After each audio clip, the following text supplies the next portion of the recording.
Chapter 43. Elizabeth, as they drove along, watched for the first appearance of Pemberley Woods with some perturbation, and when at length they turned in at the lodge, her spirits were in a high flutter. The park was very large and contained great variety of ground. They entered it in one of its lowest points, and drove for some time through a beautiful wood, stretching over a wide extent. Elizabeth's mind was too full for conversation, but she saw and admired every remarkable spot and point of view. They gradually ascended for 1/2 mile, and then found themselves at the top of a considerable eminence, where the wood ceased, and the eye was instantly caught by Pemberley House, situated on the opposite side of a valley, into which the road with some abruptness wound.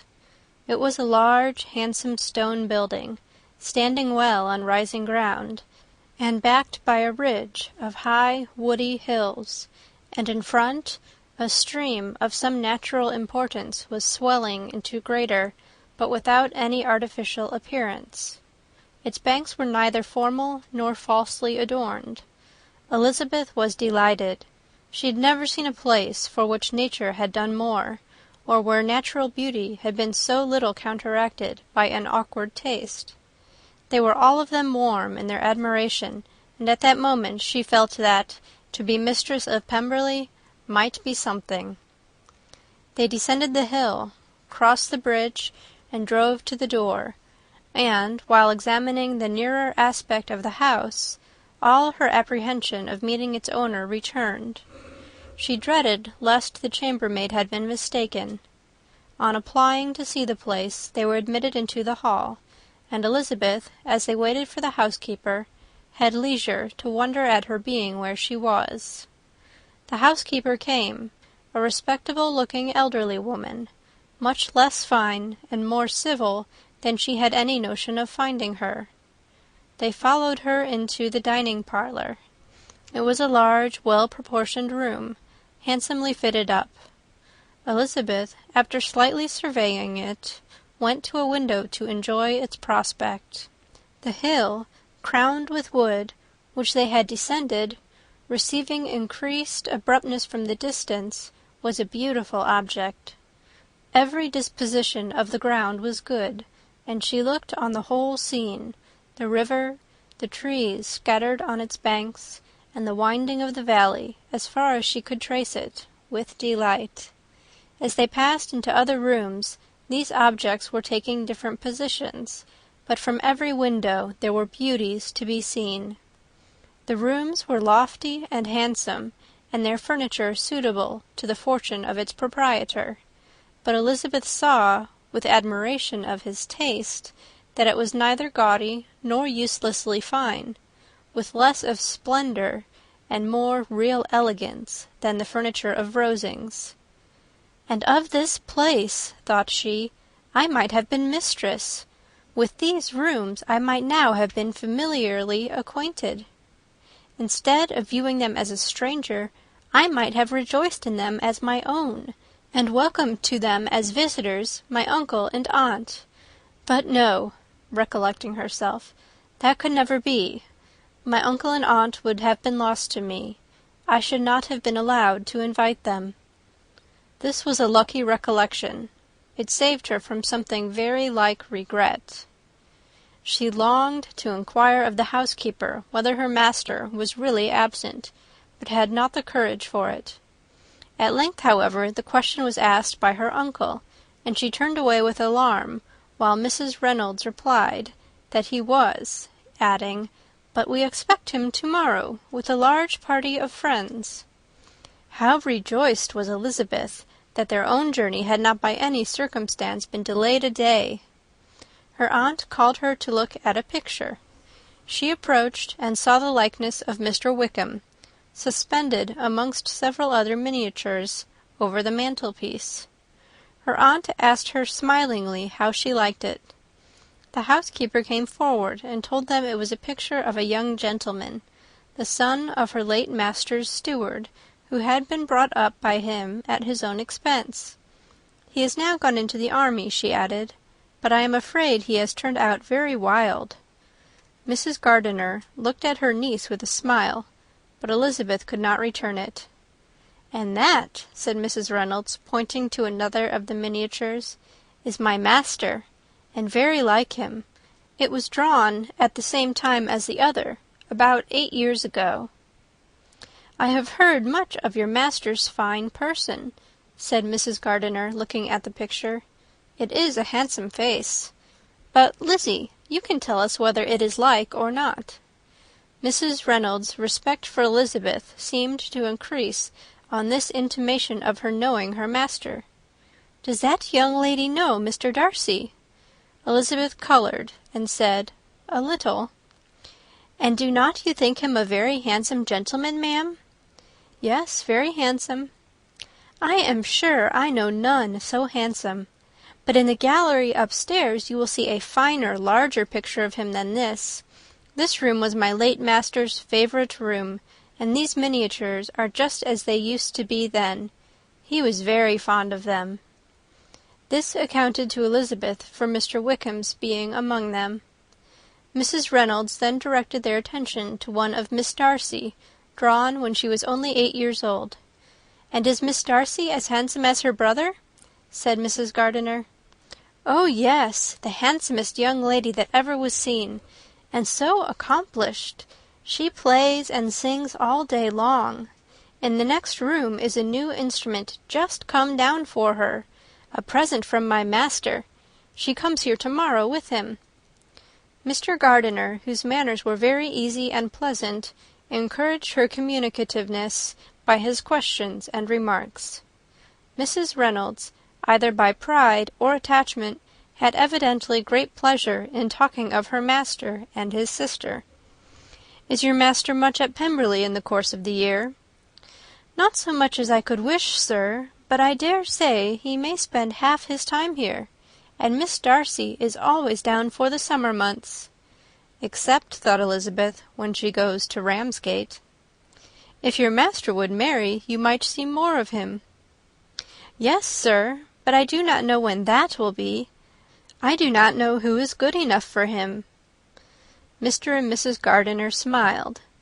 Elizabeth could not help saying, "It is very much to his credit, I am sure, that you should think so." "I say no more than the truth, and everybody will say that knows him," replied the other. Elizabeth thought this was going pretty far, and she listened with increasing astonishment as the housekeeper added, "I have never known a cross word from him in my life, and I have known him ever since he was 4 years old." This was praise, of all others most extraordinary, most opposite to her ideas. That he was not a good-tempered man had been her firmest opinion. Her keenest attention was awakened. She longed to hear more, and was grateful to her uncle for saying, "There are very few people of whom so much can be said. You are lucky in having such a master." "Yes, sir, I know I am. If I were to go through the world, I could not meet with a better. But I have always observed that they who are good-natured when children are good-natured when they grow up, and he was always the sweetest-tempered, most generous-hearted boy in the world." Elizabeth almost stared at her. "Can this be Mr. Darcy?" thought she. "His father was an excellent man," said Mrs. Gardiner. "Yes, ma'am, that he was indeed. And his son will be just like him, just as affable to the poor." Elizabeth listened, wondered, doubted, and was impatient for more. Mrs. Reynolds could interest her on no other point. She related the subjects of the pictures, the dimensions of the rooms, and the price of the furniture, in vain. Mr. Gardiner, highly amused by the kind of family prejudice to which he attributed her excessive commendation of her master, soon led again to the subject, and she dwelt with energy on his many merits as they proceeded together up the great staircase. "He is the best landlord and the best master," said she, "that ever lived. Not like the wild young men nowadays who think of nothing but themselves. There is not one of his tenants or servants but will give him a good name. Some people call him proud, but I am sure I never saw anything of it. To my fancy, it is only because he does not rattle away like other young men." "In what an amiable light does this place him!" thought Elizabeth. "This fine account of him," whispered her aunt as they walked, "is not quite consistent with his behaviour to our poor friend. Perhaps we might be deceived." "That is not very likely. Our authority was too good." On reaching the spacious lobby above, they were shown into a very pretty sitting-room, lately fitted up with greater elegance and lightness than the apartments below, and were informed that it was but just done to give pleasure to Miss Darcy, who had taken a liking to the room when last at Pemberley. "He is certainly a good brother," said Elizabeth, as she walked towards one of the windows. Mrs. Reynolds anticipated Miss Darcy's delight when she should enter the room. "And this is always the way with him," she added. "Whatever can give his sister any pleasure is sure to be done in a moment. There is nothing he would not do for her." The picture gallery and 2 or 3 of the principal bedrooms were all that remained to be shown. In the former were many good paintings, but Elizabeth knew nothing of the art, and from such as had been already visible below, she had willingly turned to look at some drawings of Miss Darcy's in crayons, whose subjects were usually more interesting, and also more intelligible. In the gallery there were many family portraits, but they could have little to fix the attention of a stranger.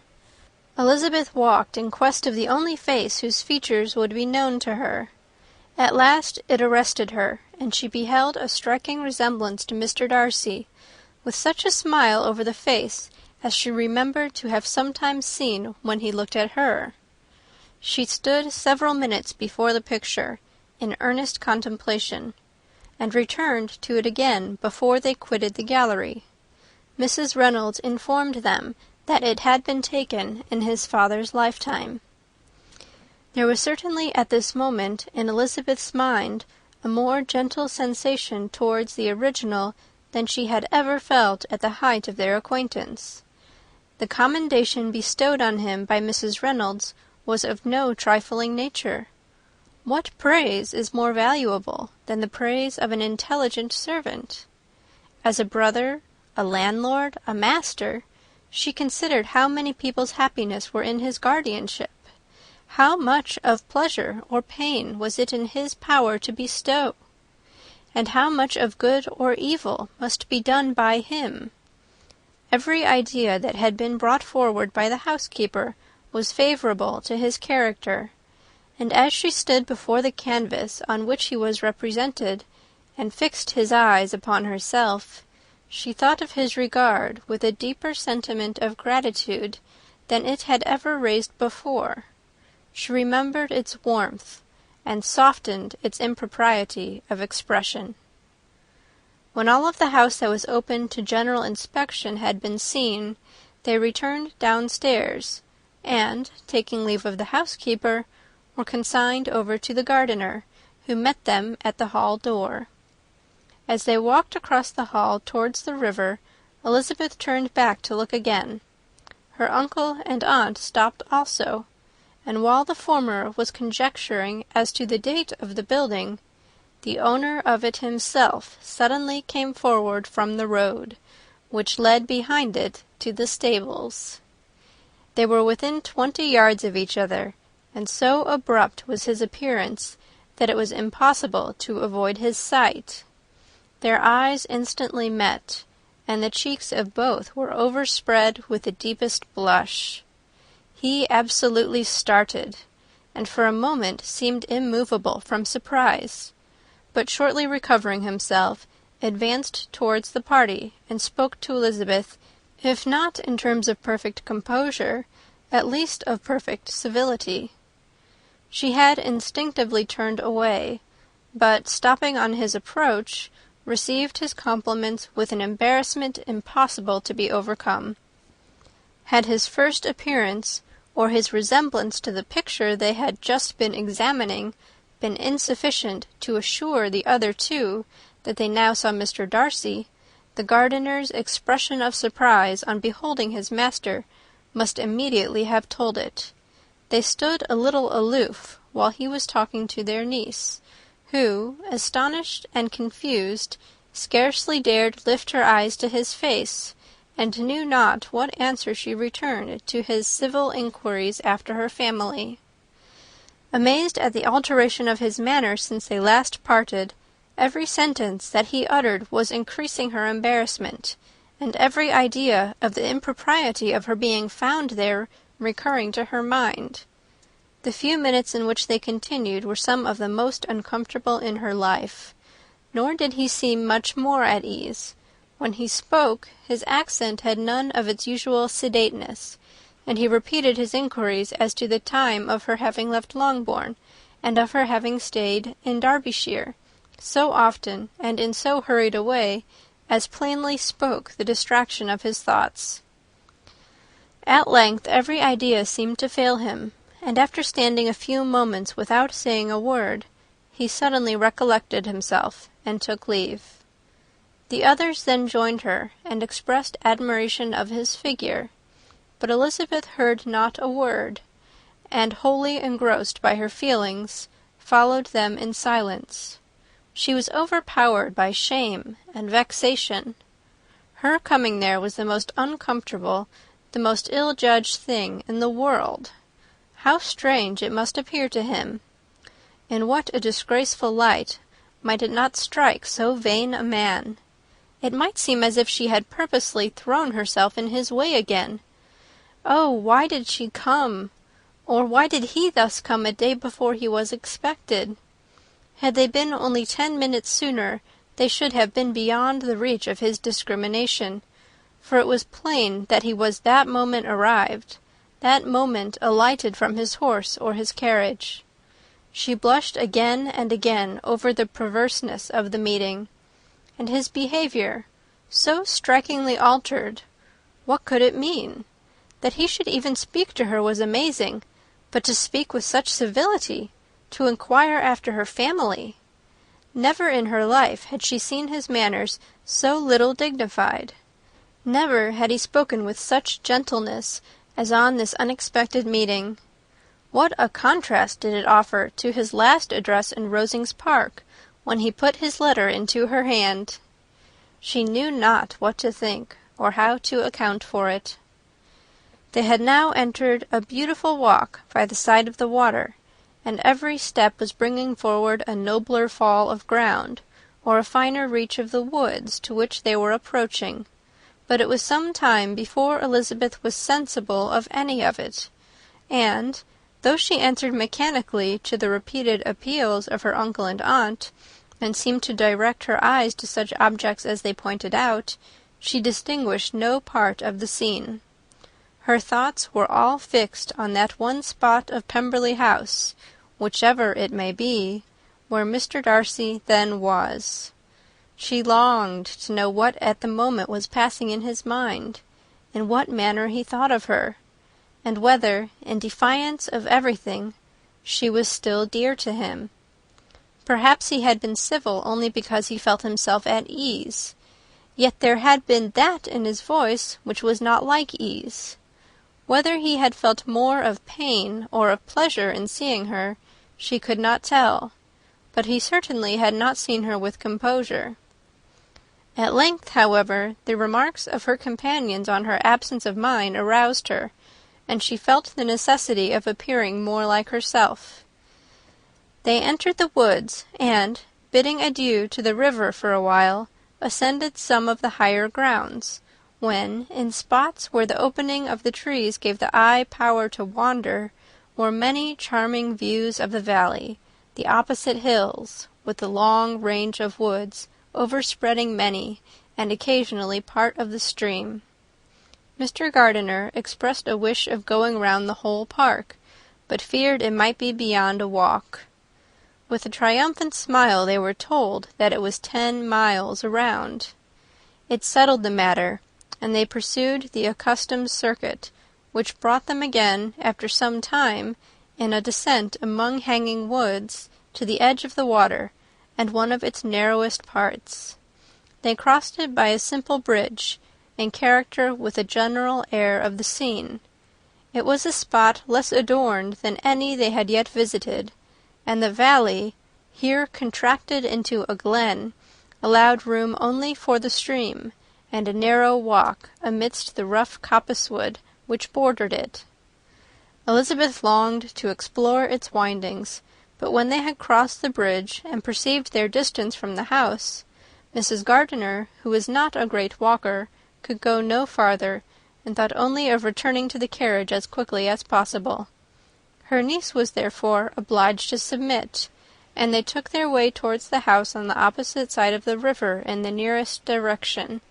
But their progress was slow, for Mr. Gardiner, though seldom able to indulge the taste, was very fond of fishing, and was so much engaged in watching the occasional appearance of some trout in the water, and talking to the man about them, that he advanced but little. Whilst wandering on in this slow manner, they were again surprised, and Elizabeth's astonishment was quite equal to what it had been at first, by the sight of Mr. Darcy approaching them, and at no great distance. The walk here, being less sheltered than on the other side, allowed them to see him before they met. Elizabeth, however astonished, was at least more prepared for an interview than before, and resolved to appear and to speak with calmness, if he really intended to meet them. For a few moments, indeed, she felt that he would probably strike into some other path. The idea lasted while a turning in the walk concealed him from their view. The turning past, he was immediately before them. With a glance she saw that he had lost none of his recent civility, and, to imitate his politeness, she began, as they met, to admire the beauty of the place, but she had not got beyond the words delightful and charming, when some unlucky recollections obtruded, and she fancied that praise of Pemberley from her might be mischievously construed. Her colour changed, and she said no more. Mrs. Gardiner was standing a little behind, and on her pausing, he asked her if she would do him the honour of introducing him to her friends. This was a stroke of civility for which she was quite unprepared, and she could hardly suppress a smile at his being now seeking the acquaintance of some of those very people against whom his pride had revolted in his offer to herself. What will be his surprise, thought she, when he knows who they are? He takes them now for people of fashion. The introduction, however, was immediately made, and as she named their relationship to herself, she stole a sly look at him, to see how he bore it, and was not without the expectation of his decamping as fast as he could from such disgraceful companions. That he was surprised by the connection was evident. He sustained it, however, with fortitude, and so far from going away, turned his back with them, and entered into conversation with Mr. Gardiner. Elizabeth could not but be pleased, could not but triumph. It was consoling that he should know she had some relations for whom there was no need to blush. She listened most attentively to all that passed between them, and gloried in every expression, every sentence of her uncle which marked his intelligence, his taste, or his good manners. The conversation soon turned upon fishing, and she heard Mr. Darcy invite him with the greatest civility to fish there as often as he chose while he continued in the neighbourhood, offering at the same time to supply him with fishing tackle, and pointing out those parts of the stream where there was usually more sport. Mrs. Gardiner, who was walking arm in arm with Elizabeth, gave her a look expressive of wonder. Elizabeth said nothing, but it gratified her exceedingly. The compliment must be all for herself. Her astonishment, however, was extreme, and continually was she repeating, "Why is he so altered? From what can it proceed? It cannot be for me, it cannot be for my sake that his manners are thus softened. My reproofs at Hunsford could not work such a change as this. It is impossible that he should still love me."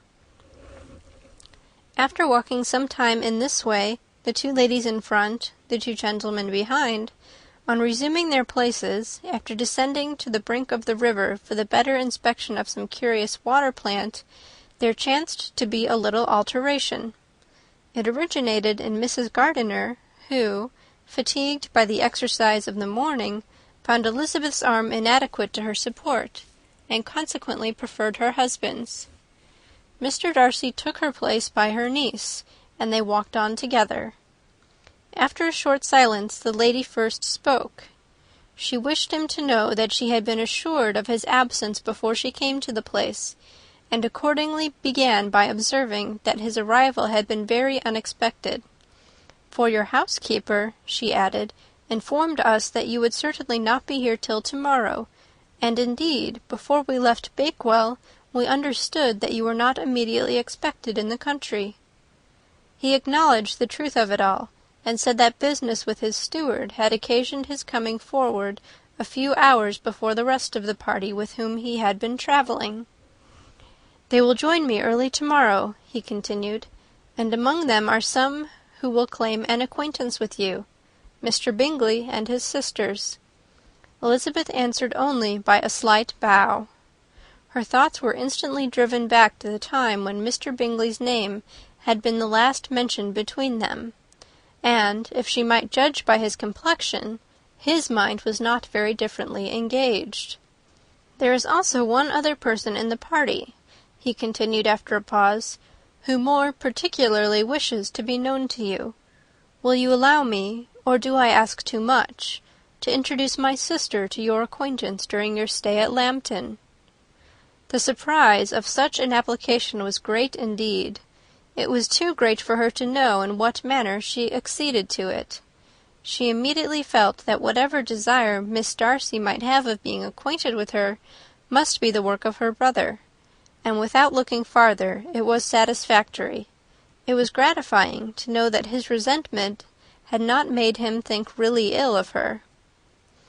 They now walked on in silence, each of them deep in thought. Elizabeth was not comfortable. That was impossible. But she was flattered and pleased.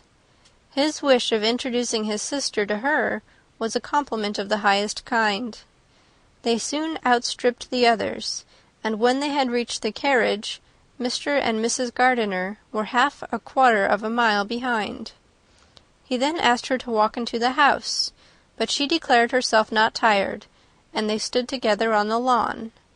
At such a time much might have been said, and silence was very awkward. She wanted to talk, but there seemed to be an embargo on every subject. At last she recollected that she had been travelling, and they talked of Matlock and Dovedale with great perseverance. Yet time and her aunt moved slowly, and her patience and her ideas were nearly worn out before the tete-a-tete was over. On Mr. and Mrs. Gardiner's coming up, they were all pressed to go into the house and take some refreshment, but this was declined, and they parted on each side with utmost politeness. Mr. Darcy handed the ladies into the carriage, and when it drove off, Elizabeth saw him walking slowly towards the house. The observations of her uncle and aunt now began, and each of them pronounced him to be infinitely superior to anything they had expected. "He is perfectly well behaved, polite, and unassuming," said her uncle. "There is something a little stately in him, to be sure," replied her aunt, "but it is confined to his air, and is not unbecoming. I can now say with the housekeeper, that though some people may call him proud, I have seen nothing of it." "I was never more surprised than by his behaviour to us. It was more than civil. It was really attentive, and there was no necessity for such attention. His acquaintance with Elizabeth was very trifling." "To be sure, Lizzie," said her aunt, "he is not so handsome as Wickham, or rather he has not Wickham's countenance, for his features are perfectly good. But how came you to tell me that he was so disagreeable?" Elizabeth excused herself as well as she could, said that she had liked him better when they had met in Kent than before, and that she had never seen him so pleasant as this morning. "But perhaps he may be a little whimsical in his civilities," replied her uncle.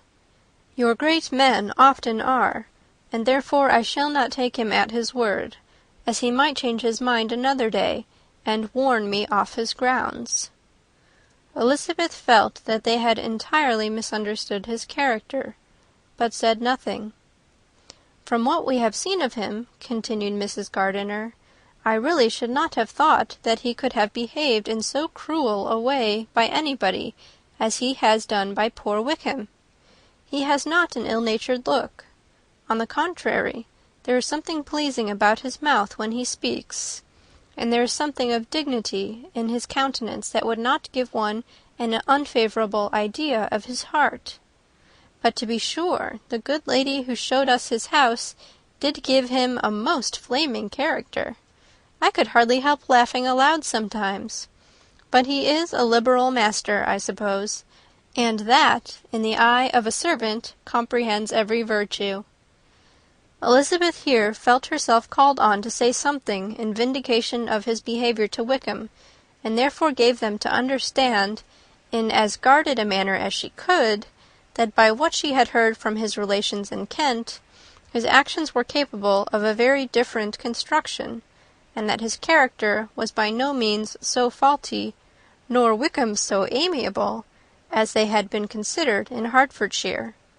In confirmation of this, she related the particulars of all the pecuniary transactions in which they had been connected, without actually naming her authority, but stating it to be such as might be relied on.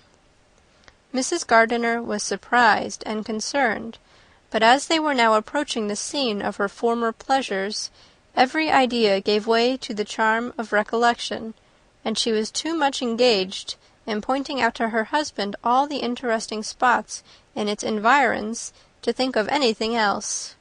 Fatigued as she had been by the morning's walk, they had no sooner dined than she set off again in quest of her former acquaintance, and the evening was spent in the satisfactions of an intercourse renewed after many years' discontinuance. The occurrences of the day were too full of interest to leave Elizabeth much attention for any of these new friends, and she could do nothing but think, and think with wonder, of Mr. Darcy's civility, and above all, of his wishing her to be acquainted with his sister. Chapter 44. Elizabeth had settled it that Mr. Darcy would bring his sister to visit her the very day after her reaching Pemberley, and was consequently resolved not to be out of sight of the inn the whole of that morning. But her conclusion was false, for on the very morning after their arrival at Lambton, these visitors came. They had been walking about the place with some of their new friends, and were just returning to the inn to dress themselves for dining with the same family, when the sound of a carriage drew them to a window, and they saw a gentleman and a lady in a curricle driving up the street.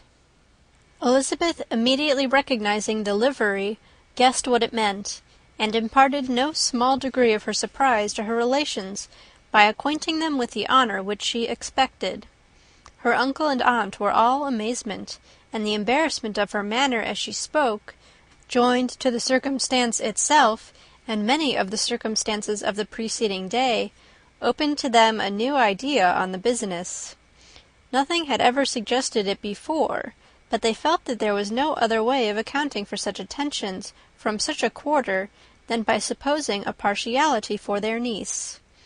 While these newly born notions were passing in their heads, the perturbation of Elizabeth's feelings was at every moment increasing. She was quite amazed at her own discomposure, but amongst other causes of disquiet, she dreaded lest the partiality of the brother should have said too much in her favour, and, more than commonly anxious to please, she naturally suspected that every power of pleasing would fail her. She retreated from the window, fearful of being seen, and as she walked up and down the room, endeavouring to compose herself, saw such looks of inquiring surprise in her uncle and aunt as made everything worse. Miss Darcy and her brother appeared, and this formidable introduction took place. With astonishment did Elizabeth see that her new acquaintance was at least as much embarrassed as herself. Since her being at Lambton, She had heard that Miss Darcy was exceedingly proud, but the observation of a very few minutes convinced her that she was only exceedingly shy. She found it difficult to obtain even a word from her beyond a monosyllable. Miss Darcy was tall, and on a larger scale than Elizabeth, and though little more than 16, her figure was formed, and her appearance womanly and graceful. She was less handsome than her brother, but there was sense and good humour in her face, and her manners were perfectly unassuming and gentle. Elizabeth, who had expected to find in her as acute and unembarrassed an observer as ever Mr. Darcy had been, was much relieved by discerning such different feelings. They had not long been together before Mr. Darcy told her that Bingley was also coming to wait on her, and she had barely time to express her satisfaction and prepare for such a visitor when Bingley's quick step was heard on the stairs, and in a moment he entered the room. All Elizabeth's anger against him had been long done away, but had she still felt any, it could hardly have stood its ground against the unaffected cordiality with which he expressed himself on seeing her again. He inquired in a friendly, though general, way after her family, and looked and spoke with the same good-humoured ease that he had ever done. To Mr. and Mrs. Gardiner he was scarcely a less interesting personage than to herself. They had long wished to see him. The whole party before them, indeed, excited a lively attention.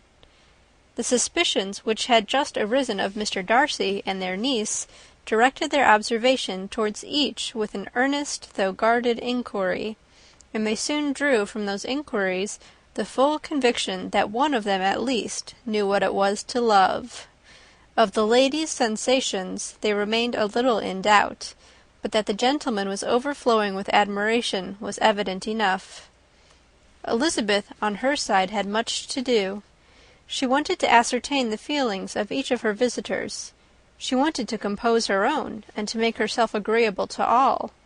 And in the latter object, where she feared most to fail, she was most sure of success, for those to whom she endeavoured to give pleasure were prepossessed in her favour. Bingley was ready, Georgiana was eager, and Darcy determined to be pleased. In seeing Bingley, her thoughts naturally flew to her sister, and oh, how ardently did she long to know whether any of his were directed in a like manner. Sometimes she could fancy that he talked less than on former occasions, and once or twice pleased herself with the notion that, as he looked at her, he was trying to trace a resemblance. But though this might be imaginary, she could not be deceived as to his behaviour to Miss Darcy, who had been set up as a rival to Jane. No look appeared on either side that spoke particular regard. Nothing occurred between them that could justify the hopes of his sister. On this point she was soon satisfied, and 2 or 3 little circumstances occurred ere they parted, which, in her anxious interpretation, denoted a recollection of Jane, not untinctured by tenderness, and a wish of saying more that might lead to the mention of her, had he dared. He observed to her, at a moment when the others were talking together, and in a tone which had something of real regret, that it was a very long time since he had had the pleasure of seeing her, and before she could reply, he added, "It is above 8 months. We have not met since the 26th of November, when we were all dancing together at Netherfield." Elizabeth was pleased to find his memory so exact, and he afterwards took occasion to ask her, when unattended to by any of the rest, whether all her sisters were at Longbourn. There was not much in the question, nor in the preceding remark, but there was a look and a manner which gave them meaning.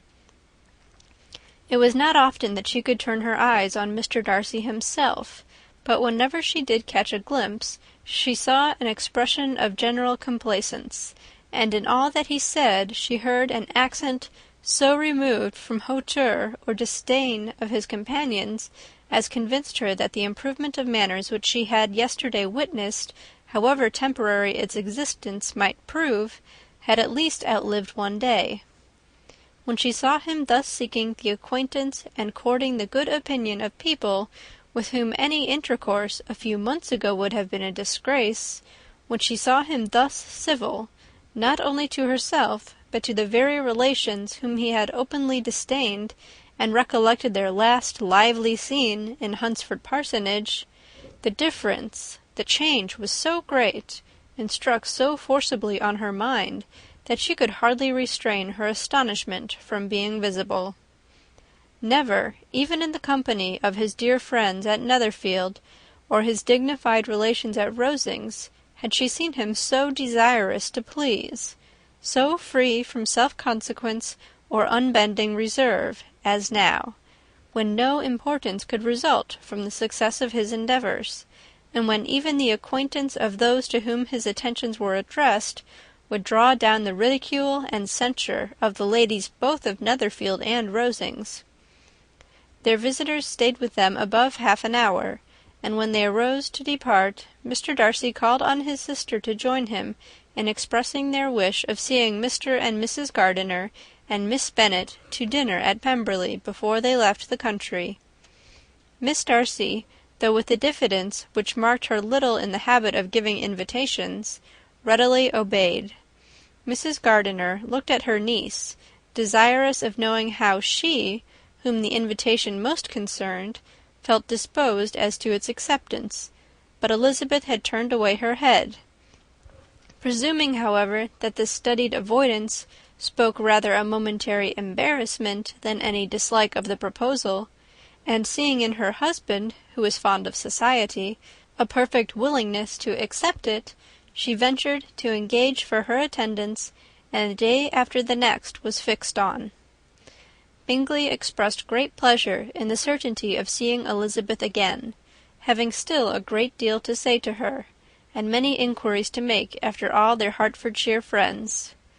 Elizabeth, construing all this into a wish of hearing her speak of her sister, was pleased, and on this account, as well as some others, found herself, when their visitors left them, capable of considering the last half-hour with some satisfaction, though while it was passing, the enjoyment of it had been little. Eager to be alone, and fearful of inquiries or hints from her uncle and aunt, she stayed with them only long enough to hear their favourable opinion of Bingley, and then hurried away to dress. But she had no reason to fear Mr. and Mrs. Gardiner's curiosity. It was not their wish to force her communication. It was evident that she was much better acquainted with Mr. Darcy than they had before any idea of. It was evident that he was very much in love with her. They saw much to interest, but nothing to justify inquiry. Of Mr. Darcy it was now a matter of anxiety to think well, and as far as their acquaintance reached, there was no fault to find. They could not be untouched by his politeness, and had they drawn his character from their own feelings and his servant's report, without any reference to any other account, the circle in Hertfordshire to which he was known would not have recognized it for Mr. Darcy. There was now an interest, however, in believing the housekeeper, and they soon became sensible that the authority of a servant who had known him since he was 4 years old, and whose own manners indicated respectability, was not to be hastily rejected.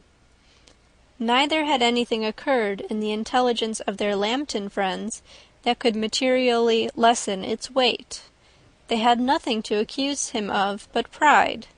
Pride he probably had, and if not, it would certainly be imputed by the inhabitants of a small market town where the family did not visit. It was acknowledged, however, that he was a liberal man, and did much good among the poor. With respect to Wickham, the travellers soon found that he was not held there in much estimation, for, though the chief of his concerns with the son of his patron were imperfectly understood, it was yet a well-known fact that, on his quitting Derbyshire, he had left many debts behind him, which Mr. Darcy afterwards discharged. As for Elizabeth, her thoughts were at Pemberley this evening more than the last, and the evening, though as it passed seemed long, was not long enough to determine her feelings towards one in that mansion, and she lay awake 2 whole hours endeavouring to make them out. She certainly did not hate him. No, Hatred had vanished long ago, and she had almost as long been ashamed of ever feeling a dislike against him that could be so called.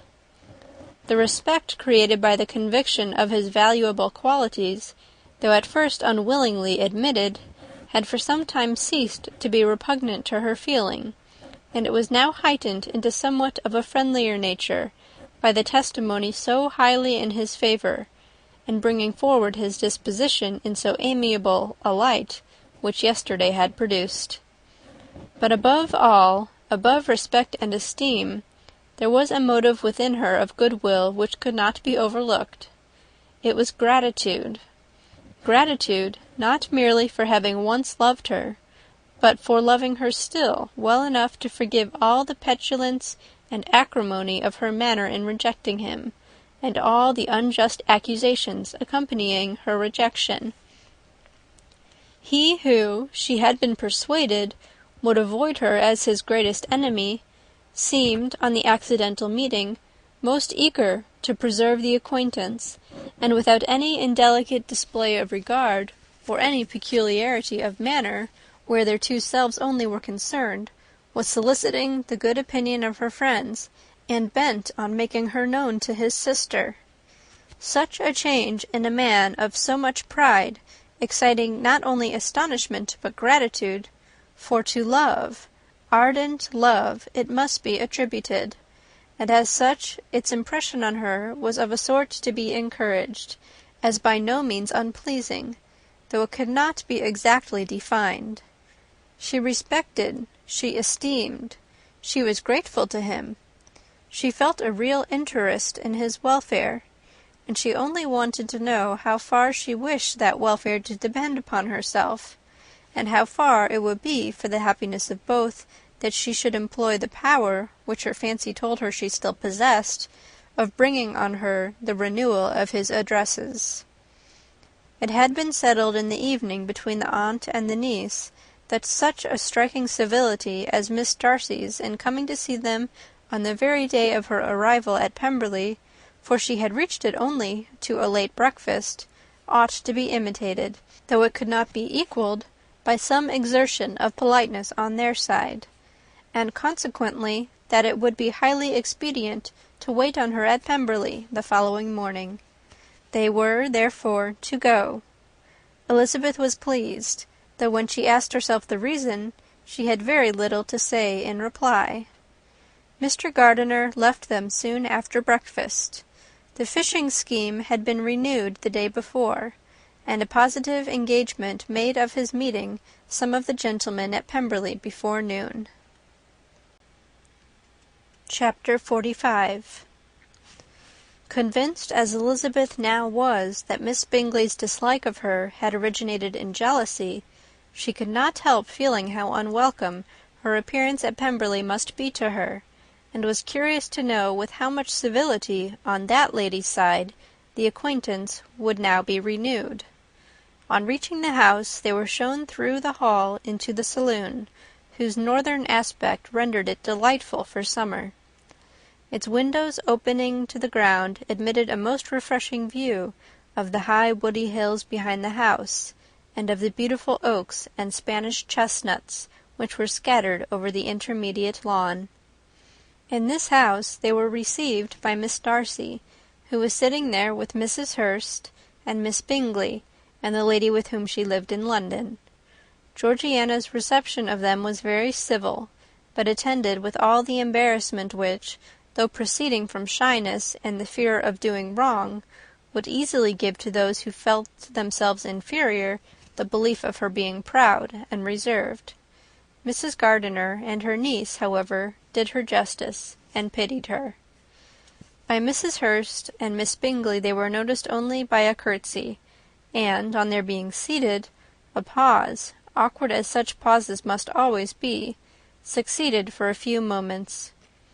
It was first broken by Mrs. Annesley, a genteel, agreeable-looking woman, whose endeavour to introduce some kind of discourse proved her to be more truly well-bred than either of the others, and between her and Mrs. Gardiner, with occasional help from Elizabeth, the conversation was carried on. Miss Darcy looked as if she wished for courage enough to join in it, and sometimes did venture a short sentence when there was least danger of its being heard. Elizabeth soon saw that she was herself closely watched by Miss Bingley, and that she could not speak a word, especially to Miss Darcy, without calling her attention. This observation would not have prevented her from trying to talk to the latter, had they not been seated at an inconvenient distance, but she was not sorry to be spared the necessity of saying much. Her own thoughts were employing her. She expected every moment that some of the gentlemen would enter the room. She wished, she feared that the master of the house might be amongst them, and whether she wished or feared it most, she could scarcely determine. After sitting in this manner a quarter of an hour without hearing Miss Bingley's voice, Elizabeth was roused by receiving from her a cold inquiry after the health of her family. She answered with equal indifference and brevity, and the others said no more. The next variation which their visit afforded was produced by the entrance of servants with cold meat, cake, and a variety of all the finest fruits in season. But this did not take place till after many a significant look and smile from Mrs. Annesley to Miss Darcy had been given, to remind her of her post. There was now employment for the whole party, for though they could not all talk, they could all eat, and the beautiful pyramids of grapes, nectarines, and peaches soon collected them round the table. While thus engaged, Elizabeth had a fair opportunity of deciding whether she most feared or wished for the appearance of Mr. Darcy by the feelings which prevailed on his entering the room, and then, though but a moment before she had believed her wishes to predominate, she began to regret that he came. He had been some time with Mr. Gardiner, who, with 2 or 3 other gentlemen from the house, was engaged by the river, and had left him only on learning that the ladies of the family intended a visit to Georgiana that morning. No sooner did he appear than Elizabeth wisely resolved to be perfectly easy and unembarrassed, a resolution the more necessary to be made, but perhaps not the more easily kept, because she saw that the suspicions of the whole party were awakened against them, and that there was scarcely an eye which did not watch his behaviour when he first came into the room. In no countenance was attentive curiosity so strongly marked as in Miss Bingley's, in spite of the smiles which overspread her face whenever she spoke to one of its objects, for jealousy had not yet made her desperate, and her attentions to Mr. Darcy were by no means over. Miss Darcy, on her brother's entrance, exerted herself much more to talk, and Elizabeth saw that he was anxious for his sister and herself to get acquainted, and forwarded as much as possible every attempt at conversation on either side. Miss Bingley saw all this likewise, and in the imprudence of anger took the first opportunity of saying, with sneering civility, "Pray, Miss Eliza, are not the sheer militia removed from Meryton? They must be a great loss to your family."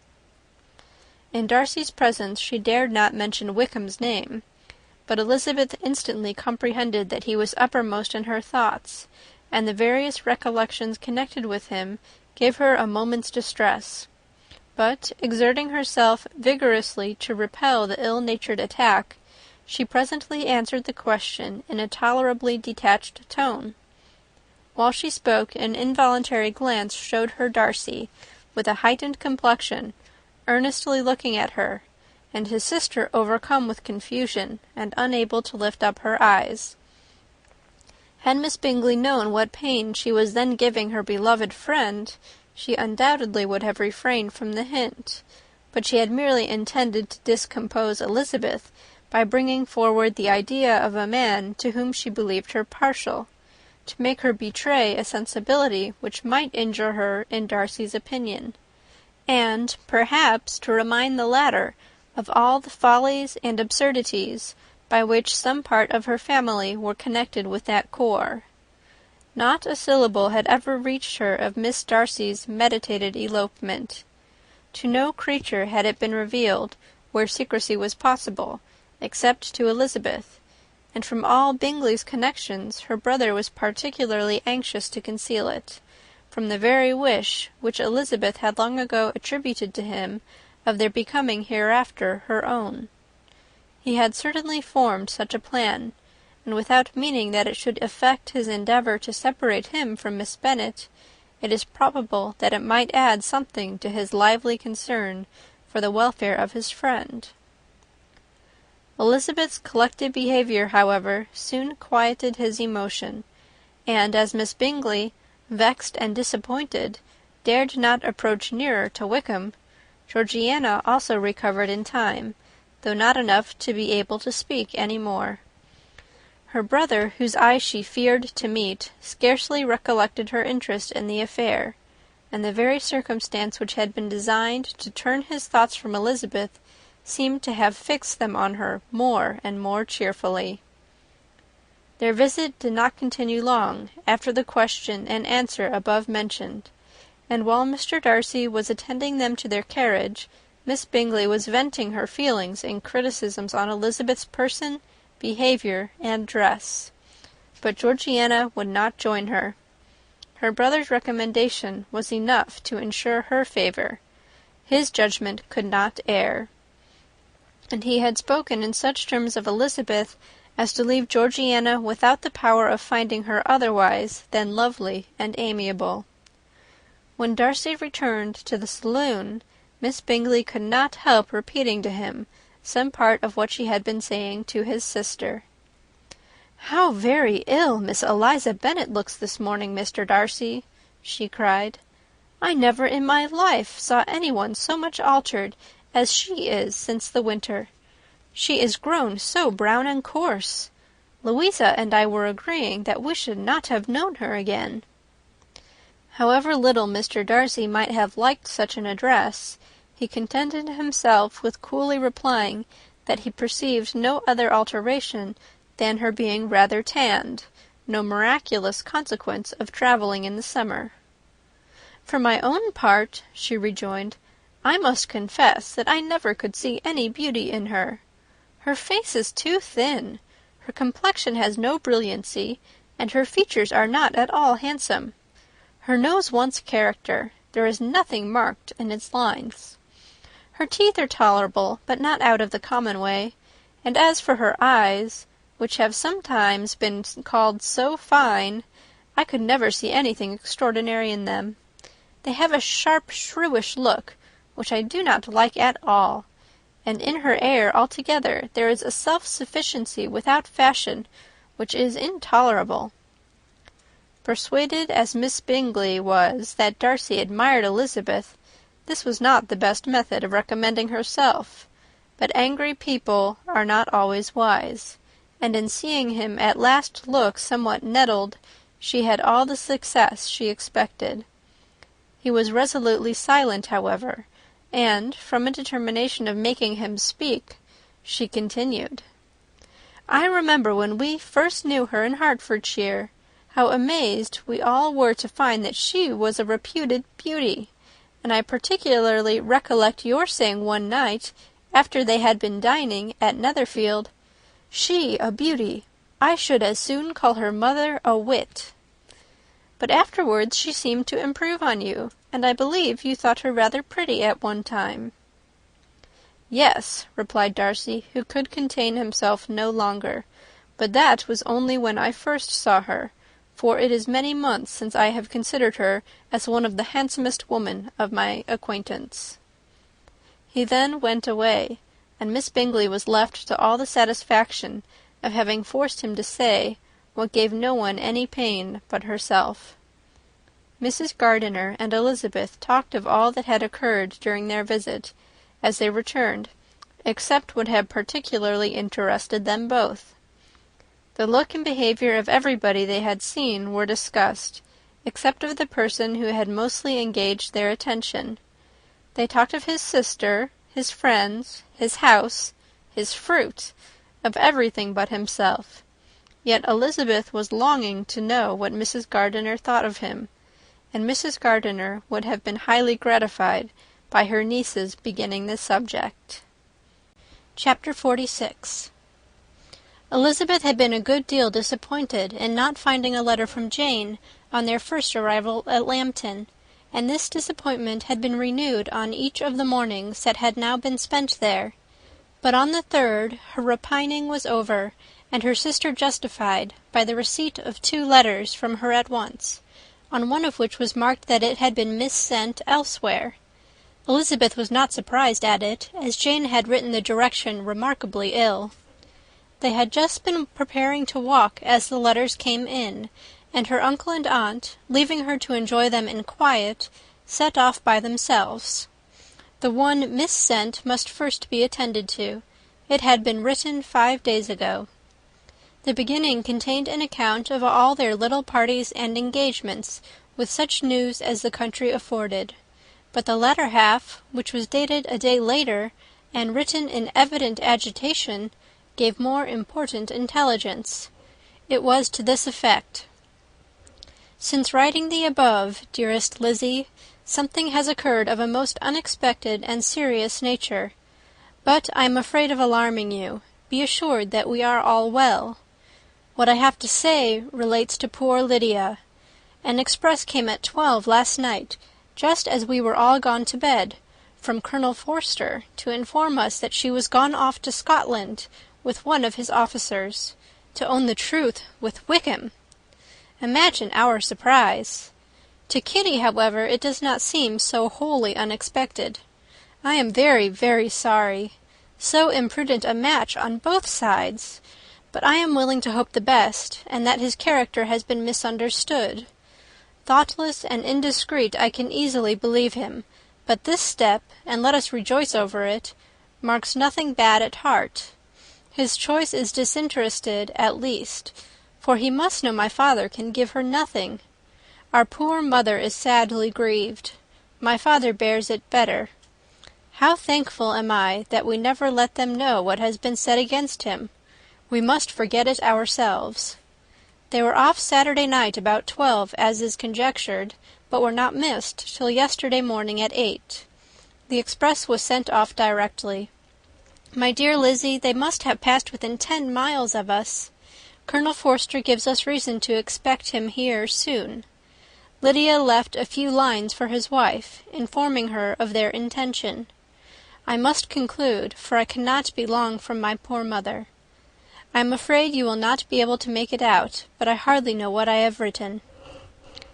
Without allowing herself time for consideration, and scarcely knowing what she felt, Elizabeth, on finishing this letter, instantly seized the other, and opening it with the utmost impatience, read as follows. It had been written a day later than the conclusion of the first. "By this time, my dearest sister, you have received my hurried letter. I wish this may be more intelligible, but though not confined for time, my head is so bewildered that I cannot answer for being coherent.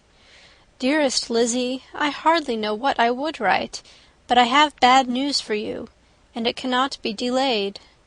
Imprudent as the marriage between Mr. Wickham and our poor Lydia would be, we are now anxious to be assured it has taken place, for there is but too much reason to fear they are not gone to Scotland.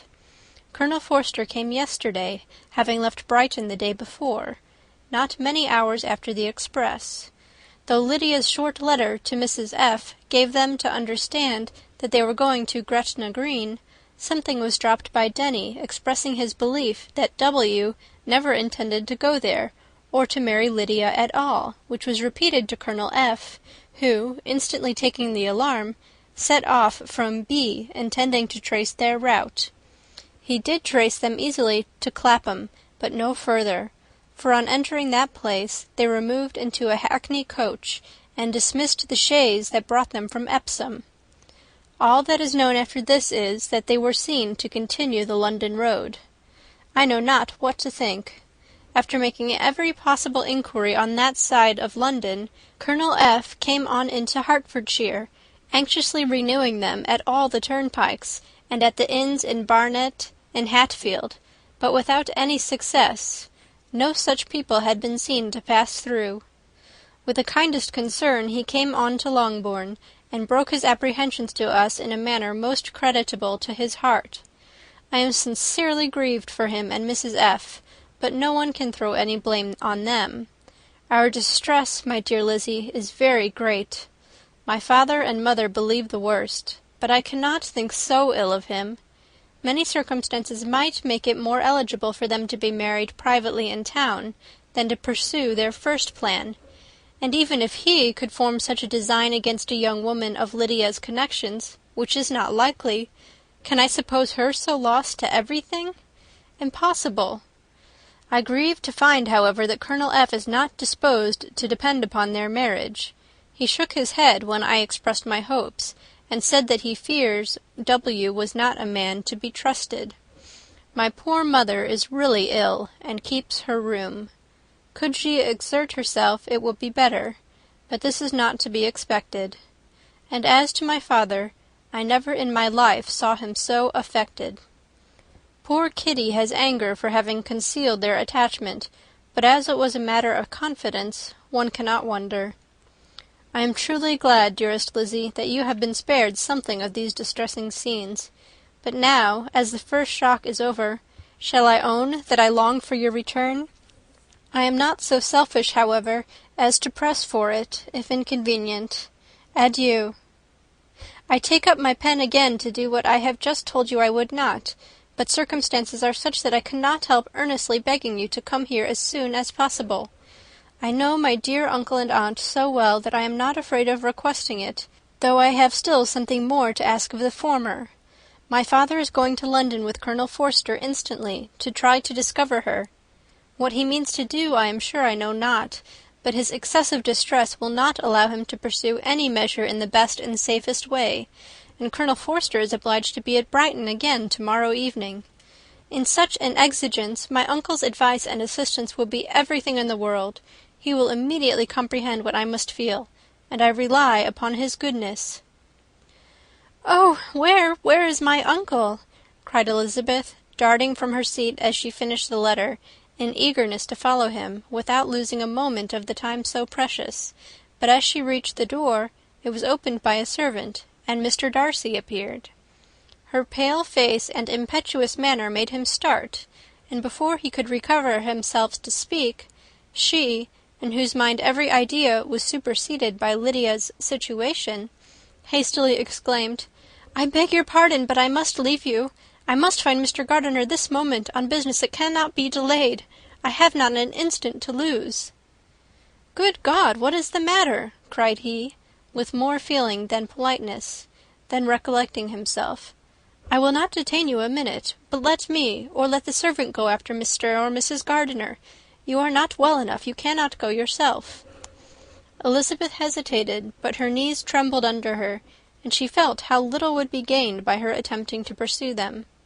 Calling back the servant, therefore, she commissioned him, though in so breathless an accent as made her almost unintelligible, to fetch his master and mistress home instantly.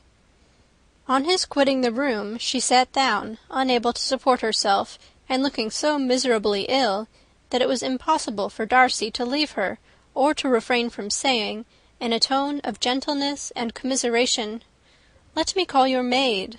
Is there nothing you could take to give you present relief? A glass of wine? Shall I get you one? You are very ill." "No, I thank you," she replied, endeavouring to recover herself. "There is nothing the matter with me. I am quite well. I am only distressed by some dreadful news which I have just received from Longbourn." She burst into tears as she alluded to it, and for a few minutes could not speak another word. Darcy, in wretched suspense, could only say something indistinctly of his concern, and observe her in compassionate silence. At length she spoke again. "I have just had a letter from Jane, with such dreadful news. It cannot be concealed from anyone. My younger sister has left all her friends, has eloped, has thrown herself into the power of Mr. Wickham. They are gone off together from Brighton. You know him too well to doubt the rest. She has no money, no connections, nothing that can tempt him to... She is lost for ever." Darcy was fixed in astonishment. When I consider," she added in a yet more agitated voice, "that I might have prevented it. I, who knew what he was. Had I but explained some part of it only, some part of what I learnt, to my own family, had his character been known, this could not have happened. But it is all too late now." "I am grieved indeed," cried Darcy. "Grieved, shocked. But is it certain? Absolutely certain?" "Oh, yes, they left Brighton together on Sunday night, and were traced almost to London, but not beyond. They are certainly not gone to Scotland." "And what has been done? What has been attempted to recover her?" "My father is gone to London, and Jane has written to beg my uncle's immediate assistance, and we shall be off, I hope, in half an hour. But nothing can be done. I know very well that nothing can be done. How is such a man to be worked on? How are they even to be discovered? I have not the smallest hope. It is every way horrible." Darcy shook his head in silent acquiescence. "When my eyes were opened to his real character! Oh, had I known what I ought, what I dared to do! But I knew not. I was afraid of doing too much. Wretched, wretched mistake!" Darcy made no answer. He seemed scarcely to hear her, and was walking up and down the room in earnest meditation, his brow contracted, his air gloomy. Elizabeth soon observed, and instantly understood it. Her power was sinking. Everything must sink under such a proof of family weakness, such an assurance of the deepest disgrace.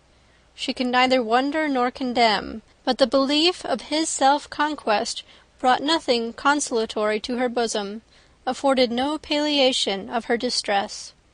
It was, on the contrary, exactly calculated to make her understand her own wishes, and never had she so honestly felt that she could have loved him, as now, when all love must be vain. But self, though it would intrude, could not engross her.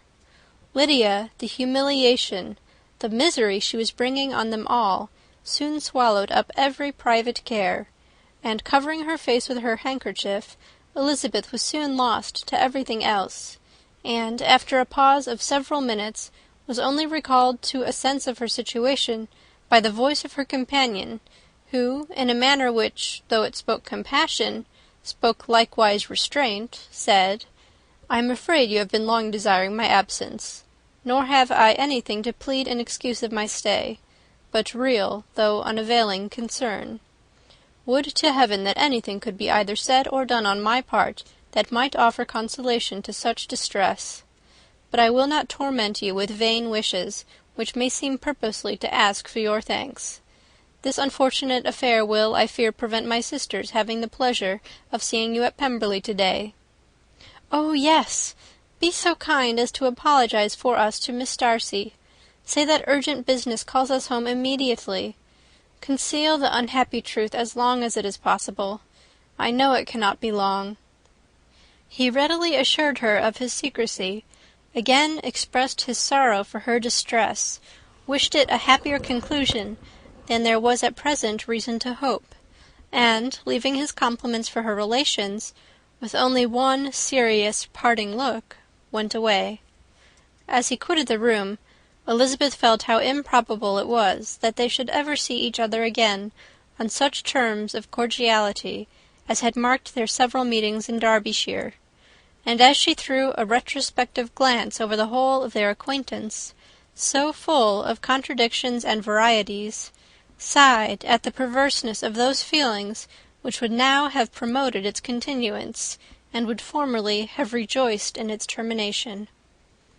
If gratitude and esteem are good foundations of affection, Elizabeth's change of sentiment will be neither improbable nor faulty; but if otherwise, if regard springing from such sources is unreasonable or unnatural, in comparison of what is so often described as arising on a first interview with its object, and even before two words have been exchanged, nothing can be said in her defence, except that she had given somewhat of a trial to the latter method in her partiality for Wickham, and that its ill success might, perhaps, authorize her to seek the other less interesting mode of attachment. Be that as it may, she saw him go with regret, and in this early example of what Lydia's infamy must produce, found additional anguish as she reflected on that wretched business. Never, since reading Jane's second letter, had she entertained a hope of Wickham's meaning to marry her. No one but Jane, she thought, could flatter herself with such an expectation. Surprise was the least of her feelings on this development. While the contents of the first letter remained in her mind, she was all surprise, all astonishment that Wickham could marry a girl whom it was impossible he could marry for money, and how Lydia could ever have attached him had appeared incomprehensible. But now it was all too natural. For such an attachment as this she might have sufficient charms, and though she did not suppose Lydia to be deliberately engaging in an elopement without the intention of marriage, she had no difficulty in believing that neither her virtue nor her understanding would preserve her from falling an easy prey.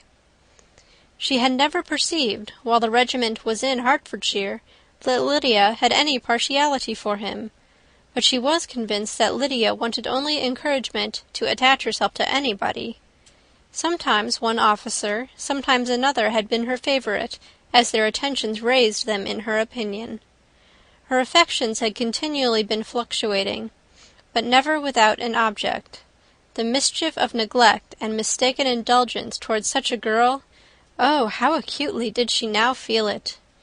She was wild to be at home, to hear, to see, to be upon the spot, to share with Jane in the cares that must now fall wholly upon her, in a family so deranged, a father absent, a mother incapable of exertion, and requiring constant attendance, and though almost persuaded that nothing could be done for Lydia, her uncle's interference seemed of the utmost importance. Until he entered the room, her impatience was severe.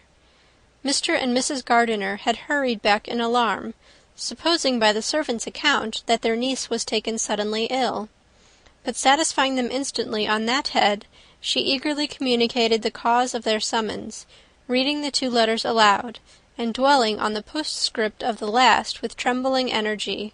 Though Lydia had never been a favourite with them, Mr. and Mrs. Gardiner could not but be deeply afflicted. Not Lydia only, but all were concerned in it, and after the first exclamations of surprise and horror, Mr. Gardiner promised every assistance in his power.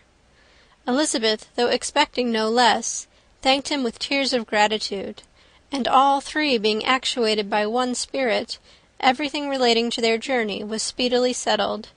They were to be off as soon as possible. "But what is to be done about Pemberley?" cried Mrs. Gardiner. "John told us Mr. Darcy was here when you sent for us. Was it so?" "Yes, and I told him we should not be able to keep our engagement. That is all settled." "What is all settled?" repeated the other as she ran into her room to prepare. "And are they upon such terms as for her to disclose the real truth? Oh, that I knew how it was!" But wishes were vain, or at least could serve only to amuse her in the hurry and confusion of the following hour. Had Elizabeth been at leisure to be idle, she would have remained certain that all employment was impossible to one so wretched as herself; but she had her share of business as well as her aunt, and amongst the rest there were notes to be written to all their friends at Lambton, with false excuses for their sudden departure. An hour, however, saw the whole completed, and Mr. Gardiner meanwhile having settled his account at the inn, nothing remained to be done but to go, and Elizabeth, after all the misery of the morning, found herself in a shorter space of time than she could have supposed, seated in the carriage, and on the road to Longbourn. Chapter 47. "I have been thinking it over again, Elizabeth," said her uncle, as they drove from the town, "and really, upon serious consideration, I am much more inclined than I was to judge as your eldest sister does on the matter. It appears to me so very unlikely that any young man should form such a design against a girl who is by no means unprotected or friendless, and who is actually staying in his colonel's family, that I am strongly inclined to hope the best. Could he expect that her friends would not step forward? Could he expect to be noticed again by the regiment after such an affront to Colonel Forster? His temptation is not adequate to the risk." "Do you really think so?" cried Elizabeth, brightening up for a moment. "Upon my word," said Mrs. Gardiner, "I begin to be of your uncle's opinion. It is really too great a violation of decency, honour, and interest for him to be guilty of. I cannot think so very ill of Wickham. Can you yourself, Lizzie, so wholly give him up as to believe him capable of it?" "Not perhaps of neglecting his own interest, but of every other neglect I can believe him capable. If, indeed, it should be so. But I dare not hope it. Why should they not go on to Scotland, if that had been the case?" "In the first place," replied Mr. Gardiner, "there is no absolute proof that they are not gone to Scotland." "Oh, but their removing from the chaise into a hackney coach is such a presumption. And besides, no traces of them were to be found on the Barnet road." "Well then, supposing them to be in London, they may be there, though for the purpose of concealment, for no more exceptional purpose. It is not likely that money should be very abundant on either side, and it might strike them that they could be more economically, though less expeditiously, married in London than in Scotland." "But why all this secrecy? Why any fear of detection? Why must their marriage be private? Oh, no, no, this is not likely. His most particular friend, you see, by Jane's account, was persuaded of his never intending to marry her. Wickham will never marry a woman without some money. He cannot afford it. And what claims has Lydia? What attraction has she beyond youth, health, and good humour that could make him, for her sake, forego every chance of benefiting himself by marrying well? As to what restraint the apprehensions of disgrace in the corps might throw on a dishonourable elopement with her, I am not able to judge, for I know nothing of the effects that such a step might produce. But as to your other objection, I am afraid it will hardly hold good. Lydia has no brothers to step forward, and he might imagine, from my father's behaviour, from his indolence and the little attention he has ever seemed to give to what was going forward in his family, that he would do as little, and think as little about it, as any father could do in such a matter." "But can you think that Lydia is so lost to everything but love of him as to consent to live with him on any terms other than marriage?" "It does seem, and it is most shocking indeed," replied Elizabeth, with tears in her eyes, "that a sister's sense of decency and virtue in such a point should admit of doubt. But really I know not what to say. Perhaps I am not doing her justice, but she is very young. She has never been taught to think on serious subjects, and for the last half-year, nay, for a 12-month, she has been given up to nothing but amusement and vanity. She has been allowed to dispose of her time in the most idle and frivolous manner, and to adopt any opinions that came in her way. Since the Shire were first quartered in Meryton, nothing but love, flirtation, and officers have been in her head. She has been doing everything in her power by thinking and talking on the subject to give greater, what shall I call it, susceptibility to her feelings, which are naturally lively enough. And we all know that Wickham has every charm of person and address that can captivate a woman." "But you see that Jane," said her aunt, "does not think so very ill of Wickham as to believe him capable of the attempt." "Of whom does Jane ever think ill? And who is there, whatever might be their former conduct, that she would think capable of such an attempt till it were proved against them? But Jane knows, as well as I do, what Wickham really is. We both know that he has been profligate in every sense of the word, that he has neither integrity nor honour, that he is as false and deceitful as he is insinuating." "And do you really know all this?" cried Mrs. Gardiner, whose curiosity as to the mode of her intelligence was all alive. "I do indeed," replied Elizabeth, colouring. "I told you the other day of his infamous behaviour to Mr. Darcy, and you yourself, when last at Longbourn, heard in what manner he spoke of the man who had behaved with such forbearance and liberality towards him. And there are other circumstances which I am not at liberty, which it is not worth while to relate. But his lies about the whole Pemberley family are endless. From what he said of Miss Darcy, I was thoroughly prepared to see a proud, reserved, disagreeable girl. Yet he knew to the contrary himself. He must know that she was as amiable and unpretending as we have found her." "But does Lydia know nothing of this? Can she be ignorant of what you and Jane seem so well to understand?" "Oh, yes, that is the worst of all. Till I was in Kent, and saw so much both of Mr. Darcy and his relation Colonel Fitzwilliam, I was ignorant of the truth myself. And when I returned home, the shear was to leave Meryton in a week or fortnight time. As that was the case, neither Jane, to whom I related the whole, nor I thought it necessary to make our knowledge public. For of what use could it apparently be to anyone, that the good opinion which all the neighbourhood had of him should then be overthrown? And even when it was settled that Lydia should go with Mrs. Forster, the necessity of opening her eyes to his character never occurred to me. That she could be in any danger from the deception never entered my head. That such a consequence as this could ensue, you may easily believe, was far enough from my thoughts."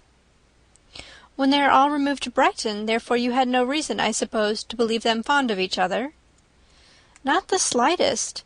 I can remember no symptom of affection on either side, and had anything of the kind been perceptible, you must be aware that ours is not a family on which it could be thrown away. When he first entered the corps, she was ready enough to admire him, but so we all were. Every girl in or near Meryton was out of her senses about him for the first 2 months, but he never distinguished her by any particular attention, and consequently, after a moderate period of extravagant and wild admiration, her fancy for him gave way, and others of the regiment, who treated her with more distinction, again became her favourites." It may be easily believed that however little of novelty could be added to their fears, hopes, and conjectures on this interesting subject by its repeated discussion, no other could detain them from it long during the whole of the journey. From Elizabeth's thoughts it was never absent. Fixed there by the keenest of all anguish, self-reproach, she could find no interval of ease or forgetfulness. They travelled as expeditiously as possible, and sleeping one night on the road, reached Longbourn by dinner-time the next day. It was a comfort to Elizabeth to consider that Jane could not have been wearied by long expectations. The little Gardiners, attracted by the sight of a chaise, were standing on the steps of the house as they entered the paddock, and, when the carriage drove up to the door, the joyful surprise that lighted up their faces and displayed itself over their whole bodies in a variety of capers and frisks was the first pleasing earnest of their welcome. Elizabeth jumped out, and after giving each of them a hasty kiss, hurried into the vestibule, where Jane, who came running down from her mother's apartment, immediately met her. Elizabeth, as she affectionately embraced her, whilst tears filled the eyes of both, lost not a moment in asking whether anything had been heard of the fugitives. "Not yet," replied Jane, "but now that my dear uncle is come, I hope everything will be well." "Is my father in town?" "Yes, he went on Tuesday, as I wrote you word." "And have you heard from him often?" "We have heard only twice. He wrote me a few lines on Wednesday to say that he had arrived in safety, and to give me his directions, which I particularly begged him to do. He merely added that he should not write again till he had something of importance to mention." "And my mother, how is she? How are you all?" "My mother is tolerably well, I trust, though her spirits are greatly shaken. She is upstairs, and will have great satisfaction in seeing you all. She does not yet leave her dressing-room. Mary and Kitty, thank heaven, are quite well." "But you, how are you?" cried Elizabeth. "You look pale. How much you must have gone through!" Her sister, however, assured her of being perfectly well, and their conversation, which had been passing while Mr. and Mrs. Gardiner were engaged with their children, was now put an end to by the approach of the whole party. Jane ran to her uncle and aunt, and welcomed and thanked them both, with alternate smiles and tears. When they were all in the drawing-room, the questions which Elizabeth had already asked were of course repeated by the others, and they soon found that Jane had no intelligence to give. The sanguine hope of good, however, which the benevolence of her heart suggested, had not yet deserted her. she still expected that it would all end well, and that every morning would bring some letter, either from Lydia or her father, to explain their proceedings, and, perhaps, announce their marriage. Mrs. Bennet, to whose apartment they all repaired, after a few minutes' conversation together, received them exactly as might be expected. With tears and lamentations of regret, invectives against the villainous conduct of Wickham, and complaints of her own sufferings and ill usage, blaming everybody but the person to whose ill-judging indulgence the errors of her daughter must principally be owing. "If I had been able," said she, "to carry my point in going to Brighton with all my family, this would not have happened.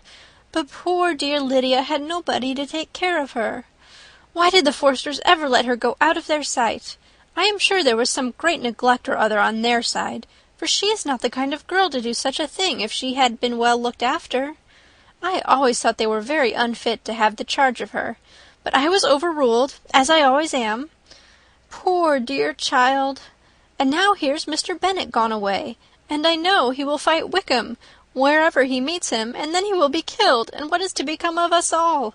The Collinses will turn us out before he is cold in his grave, and if you are not kind to us, brother, I do not know what we shall do."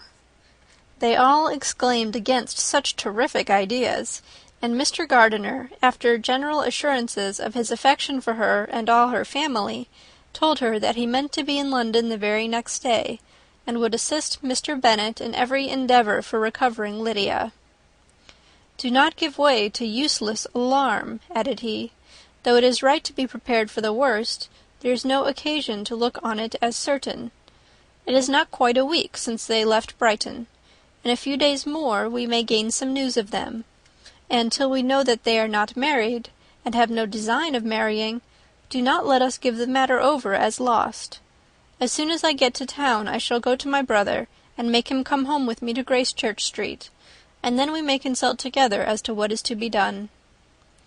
"Oh, my dear brother," replied Mrs. Bennet, "that is exactly what I could most wish for. And now do, when you get to town, find them out wherever they may be, and if they are not married already, make them marry. And as for wedding clothes, do not let them wait for that, but tell Lydia she shall have as much money as she chooses to buy them, after they are married. And above all, keep Mr. Bennet from fighting. Tell him what a dreadful state I am in, that I am frighted out of my wits, and have such tremblings, such flutterings all over me, such spasms in my side, and pains in my head, and such beatings at heart, that I can get no rest by night nor by day. And tell my dear Lydia not to give any directions about her clothes till she has seen me, for she does not know which are the best warehouses. Oh, brother, how kind you are! I know you will contrive it all." But Mr. Gardiner, though he assured her again of his earnest endeavours in the cause, could not avoid recommending moderation to her, as well in her hopes as her fear, and after talking with her in this manner till dinner was on the table, they all left her to vent all her feelings on the housekeeper, who attended in the absence of her daughters. Though her brother and sister were persuaded that there was no real occasion for such a seclusion from the family, they did not attempt to oppose it, for they knew that she had not prudence enough to hold her tongue before the servants while they waited at table, and judged it better that one only of the household, and the one whom they could most trust, should comprehend all her fears and solicitude on the subject. In the dining-room they were soon joined by Mary and Kitty, who had been too busily engaged in their separate apartments to make their appearance before. One came from her books, and the other from her toilette. The faces of both, however, were tolerably calm, and no change was visible in either, except that the loss of her favourite sister, or the anger which she had herself incurred in this business, had given more of fretfulness than usual to the accents of Kitty. As for Mary, she was mistress enough of herself to whisper to Elizabeth, with a countenance of grave reflection, soon after they were seated at the table, "This is a most unfortunate affair, and will probably be much talked of, but we must stem the tide of malice, and pour into the wounded bosoms of each other the balm of sisterly consolation." Then, perceiving in Elizabeth no inclination of replying, she added, Unhappy as the event must be for Lydia, we may draw from it this useful lesson, that loss of virtue in a female is irretrievable, that one false step involves her in endless ruin, that her reputation is no less brittle than it is beautiful, and that she cannot be too much guarded in her behaviour towards the undeserving of the other sex. Elizabeth lifted up her eyes in amazement, but was too much oppressed to make any reply. Mary, however, continued to console herself with such kind of moral extractions from the evil before them.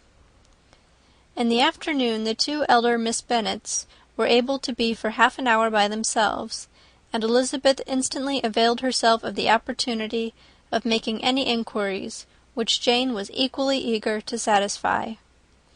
After joining in general lamentations over the dreadful sequel of this event, which Elizabeth considered as all but certain, and Miss Bennet could not assert to be wholly impossible, the former continued the subject by saying, "But tell me all and everything about it which I have not already heard. Give me further particulars. What did Colonel Forster say? Had they no apprehension of anything before the elopement took place? They must have seen them together for ever." Colonel Forster did own that he had often suspected some partiality, especially on Lydia's side, but nothing to give him any alarm. I am so grieved for him. His behaviour was attentive and kind to the utmost. He was coming to us in order to assure us of his concern before he had any idea of their not being gone to Scotland. When that apprehension first got abroad, it hastened his journey. And was Denny convinced that Wickham would not marry? Did he know of their intending to go off? Had Colonel Forster seen Denny himself? Yes, but when questioned by him, Denny denied knowing anything of their plans, and would not give his real opinion about it. He did not repeat his persuasion of their not marrying, and from that I am inclined to hope he might have been misunderstood before. And till Colonel Forster came himself, not one of you entertained a doubt, I suppose, of their being really married. How was it possible that such an idea could enter our brains? I felt a little uneasy, a little fearful of my sister's happiness with him in marriage, because I knew that his conduct had not been always quite right. My father and mother knew nothing of that. They only felt how imprudent a match it must be. Kitty then owned, with a very natural triumph, on knowing more than the rest of us, that in Lydia's last letter she had prepared her for such a step. She had known, it seems, of their being in love with each other many weeks. But not before they went to Brighton? No, I believe not. And did Colonel Forster appear to think well of Wickham himself? Does he know his real character? I must confess that he did not speak so well of Wickham as he formerly did. He believed him to be imprudent and extravagant, and since this sad affair has taken place, it is said that he left Meryton greatly in debt, but I hope this may be false. Oh, Jane, had we been less secret, had we told what we knew of him, this could not have happened. Perhaps it would have been better, replied her sister. But to expose the former faults of any person, without knowing what their present feelings were, seemed unjustifiable. We acted with the best intentions. Could Colonel Forster repeat the particulars of Lydia's note to his wife? He brought it with him for us to see. Jane then took it from her pocket-book and gave it to Elizabeth.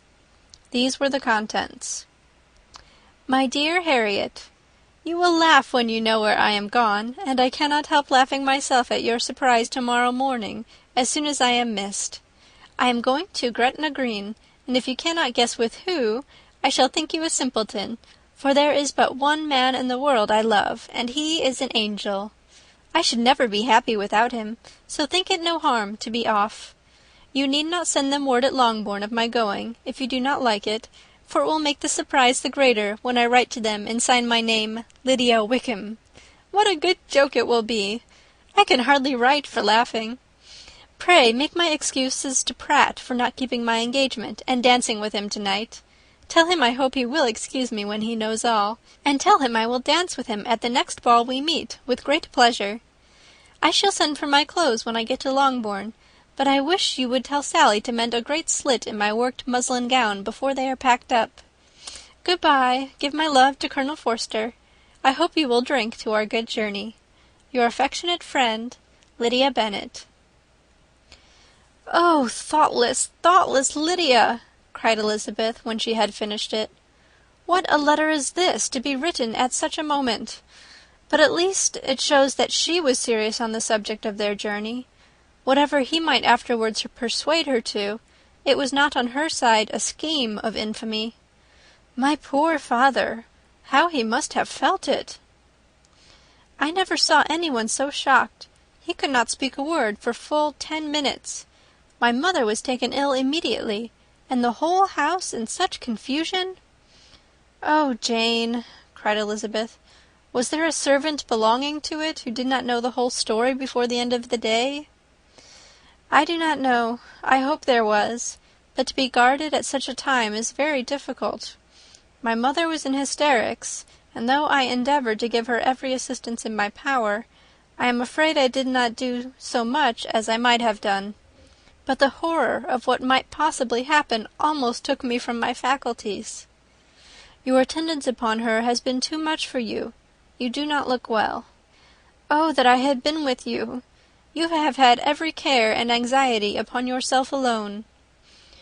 Mary and Kitty have been very kind, and would have shared in every fatigue, I am sure, but I did not think it right for either of them. Kitty is slight and delicate, and Mary studies so much that her hours of repose should not be broken in on. My Aunt Phillips came to Longbourn on Tuesday after my father went away, and was so good as to stay till Thursday with me. She was of great use and comfort to us all, and Lady Lucas has been very kind. She walked here on Wednesday morning to condole with us, and offered her services, or any of her daughters, if they should be of use to us." "She had better have stayed at home," cried Elizabeth. "Perhaps she meant well, but under such a misfortune as this, one cannot see too little of one's neighbours. Assistance is impossible, condolence insufferable. Let them triumph over us at a distance, and be satisfied." She then proceeded to inquire into the measures which her father had intended to pursue, while in town, for the recovery of his daughter. "He meant, I believe," replied Jane, "to go to Epsom, the place where they last changed horses, see the postilions, and try if anything could be made out from them. His principal object must be to discover the number of the hackney coach which took them from Clapham. It had come with a fare from London, and as he thought that the circumstance of a gentleman and a lady's removing from one carriage into another might be remarked, he meant to make inquiries at Clapham.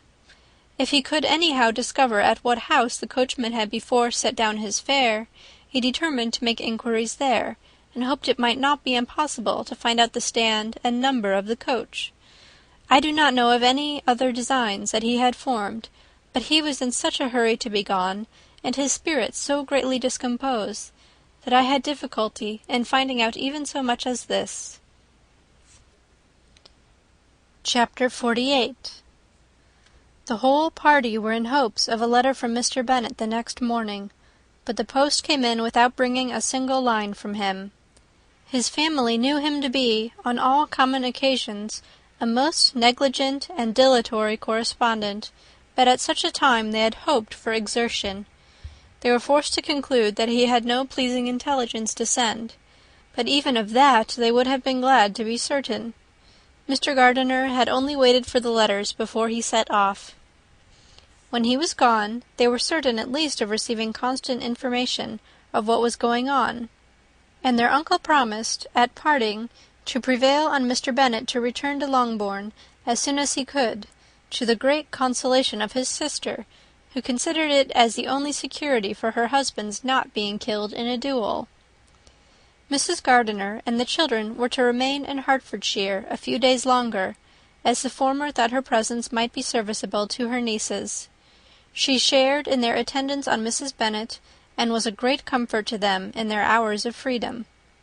Their other aunt, who visited them frequently, and always, as she said, with the design of cheering and heartening them up, though as she never came without reporting some fresh instance of Wickham's extravagance or irregularity, She seldom went away without leaving them more dispirited than she found them.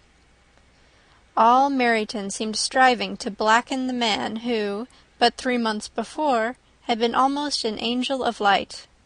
He was declared to be in debt to every tradesman in the place, and his intrigues, all honoured with the title of seduction, had been extended into every tradesman's family.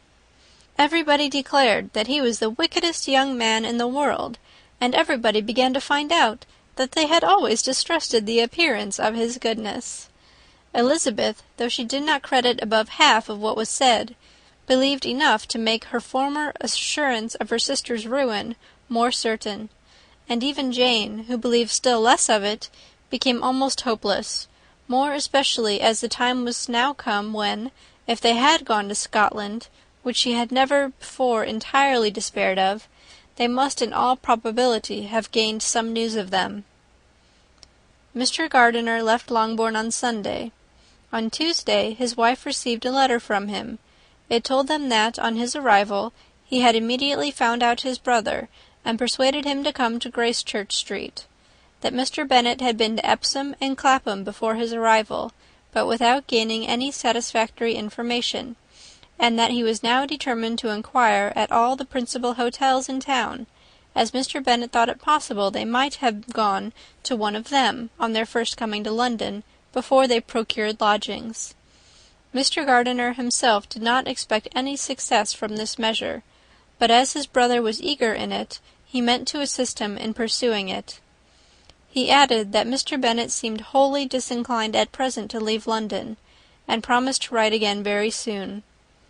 There was also a postscript to this effect: "I have written to Colonel Forster, to desire him to find out, if possible, from some of the young man's intimates in the regiment, whether Wickham has any relations or connections who would be likely to know in what part of town he has now concealed himself.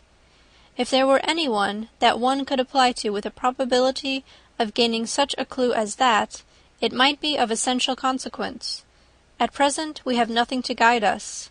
Colonel Forster will, I dare say, do everything in his power to satisfy us on this head. But, on second thoughts, perhaps Lizzie could tell us what relations he has now living better than any other person." Elizabeth was at no loss to understand from where this deference to her authority proceeded, but it was not in her power to give any information of so satisfactory a nature as the compliment deserved. She had never heard of his having had any relations except a father and mother, both of whom had been dead many years. It was possible, however, that some of his companions in the shire might be able to give more information, and though she was not very sanguine in expecting it, the application was a something to look forward to. Every day at Longbourn was now a day of anxiety, but the most anxious part of each was when the post was expected. The arrival of letters was the grand object of every morning's impatience.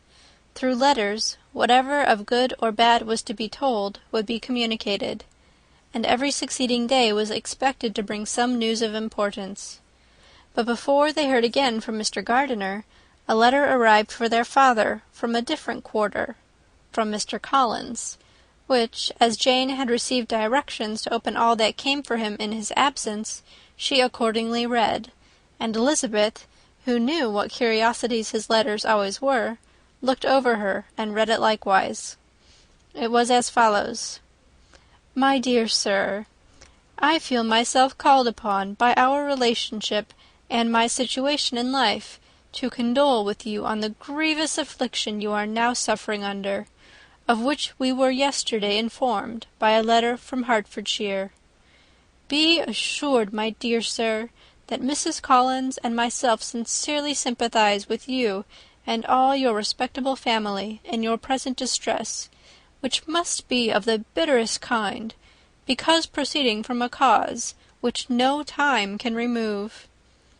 No arguments shall be wanting on my part that can alleviate so severe a misfortune, or that may comfort you under a circumstance that must be of all others the most afflicting to a parent's mind.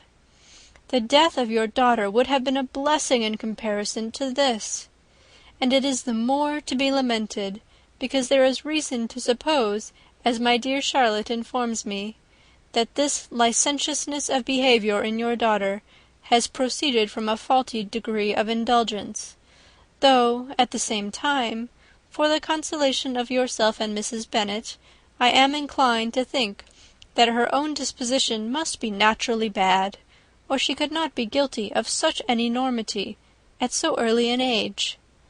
Howsoever that may be, you are grievously to be pitied, in which opinion I am not only joined by Mrs. Collins, but likewise by Lady Catherine and her daughter, to whom I have related the affair. They agree with me in apprehending that this false step in one daughter will be injurious to the fortunes of all the others. For who, as Lady Catherine herself condescendingly says, will connect themselves with such a family? And this consideration leads me moreover to reflect, with augmented satisfaction, on a certain event of last November, for had it been otherwise, I must have been involved in all your sorrow and disgrace.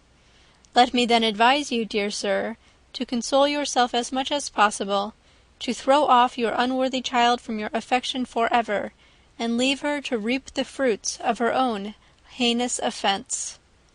I am, dear sir, etc., etc. Mr. Gardiner did not write again till he had received an answer from Colonel Forster, and then he had nothing of a pleasant nature to send. It was not known that Wickham had a single relationship with whom he kept up any connection, and it was certain that he had no near one living. His former acquaintances had been numerous, but since he had been in the militia, it did not appear that he was on terms of particular friendship with any of them. There was no one, therefore, who could be pointed out as likely to give any news of him, and in the wretched state of his own finances there was a very powerful motive for secrecy, in addition to his fear of discovery by Lydia's relations, for it had just transpired that he had left gaming debts behind him to a very considerable amount. Colonel Forster believed that more than £1,000 would be necessary to clear his expenses at Brighton. He owed a good deal in town, but his debts of honour were still more formidable. Mr. Gardiner did not attempt to conceal these particulars from the Longbourn family. Jane heard them with horror. "A gamester!" she cried. "This is wholly unexpected. I had not an idea of it." Mr. Gardiner added in his letter that they might expect to see their father at home on the following day, which was Saturday. Rendered spiritless by the ill success of all their endeavours, he had yielded to his brother-in-law's entreaty that he would return to his family, and leave it to him to do whatever occasion might suggest to be advisable for continuing their pursuit. When Mrs. Bennet was told of this, she did not express so much satisfaction as her children expected, considering what her anxiety for his life had been before. "What, is he coming home, and without poor Lydia?" she cried. "Sure he will not leave London before he has found them. Who is to fight Wickham, and make him marry her if he comes away?" As Mrs. Gardiner began to wish to be at home, it was settled that she and the children should go to London at the same time that Mr. Bennet came from it. The coach therefore took them the first stage of their journey, and brought its master back to Longbourn. Mrs. Gardiner went away in all the perplexity about Elizabeth and her Derbyshire friend that had attended her from that part of the world. His name had never been voluntarily mentioned before them by her niece, and the kind of half-expectation which Mrs. Gardiner had formed, of their being followed by a letter from him, had ended in nothing. Elizabeth had received none since her return that could come from Pemberley. The present unhappy state of the family rendered any other excuse for the lowness of her spirits unnecessary. Nothing, therefore, could be fairly conjectured from that, though Elizabeth, who was by this time tolerably well acquainted with her own feelings, was perfectly aware that, had she known nothing of Darcy, she could have borne the dread of Lydia's infamy somewhat better. It would have spared her, she thought, one sleepless night out of 2. When Mr. Bennet arrived, he had all the appearance of his usual philosophic composure. He said as little as he had ever been in the habit of saying, made no mention of the business that had taken him away, and it was some time before his daughters had courage to speak of it. It was not till the afternoon, when he had joined them at tea, that Elizabeth ventured to introduce the subject, and then, on her briefly expressing her sorrow for what he must have endured, he replied, "Say nothing of that. Who should suffer but myself? It has been my own doing, and I ought to feel it." "You must not be too severe upon yourself," replied Elizabeth. "You may well warn me against such an evil. Human nature is so prone to fall into it. No, Lizzie, let me once in my life feel how much I have been to blame. I am not afraid of being overpowered by the impression. It will pass away soon enough." "Do you suppose them to be in London?" "Yes, where else can they be so well concealed?" "And Lydia used to want to go to London," added Kitty. "She is happy, then," said her father dryly, "and her residence there will probably be of some duration." Then, after a short silence, he continued, "Lizzie, I bear you no ill will for being justified in your advice to me last May, which, considering the event, shows some greatness of mind." They were interrupted by Miss Bennet, who came to fetch her mother's tea. "This is a parade," he cried, "which does one good. It gives such an elegance to misfortune. Another day I will do the same. I will sit in my library in my nightcap and powdering gown, and give as much trouble as I can.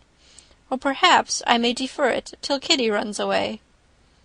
"I am not going to run away, papa," said Kitty fretfully. "If I should ever go to Brighton, I would behave better than Lydia." "You go to Brighton!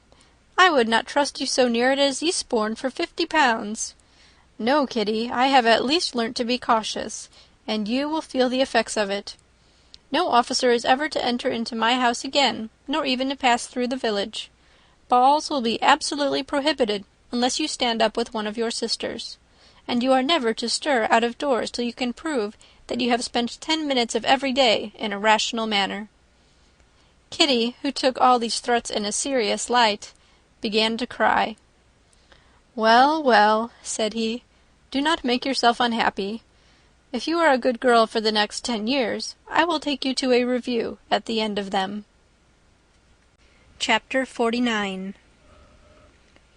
2 days after Mr. Bennet's return, as Jane and Elizabeth were walking together in the shrubbery behind the house, they saw the housekeeper coming towards them, and, concluding that she came to call them to their mother, went forward to meet her.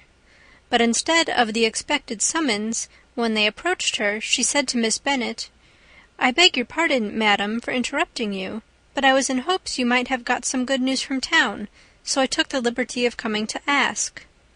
"What do you mean, Hill? We have heard nothing from town." "Dear madam," cried Mrs. Hill in great astonishment, "don't you know there is an express come for master from Mr. Gardiner?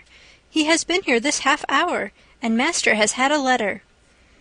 Away ran the girls, too eager to get in to have time for speech.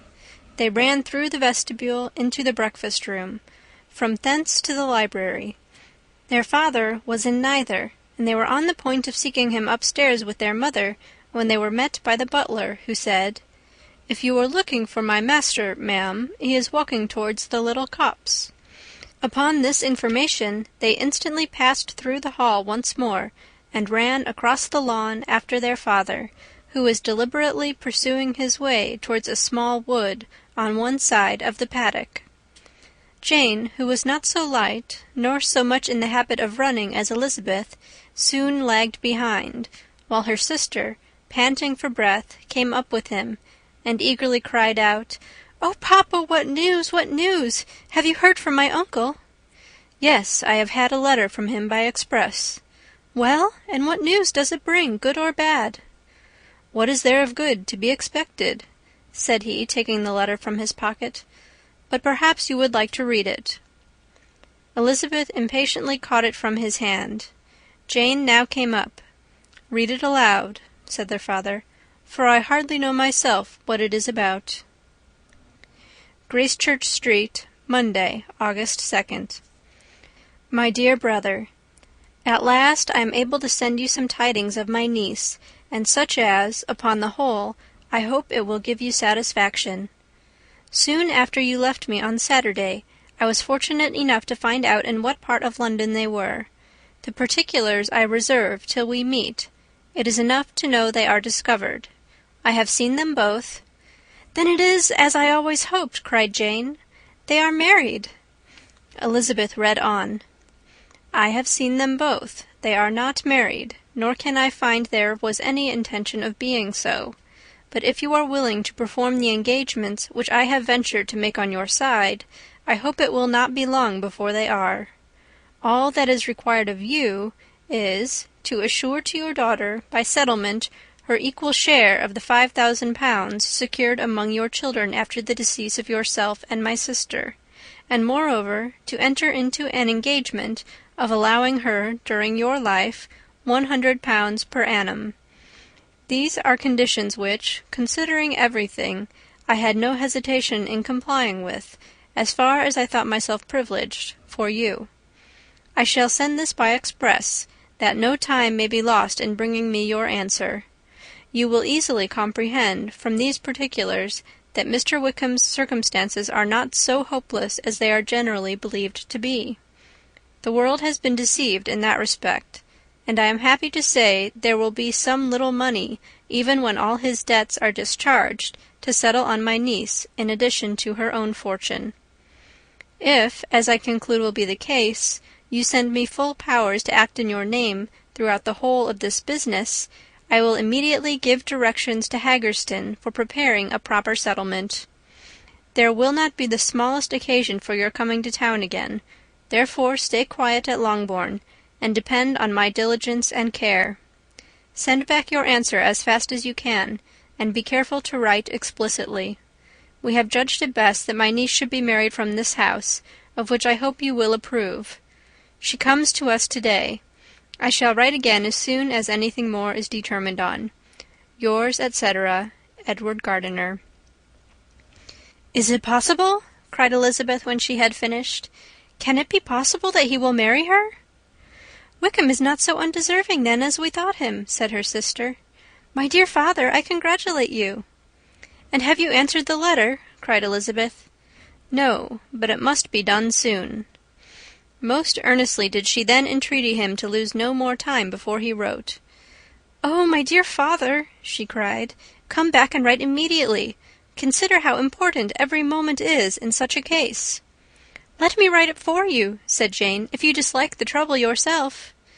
"I dislike it very much," he replied, "but it must be done." And so saying, he turned back with them, and walked towards the house. "And may I ask," said Elizabeth, "but the terms, I suppose, must be complied with." "Complied with? I am only ashamed of his asking so little." "And they must marry. Yet he is such a man."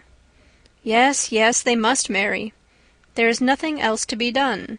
But there are two things that I want very much to know. One is, how much money your uncle has laid down to bring it about, and the other, how am I ever to pay him?" "Money? My uncle?" cried Jane. "What do you mean, sir?" "I mean that no man in his senses would marry Lydia on so slight a temptation as 100 a year during my life, and 50 after I am gone." "That is very true," said Elizabeth, "though it had not occurred to me before. His debts to be discharged, and something still to remain? Oh, it must be my uncle's doings. Generous, good man! I am afraid he has distressed himself. A small sum could not do all this." "No," said her father, "Wickham's a fool if he takes her with a farthing less than 10,000 pounds. I should be sorry to think so ill of him in the very beginning of our relationship." 10,000 pounds! Heaven forbid! How is half such a sum to be repaid? Mr. Bennet made no answer, and each of them, deep in thought, continued silent till they reached the house. Their father then went on to the library to write, and the girls walked into the breakfast-room. "And they are really to be married!" cried Elizabeth, as soon as they were by themselves. "How strange this is! And for this we are to be thankful! That they should marry, small as is their chance of happiness, and wretched as is his character, we are forced to rejoice. Oh, Lydia!" "I comfort myself with thinking," replied Jane, "that he certainly would not marry Lydia if he had not a real regard for her. Though our kind uncle has done something towards clearing him, I cannot believe that 10,000 pounds, or anything like it, has been advanced. He has children of his own, and may have more. How could he spare half 10,000 pounds? If we were ever able to learn what Wickham's debts have been, said Elizabeth, and how much is settled on his side on our sister, we shall exactly know what Mr. Gardiner has done for them, because Wickham has not 6 pence of his own. The kindness of my uncle and aunt can never be requited. Their taking her home and affording her their personal protection and countenance is such a sacrifice to her advantage as years of gratitude cannot enough acknowledge. By this time she is actually with them. If such goodness does not make her miserable now, she will never deserve to be happy. What a meeting for her when she first sees my aunt! We must endeavour to forget all that has passed on either side, said Jane. I hope and trust they will yet be happy. His consenting to marry her is a proof, I believe, that he has come to a right way of thinking. Their mutual affection will steady them, and I flatter myself they will settle so quietly and live in so rational a manner as may in time make their past imprudence forgotten.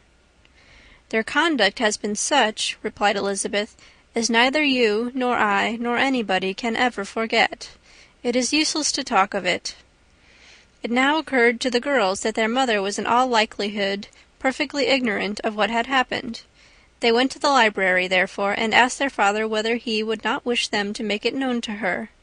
He was writing, and without raising his head, coolly replied, "Just as you please." "May we take my uncle's letter to read to her?" "Take whatever you like, and get away." Elizabeth took the letter from his writing-table, and they went upstairs together. Mary and Kitty were both with Mrs. Bennet. One communication would, therefore, do for all. After a slight preparation for good news, the letter was read aloud. Mrs. Bennet could hardly contain herself. As soon as Jane had read Mr. Gardiner's hope of Lydia's being soon married, her joy burst forth, and every following sentence added to its exuberance. She was now in an irritation as violent from delight as she had ever been fidgety from alarm and vexation. To know that her daughter would be married was enough.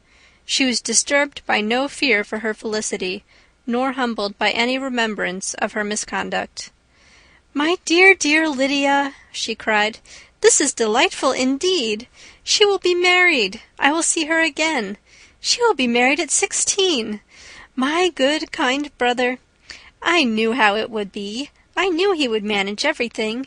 How I long to see her, and to see dear Wickham too. But the clothes, the wedding clothes! I will write to my sister Gardiner about them directly. Lizzie, my dear, run down to your father, and ask him how much he will give her. Stay, I will go myself. Ring the bell, Kitty, for Hill. I will put on my things in a moment. My dear, dear Lydia, how merry we shall be together when we meet!" Her eldest daughters endeavoured to give some relief to the violence of these transports by leading her thoughts to the obligations which Mr. Gardiner's behaviour laid them all under. "For we must attribute this happy conclusion," she added, "in a great measure to his kindness.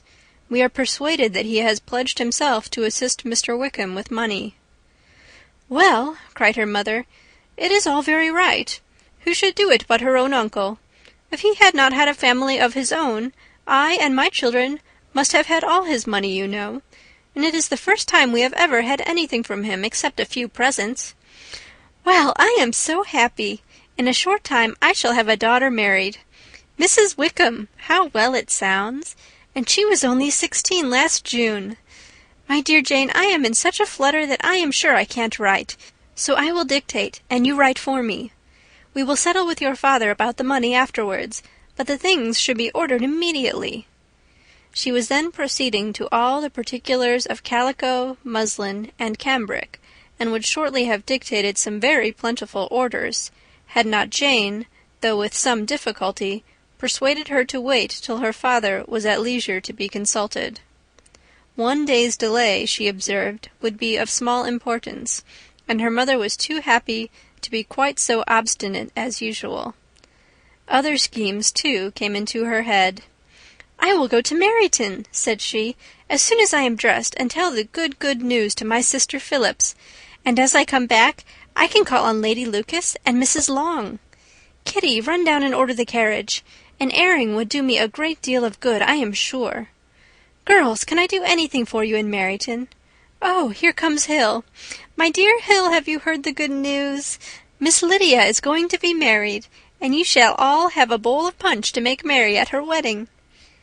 Mrs. Hill began instantly to express her joy. Elizabeth received her congratulations amongst the rest, and then, sick of this folly, took refuge in her own room, that she might think with freedom. Poor Lydia's situation must, at best, be bad enough, but that it was no worse, she had need to be thankful. She felt it so, and though, in looking forward, neither rational happiness nor worldly prosperity could be justly expected for her sister, in looking back to what they had feared only 2 hours ago, she felt all the advantages of what they had gained. Chapter 50. Mr. Bennet had very often wished, before this period of his life, that, instead of spending his whole income, he had laid by an annual sum for the better provision of his children and of his wife, if she survived him. He now wished it more than ever. Had he done his duty in that respect, Lydia need not have been indebted to her uncle for whatever of honour or credit could now be purchased for her. The satisfaction of prevailing on one of the most worthless young men in Great Britain to be her husband might then have rested in its proper place. He was seriously concerned that a cause of so little advantage to anyone should be forwarded at the sole expense of his brother-in-law, and he was determined, if possible, to find out the extent of his assistance, and to discharge the obligation as soon as he could. When first Mr. Bennet had married, economy was held to be perfectly useless, for, of course, they were to have a son. The son was to join in cutting off the entail as soon as he should be of age, and the widow and younger children would by that means be provided for. 5 daughters successively entered the world, but yet the son was to come, and Mrs. Bennet, for many years after Lydia's birth, had been certain that he would. This event had at last been despaired of, but it was then too late to be saving. Mrs. Bennet had no turn for economy, and her husband's love of independence had alone prevented their exceeding their income. 5,000 was settled by marriage articles on Mrs. Bennet and the children.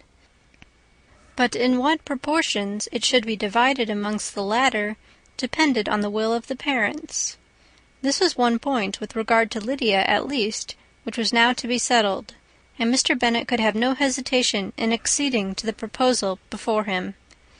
In terms of grateful acknowledgment for the kindness of his brother, though expressed most concisely, he then delivered on paper his perfect approbation of all that was done, and his willingness to fulfil the engagements that had been made for him. He had never before supposed that, could Wickham be prevailed on to marry his daughter, it would be done with so little inconvenience to himself as by the present arrangement. He would scarcely be £10 a year the loser by the 100 that was to be paid them, for, what with her board and pocket allowance, and the continual presents in money which had passed to her through her mother's hands, Lydia's expenses had been very little within that sum.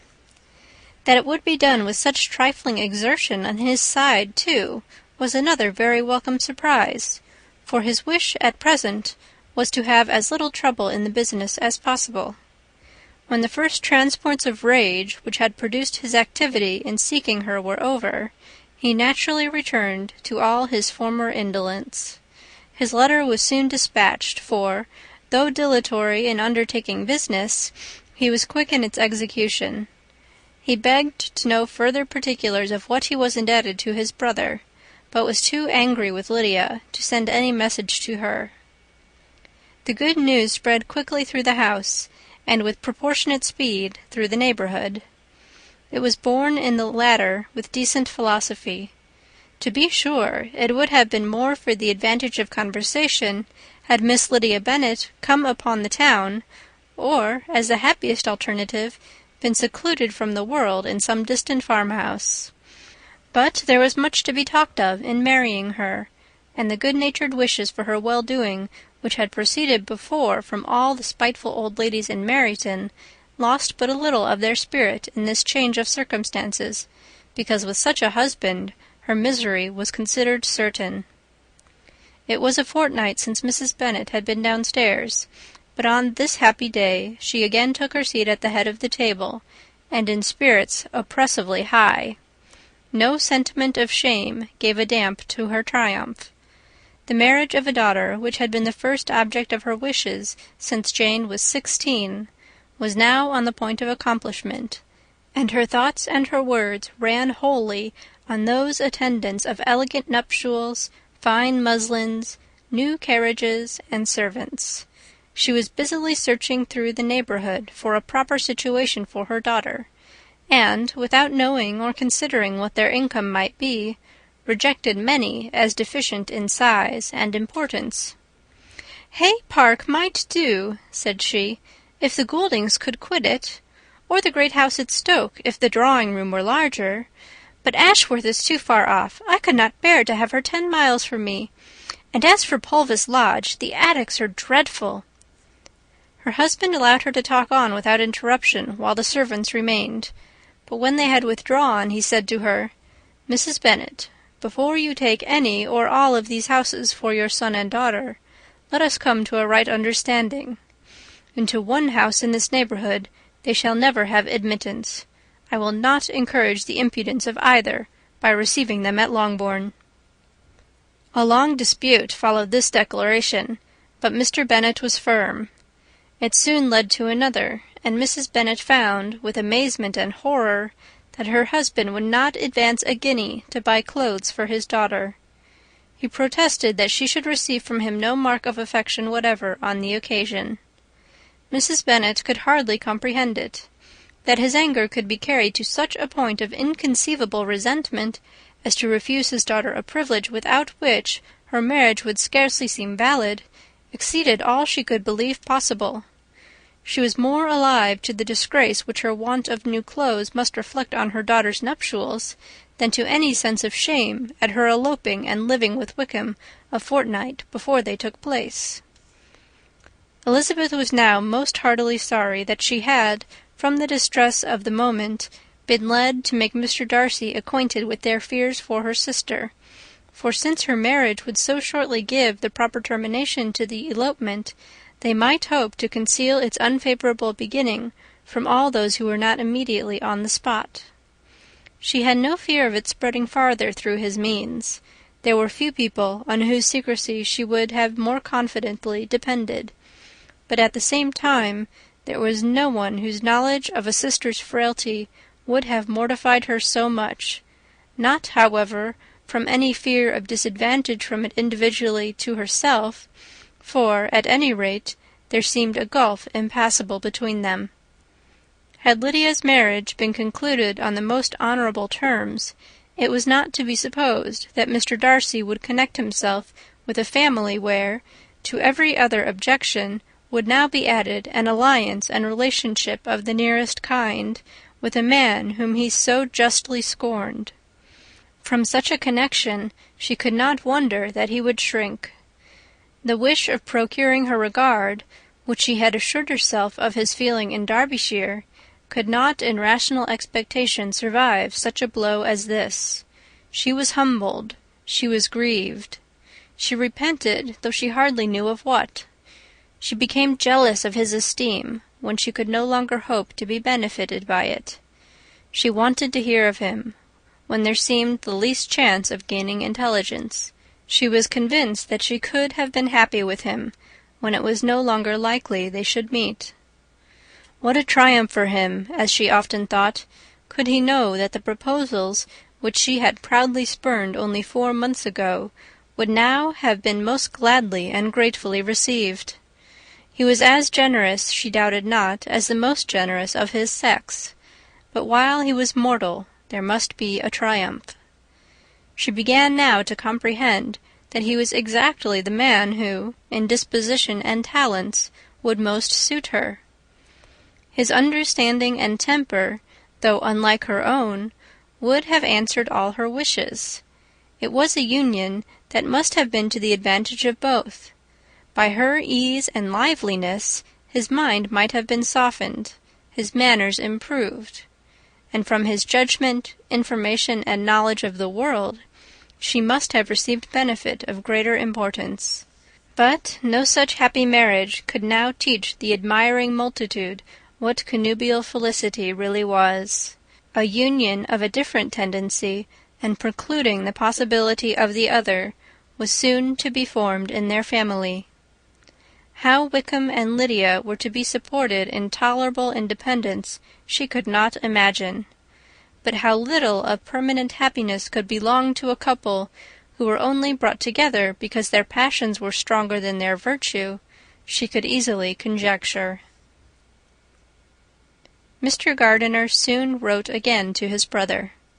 To Mr. Bennet's acknowledgments he briefly replied with assurance of his eagerness to promote the welfare of any of his family, and concluded with entreaties that the subject might never be mentioned to him again. The principal purport of his letter was to inform them that Mr. Wickham had resolved on quitting the militia. "It was greatly my wish that he should do so," he added, "as soon as his marriage was fixed on, and I think you will agree with me in considering the removal from that corps as highly advisable, both on his account and my niece's. It is Mr. Wickham's intention to go into the regulars, and among his former friends there are still some who are able and willing to assist him in the army. He has the promise of an insigncy in General Blank's regiment, now quartered in the north.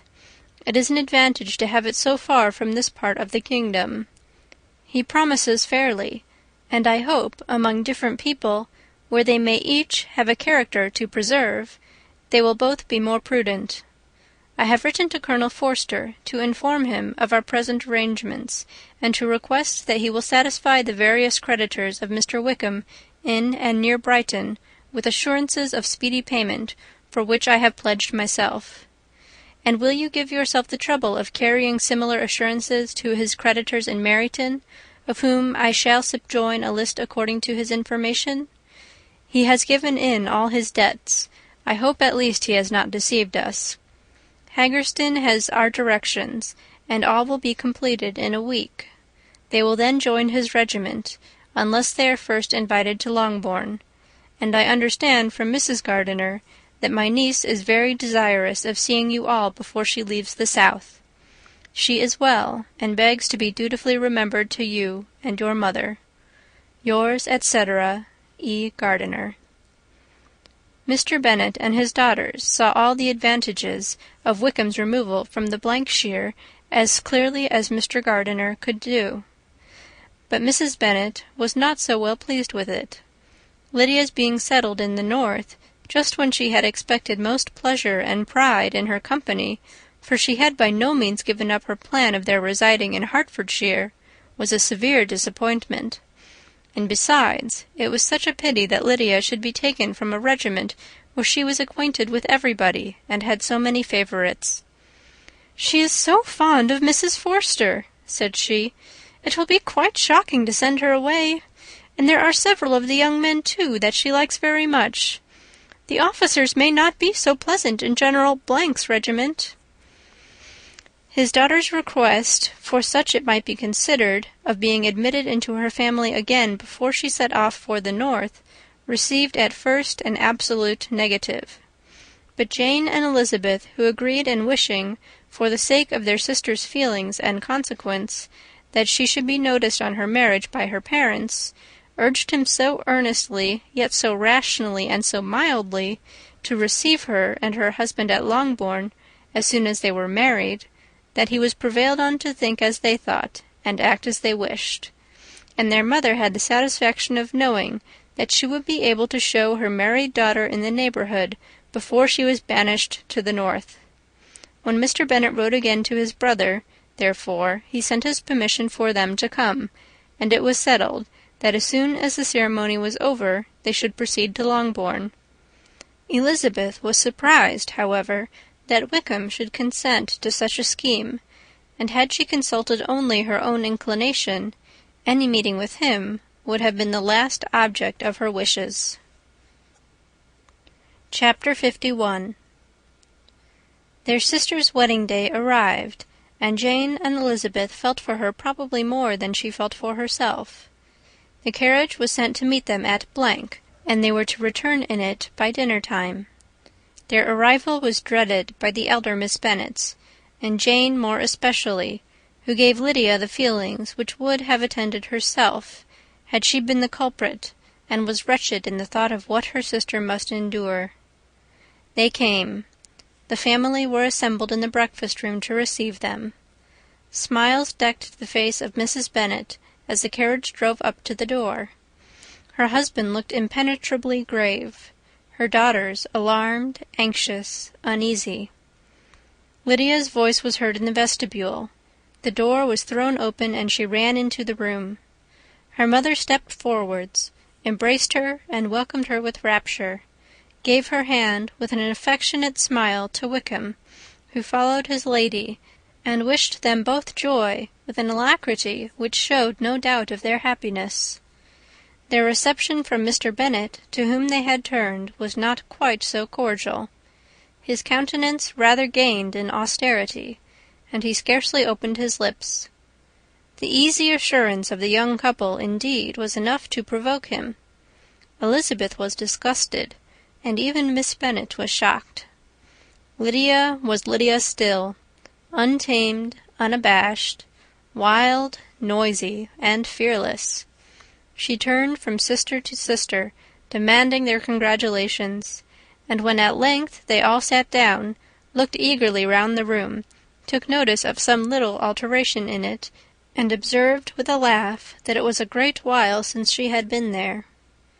Wickham was not at all more distressed than herself, but his manners were always so pleasing that had his character and his marriage been exactly what they ought, his smiles and his easy address, while he claimed their relationship, would have delighted them all. Elizabeth had not before believed him quite equal to such assurance, but she sat down, resolving within herself to draw no limits in future to the impudence of an impudent man. She blushed, and Jane blushed, but the cheeks of the two who caused their confusion suffered no variation of colour. There was no want of discourse. The bride and her mother could neither of them talk fast enough, and Wickham, who happened to sit near Elizabeth, began inquiring after his acquaintance in that neighbourhood, with a good-humoured ease which she felt very unable to equal in her replies. They seemed each of them to have the happiest memories in the world. Nothing of the past was recollected with pain, and Lydia led voluntarily to subjects which her sisters would not have alluded to for the world. "Only think of its being 3 months," she cried, "since I went away. It seems but a fortnight, I declare, and yet there have been things enough happened in the time. Good gracious, when I went away, I am sure I had no more idea of being married till I came back again, though I thought it would be very good fun if I was." Her father lifted up his eyes. Jane was distressed. Elizabeth looked expressively at Lydia, but she, who never heard nor saw anything of which she chose to be insensible, gaily continued, "Oh, mamma, do the people hereabouts know I am married to-day? I was afraid they might not, and we overtook William Goulding in his curricle, so I was determined he should know it, and so I let down the side glass next to him, and took off my glove and let my hand just rest upon the window-frame, so that he might see the ring, and then I bowed and smiled like anything." Elizabeth could bear it no longer. She got up and ran out of the room, and returned no more, till she heard them passing through the hall to the dining-parlour. She then joined them soon enough to see Lydia, with anxious parade, walk up to her mother's right hand, and hear her say to her eldest sister, "Ah, Jane, I take your place now, and you must go lower, because I am a married woman." It was not to be supposed that time would give Lydia that embarrassment which from she had been so wholly free at first. Her ease and good spirits increased. She longed to see Mrs. Phillips, the Lucases, and all their other neighbours, and to hear herself called Mrs. Wickham by each of them, and in the meantime she went after dinner to show her ring, and boast of being married, to Mrs. Hill and the 2 housemaids. "Well, mamma," said she, when they were all returned to the breakfast-room, "and what do you think of my husband? Is not he a charming man? I am sure my sisters must all envy me. I only hope they may have half my good luck. They must all go to Brighton. That is the place to get husbands. What a pity it is, mamma, we did not all go." "Very true, and if I had my will, we should. But, my dear Lydia, I don't at all like your going such a way off. Must it be so?" "Oh, Lord, yes! There is nothing in that. I shall like it of all things. You and papa and my sisters must come down and see us. We shall be at Newcastle all the winter, and I dare say there will be some balls, and I will take care to get good partners for them all." "I should like it beyond anything," said her mother. "And then when you go away, you may leave 1 or 2 of my sisters behind you, and I dare say I shall get husbands for them before the winter is over." "I thank you for my share of the favour," said Elizabeth, "but I do not particularly like your way of getting husbands." Their visitors were not to remain above 10 days with them. Mr. Wickham had received his commission before he left London, and he was to join his regiment at the end of a fortnight.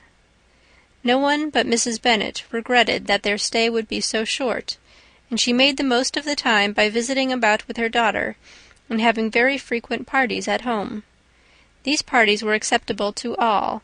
To avoid a family circle was even more desirable to such as did think than such as did not. Wickham's affection for Lydia was just what Elizabeth had expected to find it, not equal to Lydia's for him. She had scarcely needed her present observation to be satisfied, from the reason of things, that their elopement had been brought on by the strength of her love rather than by his, and she would have wondered why, without violently caring for her, he chose to elope with her at all, had she not felt certain that his flight was rendered necessary by distress of circumstances, and if that were the case, he was not the young man to resist an opportunity of having a companion. Lydia was exceedingly fond of him. He was her dear Wickham on every occasion.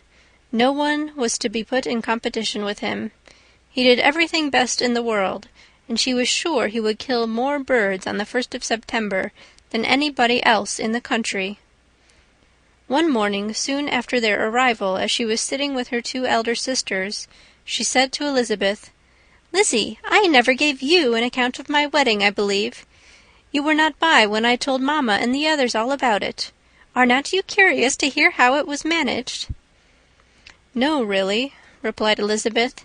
"I think there cannot be too little said of the subject." "La, you are so strange! But I must tell you how it went off. We were married, you know, at St. Clement's, because Wickham's lodgings were in that parish, and it was settled that we should all be there by 11 o'clock. My uncle and aunt and I were to go together, and the others were to meet us at the church. Well, Monday morning came, and I was in such a fuss. I was so afraid, you know, that something would happen to put it off, and then I should have gone quite distracted. And there was my aunt, all the time I was dressing, preaching and talking away just as if she was reading a sermon. However, I did not hear above 1 word in 10, for I was thinking, you may suppose, of my dear Wickham. I longed to know whether he would be married in his blue coat. Well, and so we breakfast at 10, as usual. I thought it would never be over, for by the by you are to understand that my uncle and aunt were horrid unpleasant all the time I was with them. If you'll believe me, I did not once put my foot out of doors, though I was there a fortnight. Not one party or scheme or anything. To be sure, London was rather thin, but, however, the little theatre was open. Well, and so just as the carriage came to the door, my uncle was called away upon business to that horrid man, Mr. Stone. And then, you know, when once they get together, there is no end of it. Well, I was so frightened I did not know what to do, for my uncle was to give me away, and if we were beyond the hour, we could not be married all day. But luckily he came back again in 10 minutes' time, and then we all set out. However, I recollected afterwards that if he had been prevented going, the wedding need not be put off, for Mr. Darcy might have done as well." "Mr. Darcy?" repeated Elizabeth in utter amazement. "Oh, yes. He was to come there with Wickham, you know. But gracious me, I quite forgot. I ought not to have said a word about it. I promised them so faithfully. What will Wickham say? It was to be such a secret." "If it was to be secret," said Jane, "say not another word on the subject. You may depend upon my seeking no further." "Oh, certainly," said Elizabeth, though burning with curiosity. "We will ask you no questions." "Thank you," said Lydia, "for if you did I should certainly tell you all, and then Wickham would be angry." On such encouragement to ask, Elizabeth was forced to put it out of her power by running away. But to live in ignorance on such a point was impossible, or at least it was impossible not to try for information. Mr. Darcy had been at her sister's wedding. It was exactly a scene, and exactly among people where he had apparently least to do, and least temptation to go. Conjectures as to the meaning of it, rapid and wild, hurried into her brain, but she was satisfied with none. Those that best pleased her, as placing his conduct in the noblest light, seemed most improbable. She could not bear such suspense, and hastily seizing a sheet of paper, wrote a short letter to her aunt to request an explanation of what Lydia had dropped, if it were compatible with the secrecy which had been intended. "You may readily comprehend," she added, "what my curiosity must be to know how a person unconnected with any of us, and, comparatively speaking, a stranger to our family, should have been amongst you at such a time. Pray write instantly, and let me understand it, unless it is, for very cogent reasons, to remain in the secrecy which Lydia seems to think necessary, and then I must endeavour to be satisfied with ignorance. Not that I shall, though," she added to herself, as she finished the letter. "And, my dear aunt, if you do not tell me in an honourable manner, I shall certainly be reduced to tricks and stratagems to find it out." Jane's delicate sense of honour would not allow her to speak to Elizabeth privately of what Lydia had let fall. Elizabeth was glad of it. Till it appeared whether her inquiries would receive any satisfaction, she had rather be without a confidant. Chapter 52. Elizabeth had the satisfaction of receiving an answer to her letter as soon as she possibly could. She was no sooner in possession of it than, hurrying into the little copse, where she was least likely to be interrupted, she sat down on one of the benches and prepared to be happy, for the length of the letter convinced her that it did not contain a denial. Gracechurch Street, September 6th. My dear niece, I have just received your letter, and shall devote this whole morning to answering it, as I foresee that a little writing will not comprise what I have to tell you. I must confess myself surprised by your application. I did not expect it from you. Don't think me angry, however, for I only mean to let you know that I had not imagined such inquiries to be necessary on your side. If you do not choose to understand me, forgive my impertinence. Your uncle is much surprised, as I am, and nothing but the belief of your being a party concerned would have allowed him to act as he has done. But if you are really innocent and ignorant, I must be more explicit. On the very day of my coming home from Longbourn, your uncle had a most unexpected visitor. Mr. Darcy called, and was shut up with him several hours. It was all over before I arrived, so my curiosity was not so dreadfully racked as yours seems to have been. He came to tell Mr. Gardiner that he had found out where your sister and Mr. Wickham were, and that he had seen and talked with them both, Wickham repeatedly, Lydia once. From what I can collect, he left Derbyshire only one day after ourselves, and came to town with the resolution of hunting for them. The motive professed was his conviction of its being owing to himself that Wickham's worthlessness had not been so well known as to make it impossible for any young woman of character to love or confide in him. He generously imputed the whole to his mistaken pride, and confessed that he had before thought it beneath him to lay his private actions open to the world. His character was to speak for itself. He called it, therefore, his duty to step forward and endeavour to remedy an evil which had been brought on by himself. If he had another motive, I am sure it would never disgrace him. He had been some days in town before he was able to discover them, but he had something to direct his search, which was more than we had, and the consciousness of this was another reason for his resolving to follow us. There is a lady, it seems, a Mrs. Young, who was some time ago governess to Miss Darcy, and was dismissed from her charge on some cause of disapprobation, though he did not say what. She then took a large house in Edward Street, and has since maintained herself by letting lodgings. This Mrs. Young was, he knew, intimately acquainted with Wickham, and he went to her for intelligence of him as soon as he got to town, but it was 2 or 3 days before he could get from her what he wanted. She would not betray her trust, I suppose, without bribery and corruption, for she really did know where her friend was to be found. Wickham, indeed, had gone to her on their first arrival in London, and had she been able to receive them into her house, they would have taken up their abode with her. At length, however, our kind friend procured the wished-for direction. They were in Street. He saw Wickham, and afterwards insisted on seeing Lydia. His first object with her, he acknowledged, had been to persuade her to quit her present disgraceful situation and return to her friends as soon as they could be prevailed on to receive her, offering his assistance as far as it would go. But he found Lydia absolutely resolved on remaining where she was. She cared for none of her friends, she wanted no help of his, she would not hear of leaving Wickham. She was sure they would be married some time or other, and it did not much signify when. Since such were her feelings, it only remained, he thought, to secure and expedite a marriage, which, in his very first conversation with Wickham, he easily learnt had never been his design. He confessed himself obliged to leave the regiment, on account of some debts of honour, which were very pressing, and scrupled not to lay all the ill consequences of Lydia's flight on her own folly alone. He meant to resign his commission immediately, and as to his future situation, he could conjecture very little about it. He must go somewhere, but he did not know where, and he knew he should have nothing to live on. Mr. Darcy asked him why he had not married your sister at once. Though Mr. Bennet was not imagined to be very rich, he would have been able to do something for him, and his situation must have been benefited by marriage.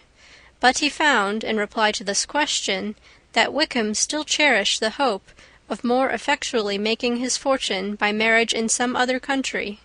Under such circumstances, however, he was not likely to be proof against the temptation of immediate relief. They met several times, for there was much to be discussed. Wickham, of course, wanted more than he could get, but at length was reduced to be reasonable. Everything being settled between them, Mr. Darcy's next step was to make your uncle acquainted with it, and he first called in Gracechurch Street the evening before I came home, but Mr. Gardiner could not be seen, and Mr. Darcy found, on further inquiry, that your father was still with him, but would quit town the next morning. He did not judge your father to be a person whom he could so properly consult as your uncle, and therefore readily postponed seeing him till after the departure of the former. He did not leave his name, and till the next day it was only known that a gentleman had called on business. On Saturday he came again. Your father was gone, your uncle at home, and, as I said before, they had a great deal of talk together. They met again on Sunday, and then I saw him too. It was not all settled before Monday. As soon as it was, the express was sent off to Longbourn. But our visitor was very obstinate. I fancy, Lizzie, that obstinacy is the real defect of his character after all. He has been accused of many faults at different times, but this is the true one. Nothing was to be done that he did not do himself, though I am sure, and I do not speak it to be thanked, therefore say nothing about it, your uncle would most readily have settled the whole. They battled it together for a long time, which was more than either the gentleman or lady concerned in it deserved. But at last your uncle was forced to yield, and instead of being allowed to be of use to his niece, was forced to put up with only having the probable credit of it, which went sorely against the grain, and I really believe your letter this morning gave him great pleasure, because it required an explanation that would rob him of his borrowed feathers, and give the praise where it was due. But, Lizzie, this must go no farther than yourself, or Jane at most. You know pretty well, I suppose, what has been done for the young people. His debts are to be paid, amounting, I believe, to considerably more than £1,000, another 1,000 in addition to her own settled upon her, and his commission purchased. The reason why all this was to be done by him alone was such as I have given above. It was owing to him, to his reserve and want of proper consideration, that Wickham's character had been so misunderstood, and consequently that he had been received and noticed as he was. Perhaps there was some truth in this, though I doubt whether his reserve, or anybody's reserve, can be answerable for the event. But in spite of all this fine talking, my dear Lizzie, you may rest perfectly assured that your uncle would never have yielded if we had not given him credit for another interest in the affair. When all this was resolved on, he returned again to his friends, who were still staying at Pemberley, but it was agreed that he should be in London once more when the wedding took place, and all money matters were then to receive the last finish. I believe I have now told you everything. It is a relation which you tell me is to give you great surprise. I hope at least it will not afford you any displeasure. Lydia came to us, and Wickham had constant admission to the house. He was exactly what he had been when I knew him in Hertfordshire, but I would not tell you how little I was satisfied with her behaviour while she stayed with us, if I had not perceived, by Jane's letter last Wednesday, that her conduct on coming home was exactly of a piece with it, and therefore what I now tell you can give you no fresh pain. I talked to her repeatedly in the most serious manner, representing to her all the wickedness of what she had done, and all the unhappiness she had brought on her family. If she heard me, it was by good luck, for I am sure she did not listen. I was sometimes quite provoked, but then I recollected my dear Elizabeth and Jane, and for their sakes had patience with her. Mr. Darcy was punctual in his return, and, as Lydia informed you, attended the wedding. He dined with us the next day, and was to leave town again on Wednesday or Thursday. Will you be very angry with me, my dear Lizzie, if I take this opportunity of saying, what I was never bold enough to say before, how much I like him? His behaviour to us has, in every respect, been as pleasing as when we were in Derbyshire. His understanding and opinions all please me. He wants nothing but a little more liveliness, and that, if he marries prudently, his wife may teach him. I thought him very sly. He hardly ever mentioned your name, but slyness seems the fashion. Pray forgive me if I have been very presuming, or at least do not punish me so far as to exclude me from Pemberley. I shall never be quite happy till I have been all round the park. A low phaeton with a nice little pair of ponies would be the very thing. But I must write no more. The children have been wanting me this half-hour. Yours very sincerely, Mrs. Gardiner. The contents of this letter threw Elizabeth into a flutter of spirits, in which it was difficult to determine whether pleasure or pain bore the greatest share. The vague and unsettled suspicion which uncertainty had produced of what Mr. Darcy might have been doing to forward her sister's match, which she had feared to encourage as an exertion of goodness too great to be probable, and at the same time dreaded to be just, from the pain of obligation, were proved beyond their greatest extent to be true. He had followed them purposely to town. He had taken on himself all the trouble and mortification attendant on such a research, in which supplication had been necessary to a woman whom he must abominate and despise, and where he was reduced to frequently meet, reason with, persuade, and finally bribe the man whom he always most wished to avoid, and whose very name it was a punishment to him to pronounce. He had done all this for a girl whom he could neither regard nor esteem. Her heart did whisper that he had done it for her, but it was a hope shortly checked by other considerations, and she soon felt that even her vanity was insufficient when required to depend on his affection for her, for a woman who had already refused him, as able to overcome a sentiment so natural as abhorrence against relationship with Wickham. Brother-in-law of Wickham! Every kind of pride must revolt from the connection. He had, to be sure, done much. She was ashamed to think how much, but he had given a reason for his interference, which asked no extraordinary stretch of belief. It was reasonable that he should feel he had been wrong. He had liberality, and he had the means of exercising it, and though she would not place herself as his principal inducement, she could, perhaps, believe that remaining partiality for her might assist his endeavours in a cause where her peace of mind must be materially concerned. It was painful, exceedingly painful, to know that they were under obligations to a person who could never receive a return. They owed the restoration of Lydia, her character, everything to him. Oh, how heartily did she grieve over every ungracious sensation she had ever encouraged, every saucy speech she had ever directed towards him.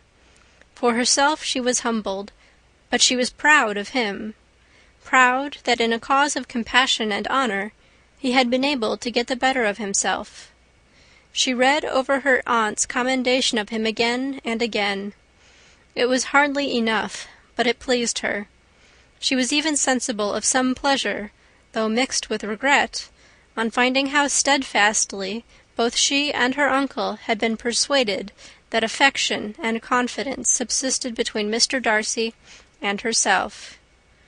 She was roused from her seat and her reflections by some one's approach, and before she could strike into another path she was overtaken by Wickham.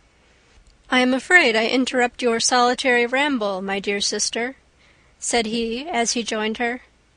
"You certainly do," she replied with a smile, "but it does not follow that the interruption must be unwelcome." "I should be sorry indeed if it were.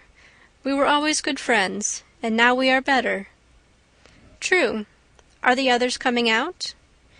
"I do not know. Mrs. Bennet and Lydia are going in the carriage to Meryton. And so, my dear sister, I find, from our uncle and aunt, that you have actually seen Pemberley." She replied in the affirmative. "I almost envy you the pleasure, and yet I believe it will be too much for me, or else I could take it in my way to Newcastle. And you saw the old housekeeper, I suppose? Poor Reynolds! She was always very fond of me. But of course she did not mention my name to you." "Yes, she did."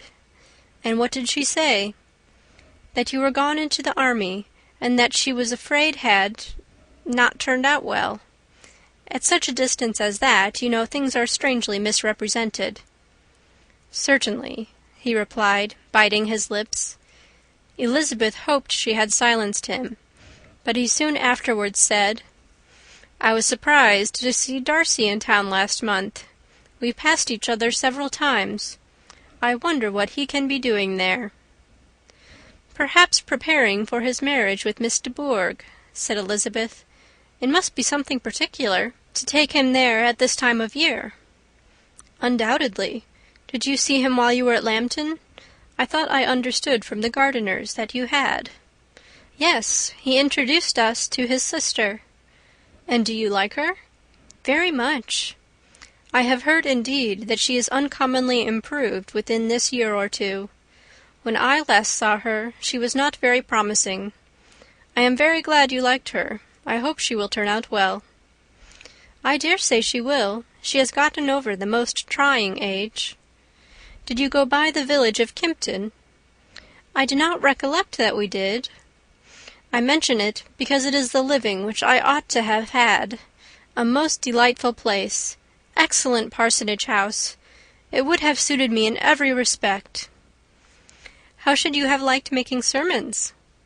"Exceedingly well.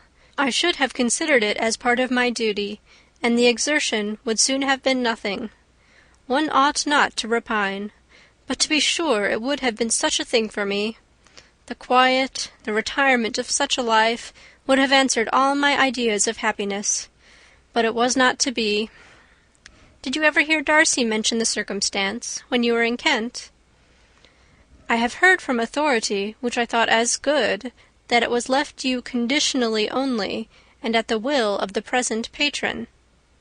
You have? Yes. There was something in that. I told you so from the first, you may remember. I did hear, too, that there was a time when sermon-making was not so palatable to you as it seems to be at present, that you actually declared your resolution of never taking orders, and that the business had been compromised accordingly. You did, and it was not wholly without foundation. You may remember what I told you on that point when first we talked of it. They were now almost at the door of the house, for she had walked fast to get rid of him, and, unwilling, for her sister's sake, to provoke him, she only said in reply, with a good-humoured smile, "Come, Mr. Wickham, we are brother and sister, you know. Do not let us quarrel about the past. In future, I hope we shall be always of one mind." She held out her hand. He kissed it with affectionate gallantry, though he hardly knew how to look, and they entered the house. Chapter 53. Mr. Wickham was so perfectly satisfied with this conversation that he never again distressed himself or provoked his dear sister Elizabeth by introducing the subject of it, and she was pleased to find that she had said enough to keep him quiet. The day of his and Lydia's departure soon came, and Mrs. Bennet was forced to submit to a separation which, as her husband by no means entered into her scheme of their all going to Newcastle, was likely to continue at least a 12-month. "Oh, my dear Lydia," she cried, "when shall we meet again?" "Oh, Lord, I don't know. Not these 2 or 3 years, perhaps. Write to me very often, my dear." "As often as I can. But you know married women have never much time for writing. My sisters may write to me. They will have nothing else to do." Mr. Wickham's adieus were much more affectionate than his wife's. He smiled, looked handsome, and said many pretty things. "He is as fine a fellow," said Mr. Bennet, as soon as they were out of the house, "as ever I saw.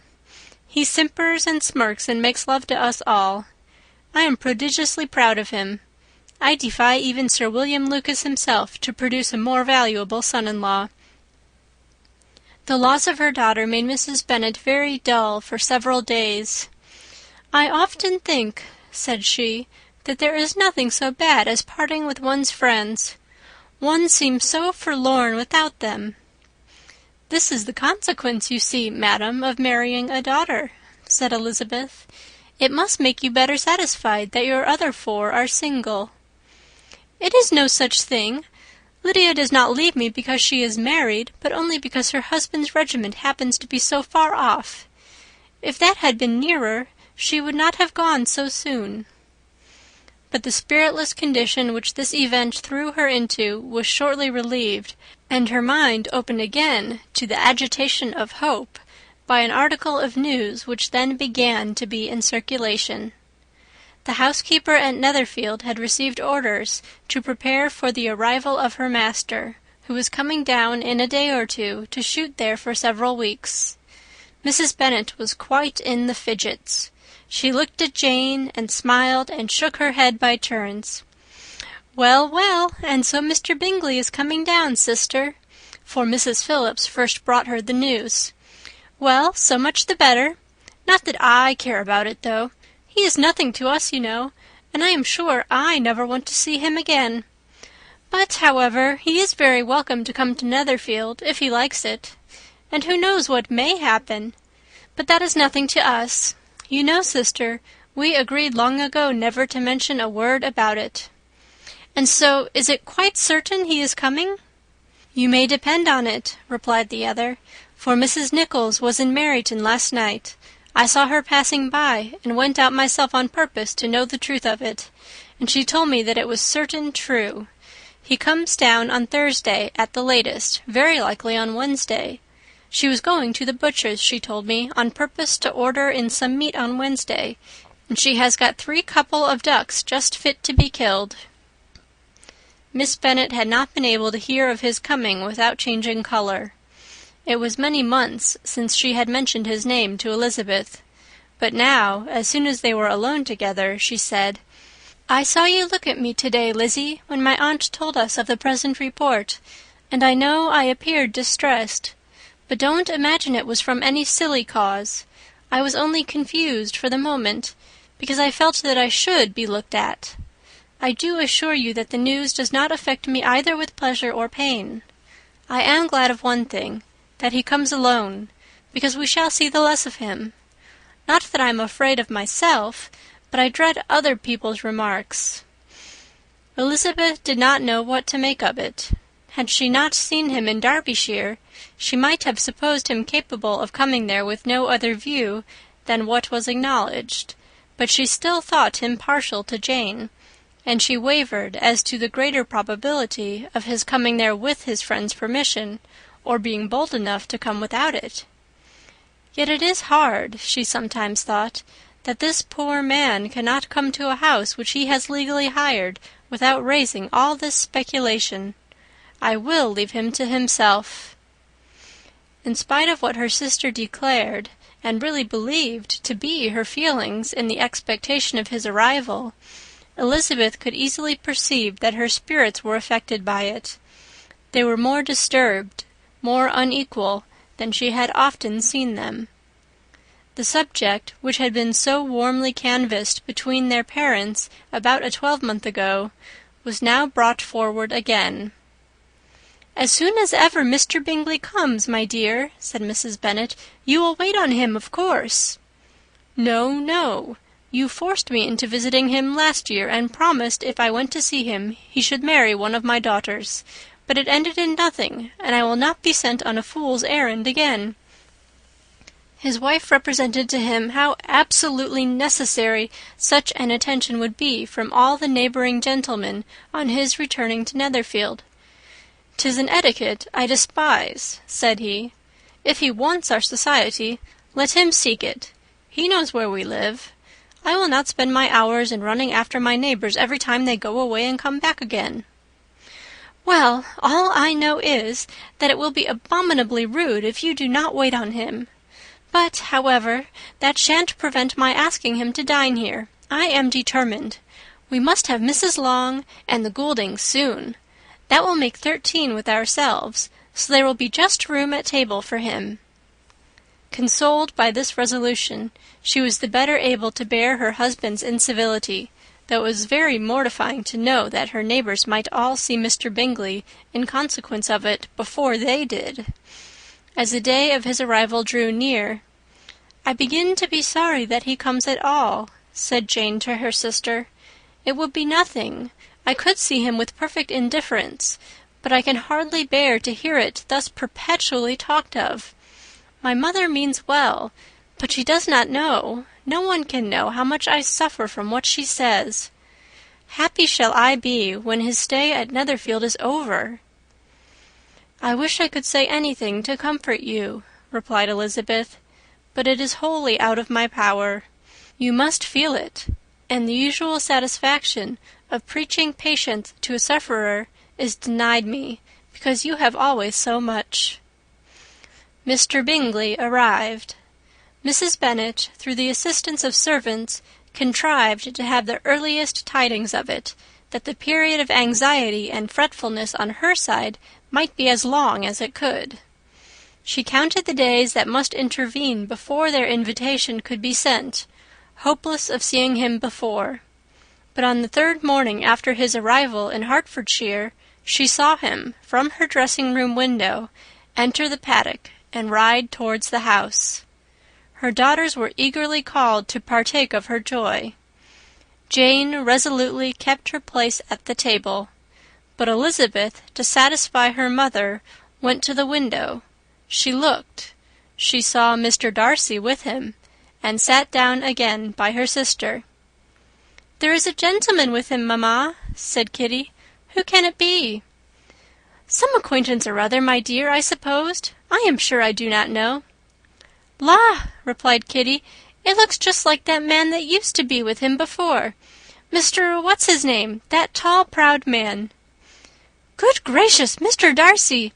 And so it does, I vow. Well, any friend of Bingley's will always be welcome here, to be sure, but else I must say that I hate the very sight of him." Jane looked at Elizabeth with surprise and concern. She knew but little of their meeting in Derbyshire, and therefore felt for the awkwardness which must attend her sister in seeing him almost for the first time after receiving his explanatory letter. Both sisters were uncomfortable enough. Each felt for the other, and of course for themselves, and their mother talked on, of her dislike of Mr. Darcy, and her resolution to be civil to him only as Mr. Bingley's friend, without being heard by either of them. But Elizabeth had sources of uneasiness which could not be suspected by Jane, to whom she had never yet had courage to show Mrs. Gardiner's letter, or to relate her own change of sentiment towards him. To Jane he could be only a man whose proposals she had refused, and whose merit she had undervalued. But to her own more extensive information, he was the person to whom the whole family were indebted for the first of benefits, and whom she regarded herself with an interest, if not quite so tender, at least as reasonable and just as what Jane felt for Bingley. Her astonishment at his coming to Netherfield, to Longbourn, and voluntarily seeking her again, was almost equal to what she had known on first witnessing his altered behaviour in Derbyshire. The colour which had been driven from her face returned for half a minute with an additional glow, and a smile of delight added lustre to her eyes, as she thought for that space of time that his affection and wishes must still be unshaken. But she would not be secure. "Let me first see how he behaves," said she. "It will then be early enough for expectation." She sat intently at work, striving to be composed, and without daring to lift up her eyes, till anxious curiosity carried them to the face of her sister as the servant was approaching the door. Jane looked a little paler than usual, but more sedate than Elizabeth had expected. On the gentlemen's appearing, her colour increased, yet she received them with tolerable ease, and with a propriety of behaviour equally free from any symptom of resentment or any unnecessary complaisance. Elizabeth said as little to either as civility would allow, and sat down again to her work, with an eagerness which it did not often command. She had ventured only one glance at Darcy.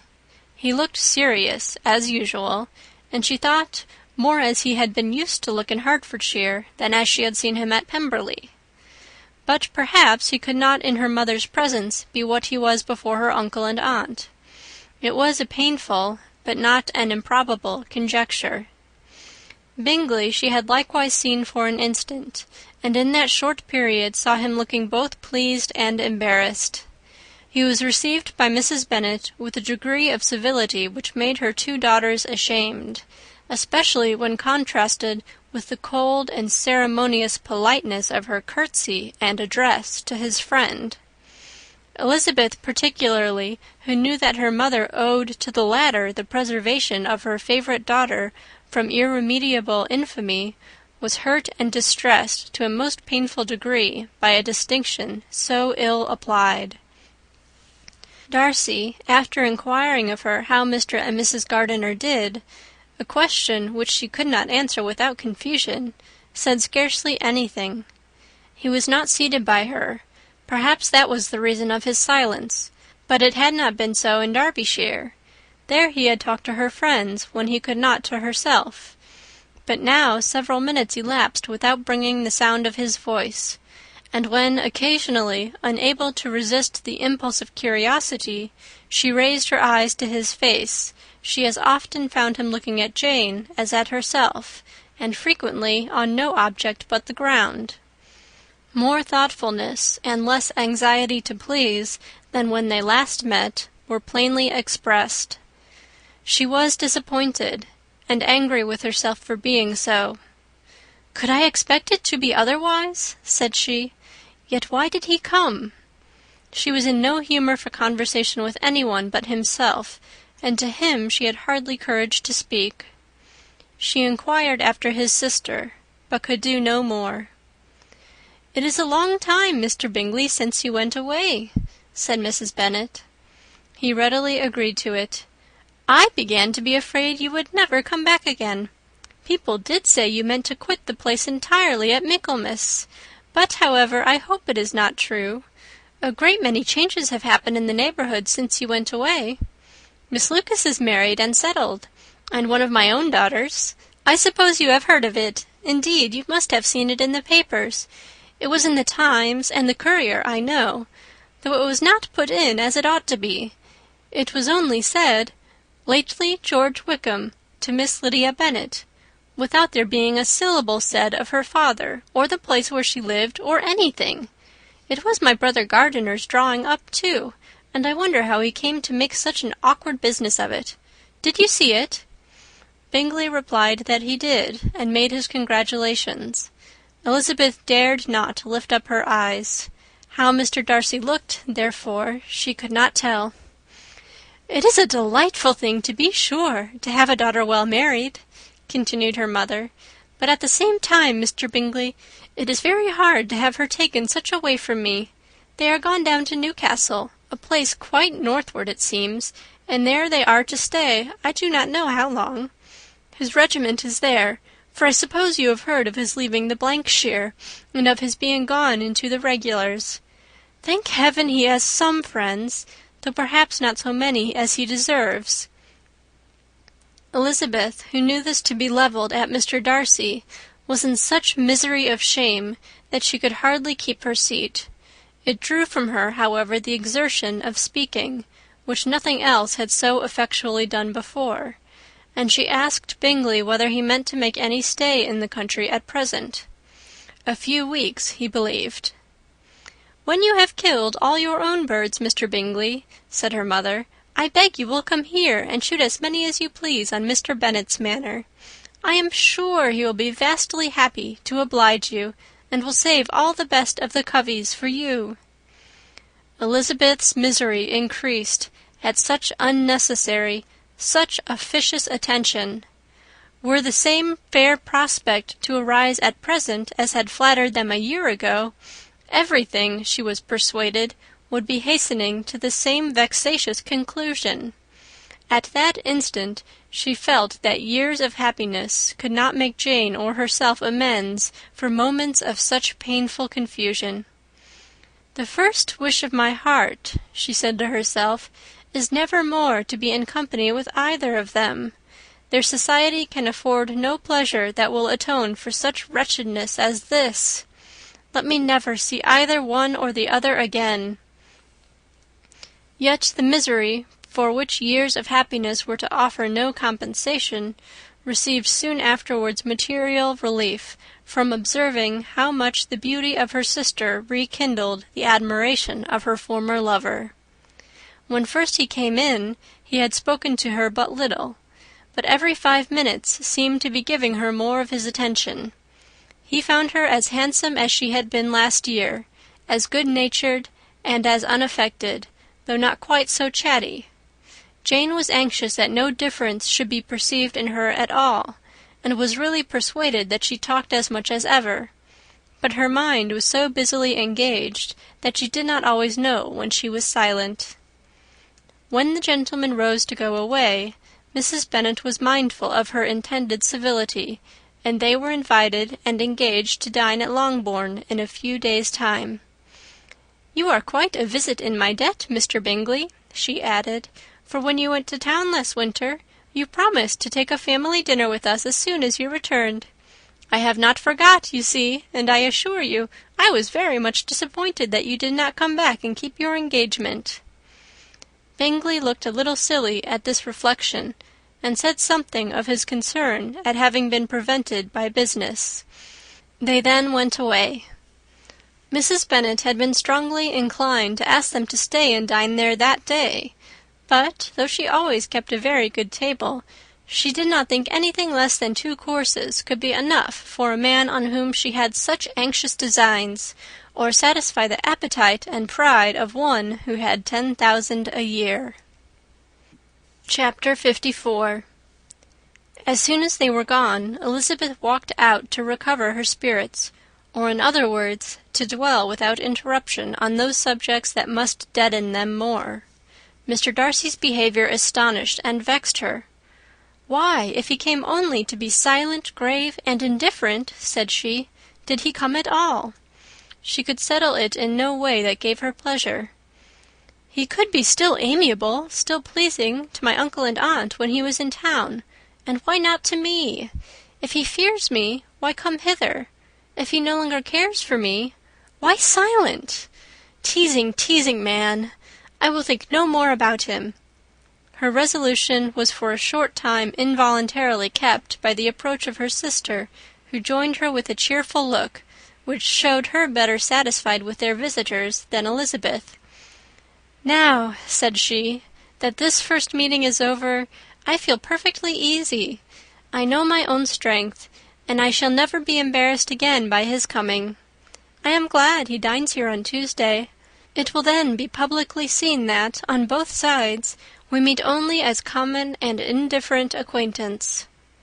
"Yes, very indifferent indeed," said Elizabeth laughingly. "Oh, Jane, take care." "My dear Lizzie, you cannot think me so weak as to be in danger now." "I think you are in very great danger of making him as much in love with you as ever." They did not see the gentleman again till Tuesday, and Mrs. Bennet in the meanwhile was giving way to all the happy schemes which the good humour and common politeness of Bingley and half an hour's visit had revived. On Tuesday there was a large party assembled at Longbourn, and the two who were most anxiously expected, to the credit of their punctuality as sportsmen, were in very good time. When they repaired to the dining-room, Elizabeth eagerly watched to see whether Bingley would take the place which, in all their former parties, had belonged to him, by her sister. Her prudent mother, occupied by the same ideas, forbore to invite him to sit by herself. On entering the room, he seemed to hesitate, but Jane happened to look round, and happened to smile. It was decided. He placed himself by her. Elizabeth, with a triumphant sensation, looked towards his friend. He bore it with noble indifference, and she would have imagined that Bingley had received his sanction to be happy, had she not seen his eyes likewise turned towards Mr. Darcy, with an expression of half-laughing alarm. His behaviour to her sister was such, during dinner-time, as showed an admiration of her, which, though more guarded than formerly, persuaded Elizabeth that if left wholly to himself, Jane's happiness and his own would be speedily secured. Though she dared not depend upon the consequence, she yet received pleasure from observing his behaviour. It gave her all the animation that her spirits could boast, for she was in no cheerful humour. Mr. Darcy was almost as far from her as the table could divide them. He was on one side of her mother. She knew how little such a situation would give pleasure to either, or make either appear to advantage. She was not near enough to hear any of their discourse, but she could see how seldom they spoke to each other, and how formal and cold was their manner whenever they did. Her mother's ungraciousness made the sense of what they owed him more painful to Elizabeth's mind, and she would at times have given anything to be privileged to tell him that his kindness was neither unknown nor unfelt by the whole of the family. She was in hopes that the evening would afford some opportunity of bringing them together, that the whole of the visit would not pass away without enabling them to enter into something more of conversation than the mere ceremonious salutation attending his entrance. Anxious and uneasy, the period which passed in the drawing-room before the gentleman came was wearisome and dull to a degree that almost made her uncivil. She looked forward to their entrance as the point on which all her chance of pleasure for the evening must depend. "If he does not come to me then," said she, "I shall give him up for ever." The gentleman came, and she thought he looked as if he would have answered her hopes. But, alas! the ladies had crowded round the table where Miss Bennet was making tea, and Elizabeth pouring out the coffee, in so close a confederacy that there was not a single vacancy near her which would admit of a chair. And on the gentleman's approaching, one of the girls moved closer to her than ever, and said in a whisper, "The men shan't come and part us, I am determined. We want none of them, do we?" Darcy had walked away to another part of the room. She followed him with her eyes, envied every one to whom he spoke, had scarcely patience enough to help anybody to coffee, and then was enraged against herself for being so silly. A man who has once been refused! How could I ever be foolish enough to expect a renewal of his love? Is there one among the sex who would not protest against such a weakness as a second proposal to the same woman? There is no indignity so abhorrent to their feelings. She was a little revived, however, by his bringing back his coffee-cup himself, and she seized the opportunity of saying, "Is your sister at Pemberley still?" "Yes, she will remain there till Christmas." "And quite alone? Have all her friends left her?" "Mrs. Annesley is with her. The others have been gone on to Scarborough these 3 weeks."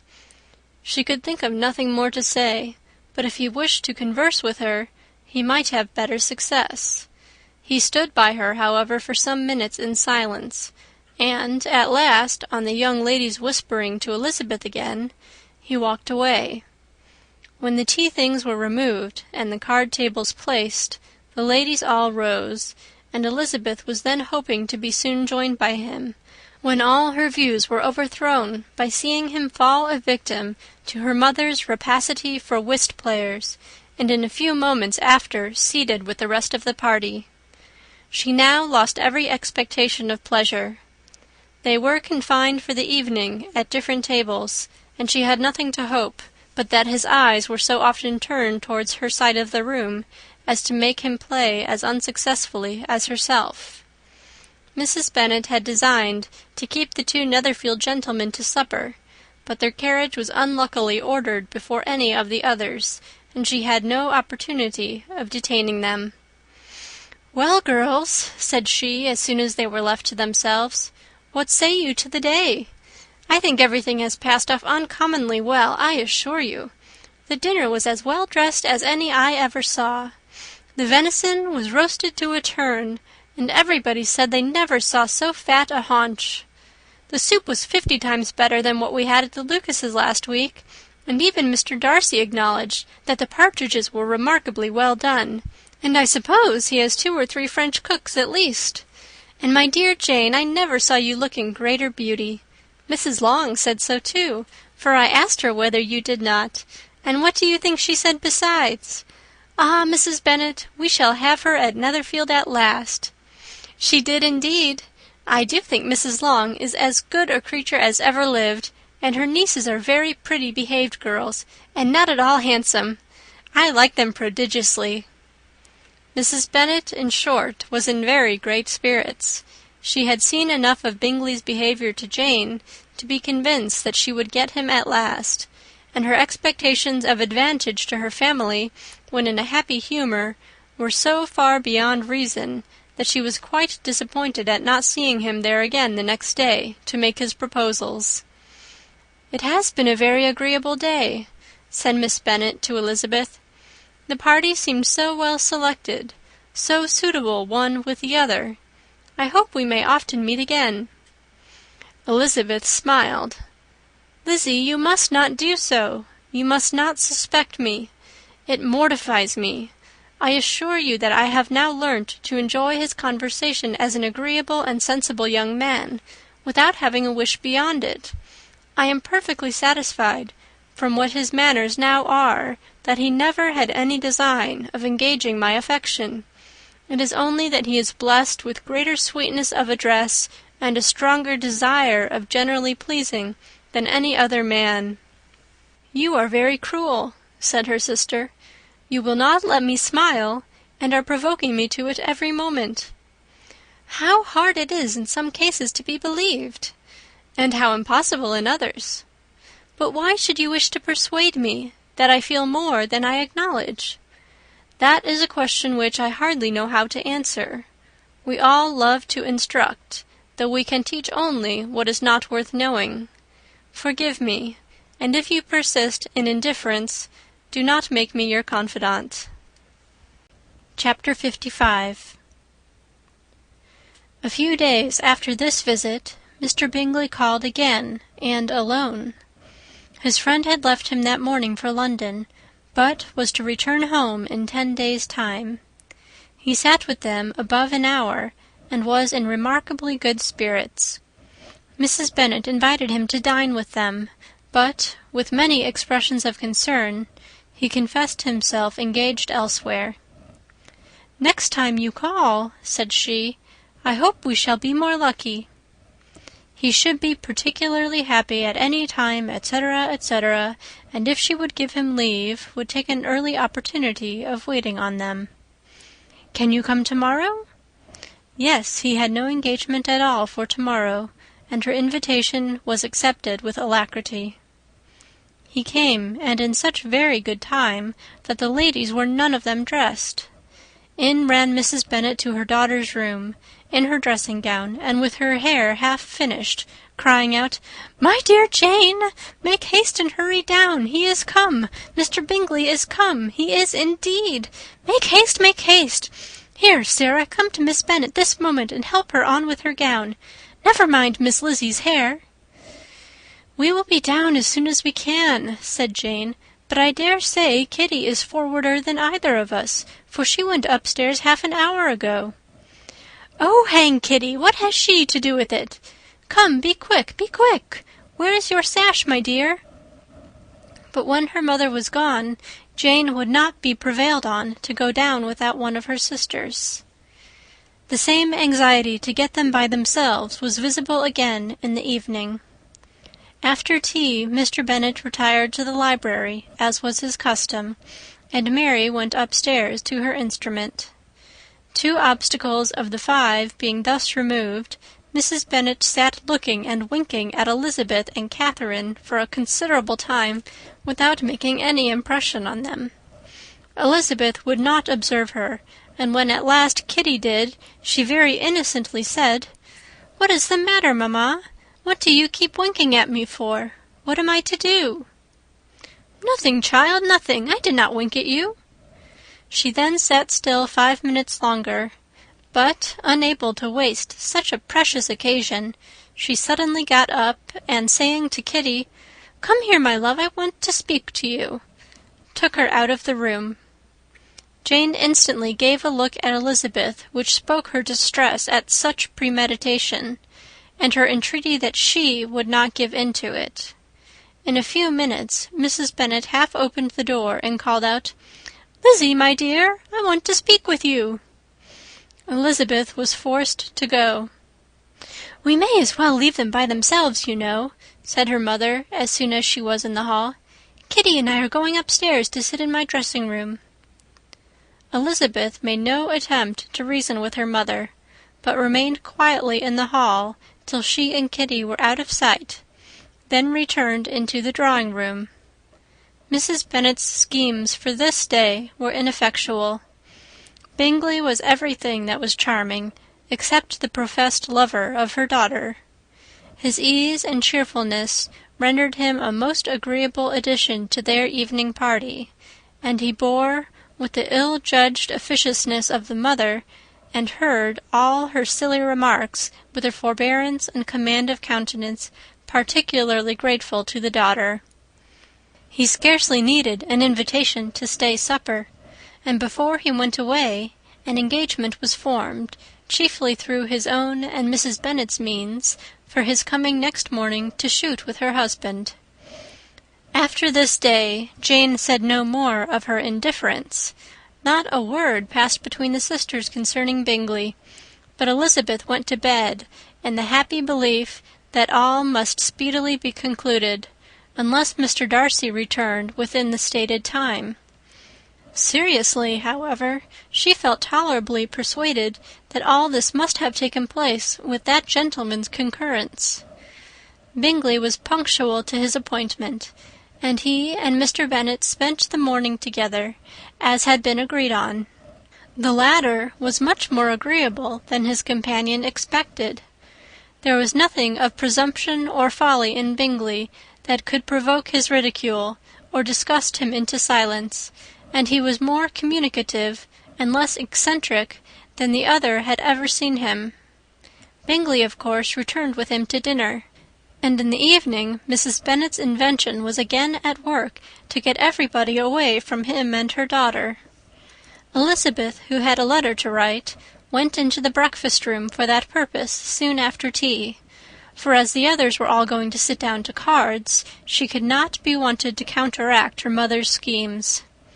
But, on returning to the drawing-room, when her letter was finished, she saw, to her infinite surprise, there was reason to fear that her mother had been too ingenious for her. On opening the door, she perceived her sister and Bingley standing together over the hearth, as if engaged in earnest conversation, and had this led to no suspicion, the faces of both, as they hastily turned round and moved away from each other, would have told it all. Their situation was awkward enough, but hers, she thought, was still worse. Not a syllable was uttered by either, and Elizabeth was on the point of going away again, when Bingley, who as well as the other had sat down, suddenly rose, and, whispering a few words to her sister, ran out of the room. Jane could have no reserves from Elizabeth, where confidence would give pleasure, and instantly embracing her, acknowledged, with the liveliest emotion, that she was the happiest creature in the world. "'Tis too much," she added, "by far too much. I do not deserve it. Oh, why is not everybody as happy?" Elizabeth's congratulations were given with a sincerity, a warmth, a delight, which words could but poorly express. Every sentence of kindness was a fresh source of happiness to Jane.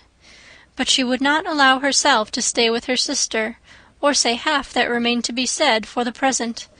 "I must go instantly to my mother," she cried. "I would not on any account trifle with her affectionate solicitude, or allow her to hear it from anyone but myself. He is gone to my father already. Oh, Lizzie, to know what I have to relate will give such pleasure to all my dear family. How shall I bear so much happiness?" She then hastened away to her mother, who had purposely broken up the card party, and was sitting upstairs with Kitty. Elizabeth, who was left by herself, now smiled at the rapidity and ease with which an affair was finally settled that had given them so many previous months of suspense and vexation.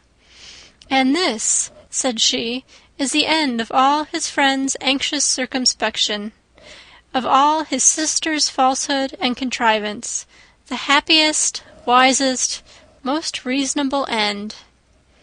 In a few minutes she was joined by Bingley, whose conference with her father had been short and to the purpose. "Where is your sister?" said he hastily as he opened the door. "With my mother upstairs. She will be down in a moment, I dare say." He then shut the door, and, coming up to her, claimed the good wishes and affection of a sister. Elizabeth honestly and heartily expressed her delight in the prospect of their relationship. They shook hands with great cordiality, and then, till her sister came down, she had to listen to all he had to say of his own happiness and of Jane's perfections, and, in spite of his being a lover, Elizabeth really believed all his expectations of felicity to be rationally founded, because they had for basis the excellent understanding and super-excellent disposition of Jane, and the general similarity of feeling and taste between her and himself. It was an evening of no common delight to them all. The satisfaction of Miss Bennet's mind gave a glow of such sweet animation to her face as made her look handsomer than ever. Kitty simpered and smiled, and hoped her turn was coming soon. Mrs. Bennet could not give her consent or speak her approbation in terms warm enough to satisfy her feelings, though she talked to Bingley of nothing else for half an hour. and when Mr. Bennet joined them at supper, his voice and manner plainly showed how really happy he was. Not a word, however, passed his lips in allusion to it till their visitor took his leave for the night, but as soon as he was gone, he turned to his daughter and said, "Jane, I congratulate you. You will be a very happy woman." Jane went to him instantly, kissed him, and thanked him for his goodness. "You are a good girl," he replied, "and I have great pleasure in thinking you will be so happily settled. I have not a doubt of your doing very well together. Your tempers are by no means unlike. You are each of you so complying that nothing will ever be resolved on, so easy that every servant will cheat you, and so generous that you will always exceed your income." "I hope not so. Imprudence or thoughtlessness in money matters would be unpardonable in me." "Exceed their income, my dear Mr. Bennet!" cried his wife. "What are you talking of? Why, he has 4,000 or 5,000 a year, and very likely more." Then addressing her daughter, "Oh, my dear, dear Jane, I am so happy. I am sure I shan't get a wink of sleep all night.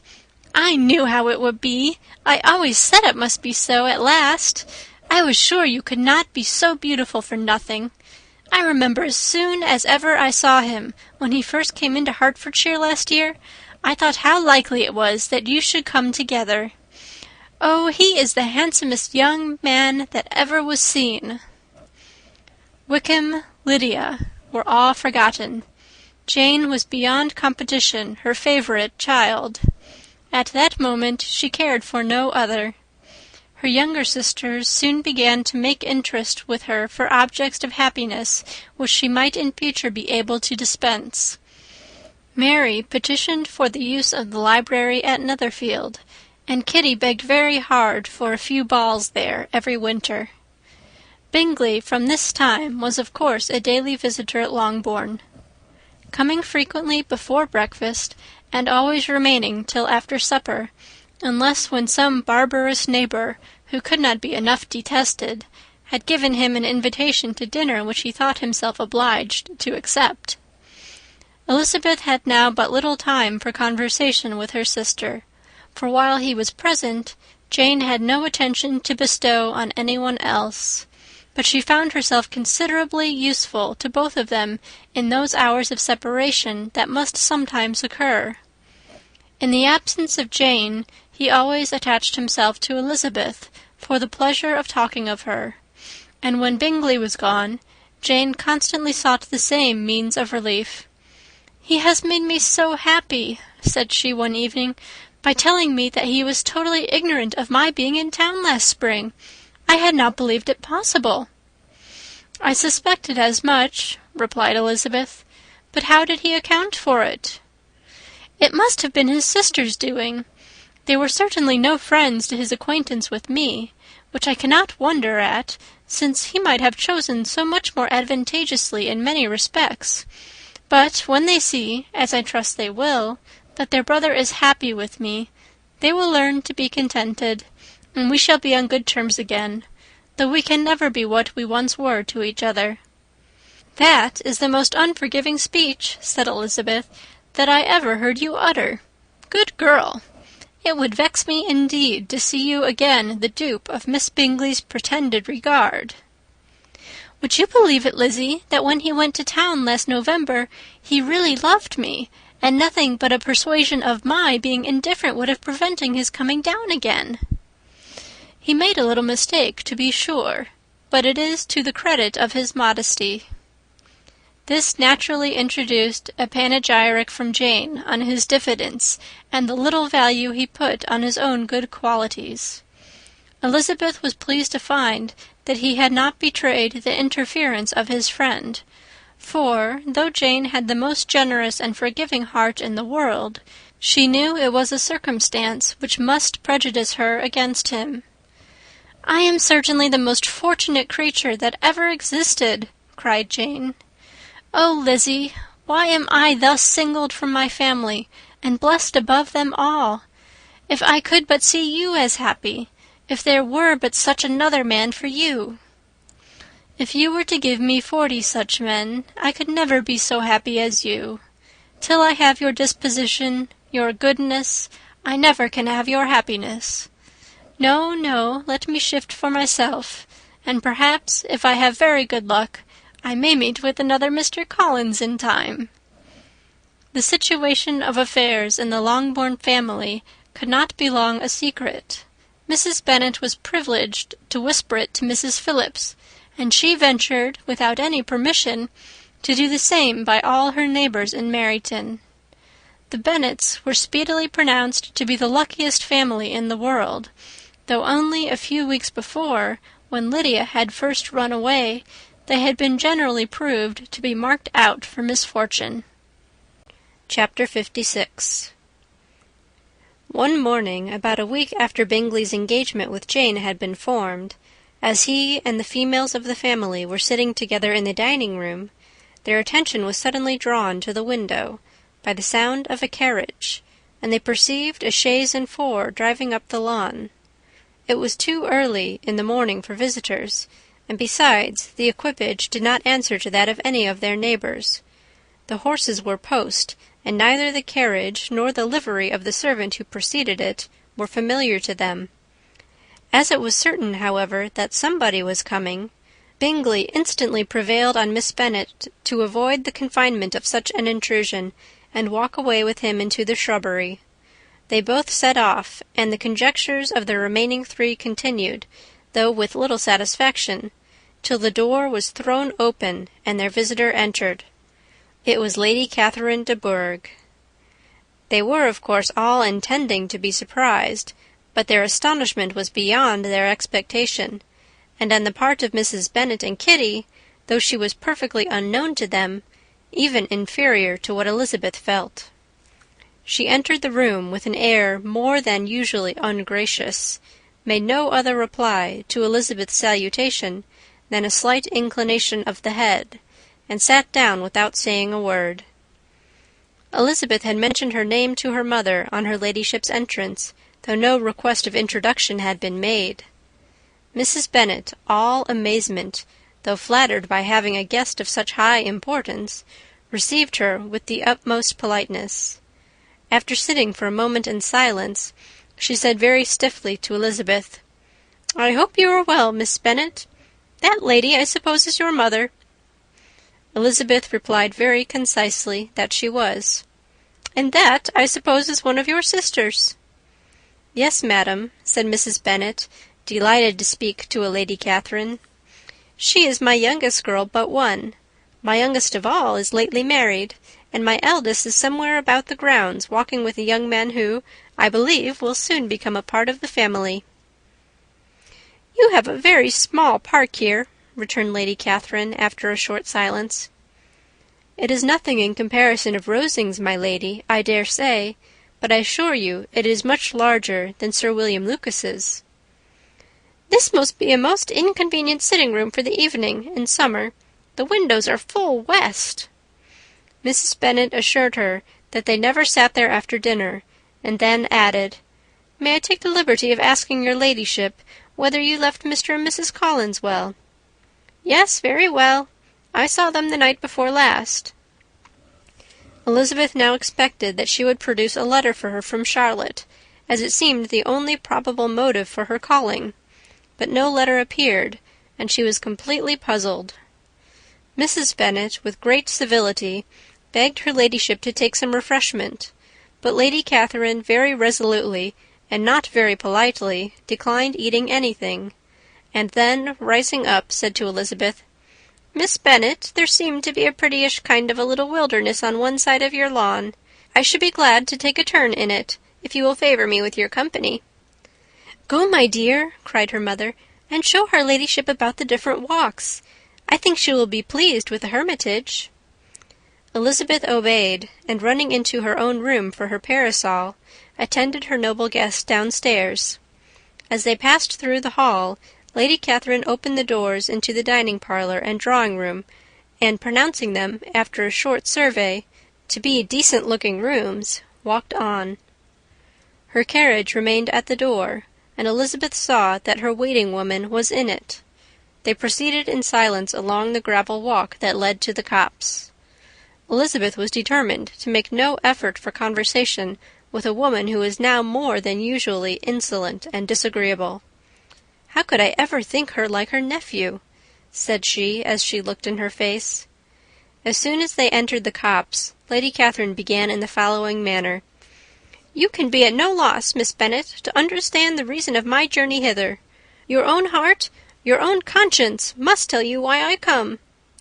Elizabeth looked with unaffected astonishment. "Indeed, you are mistaken, madam.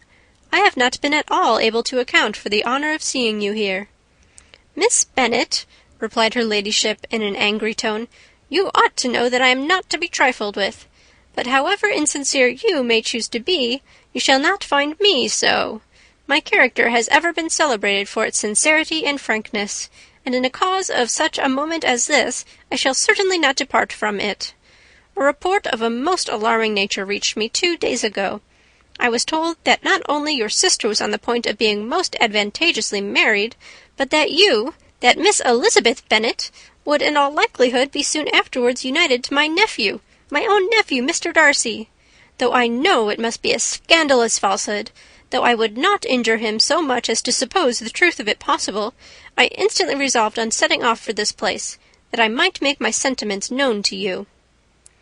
"If you believed it impossible to be true," said Elizabeth, colouring with astonishment and disdain, "I wonder you took the trouble of coming so far. What could your ladyship propose by it?" "At once to insist upon having such a report universally contradicted." "Your coming to Longbourn to see me and my family," said Elizabeth coolly, "will be rather a confirmation of it, if indeed such a report is in existence." "If! Do you then pretend to be ignorant of it? Has it not been industriously circulated by yourselves? Do you not know that such a report is spread abroad?" "I never heard that it was." "And you can likewise declare that there is no foundation for it?" "I do not pretend to possess equal frankness with your ladyship. You may ask questions which I shall not choose to answer." "This is not to be borne, Miss Bennet. I insist on being satisfied. Has my nephew made you an offer of marriage?" "Your ladyship has declared it to be impossible." "It ought to be so. It must be so, while he retains the use of his reason. But your arts and allurements may, in a moment of infatuation, have made him forget what he owes to himself and to all his family. You may have drawn him in." "If I have, I shall be the last person to confess it." "Miss Bennet, do you know who I am? I have not been accustomed to such language as this. I am almost the nearest relation he has in the world, and am entitled to know all his dearest concerns." "But you are not entitled to know mine, nor will such behaviour as this ever induce me to be explicit." "Let me be rightly understood. This match, to which you have the presumption to aspire, can never take place. No, never. Mr. Darcy is engaged to my daughter. Now what have you to say?" "Only this, that if he is so, you can have no reason to suppose he will make an offer to me." Lady Catherine hesitated for a moment, and then replied, "The engagement between them is of a peculiar kind.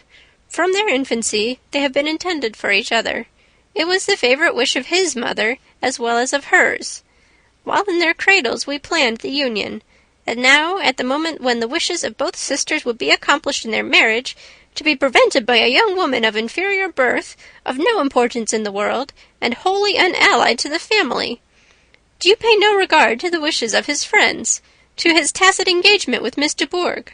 Are you lost to every feeling of propriety and delicacy?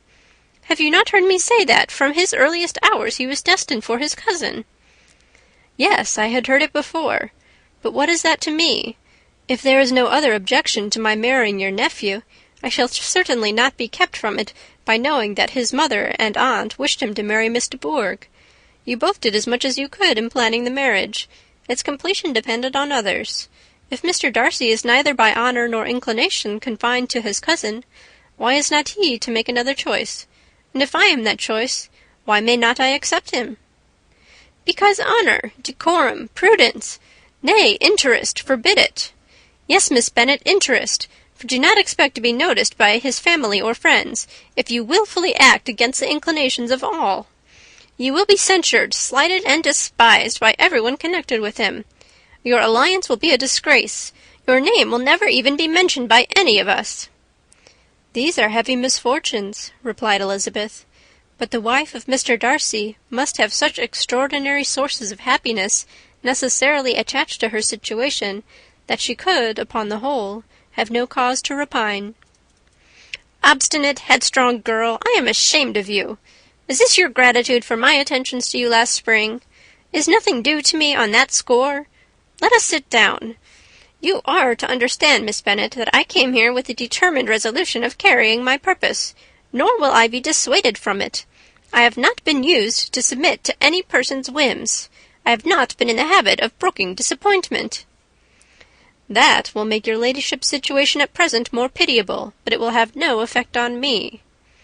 "I will not be interrupted. Hear me in silence. My daughter and my nephew are formed for each other. They are descended on the maternal side from the same noble line, and on the father's from respectable, honourable, and ancient, though untitled, families. Their fortune on both sides is splendid. They are destined for each other by the voice of every member of their respective houses. And what is to divide them? The upstart pretensions of a young woman without family connections or fortune? Is this to be endured? But it must not, shall not be. If you were sensible of your own good, you would not wish to quit the sphere in which you have been brought up." "In marrying your nephew, I should not consider myself as quitting that sphere. He is a gentleman. I am a gentleman's daughter. So far we are equal." "True, you are a gentleman's daughter. But who was your mother? Who are your uncles and aunts? Do not imagine me ignorant of their condition." "Whatever my connections may be," said Elizabeth, "if your nephew does not object to them, they can be nothing to you." "Tell me once and for all, are you engaged to him?" Though Elizabeth would not, for the mere purpose of obliging Lady Catherine, have answered this question, she could not but say, after a moment's deliberation, "I am not." Lady Catherine seemed pleased. "And will you promise me never to enter into such an engagement?" "I will make no promise of the kind." "Miss Bennet, I am shocked and astonished. I expected to find a more reasonable young woman. But do not deceive yourself into a belief that I will ever recede. I shall not go away till you have given me the assurance I require."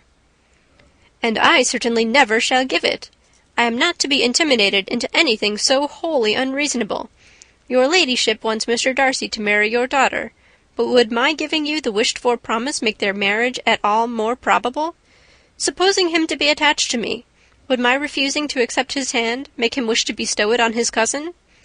Allow me to say, Lady Catherine, that the arguments with which you have supported this extraordinary application have been as frivolous as the application was ill-judged. You have widely mistaken my character, if you think I can be worked on by such persuasions as these. How far your nephew might approve of your interference in his affairs I cannot tell, but you have certainly no right to concern yourself in mine. I must beg, therefore, to be importuned no further on this subject." "Not so hasty, if you please. I have by no means done. To all the objections I have already urged, I have still another to add. I am no stranger to the particulars of your youngest sister's infamous elopement. I know it all, that the young man's marrying her was a patched-up business, at the expense of your father and uncles. And is such a girl to be my nephew's sister? Is her husband, is the son of his late father's steward, to be his brother?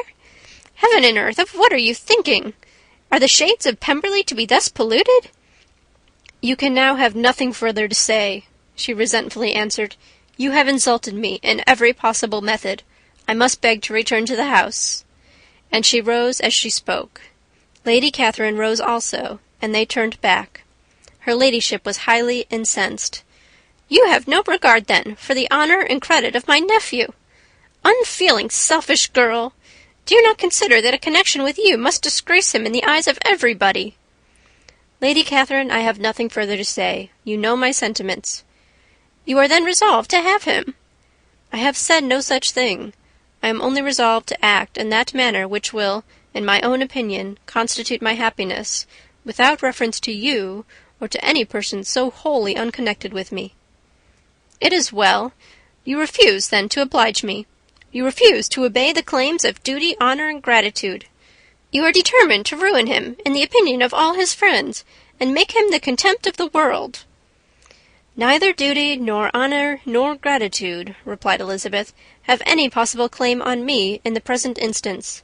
No principle of either would be violated by my marriage with Mr. Darcy, and with regard to the resentment of his family, or the indignation of the world, if the former were excited by his marrying me, it would not give me one moment's concern, and the world in general would have too much sense to join in the scorn."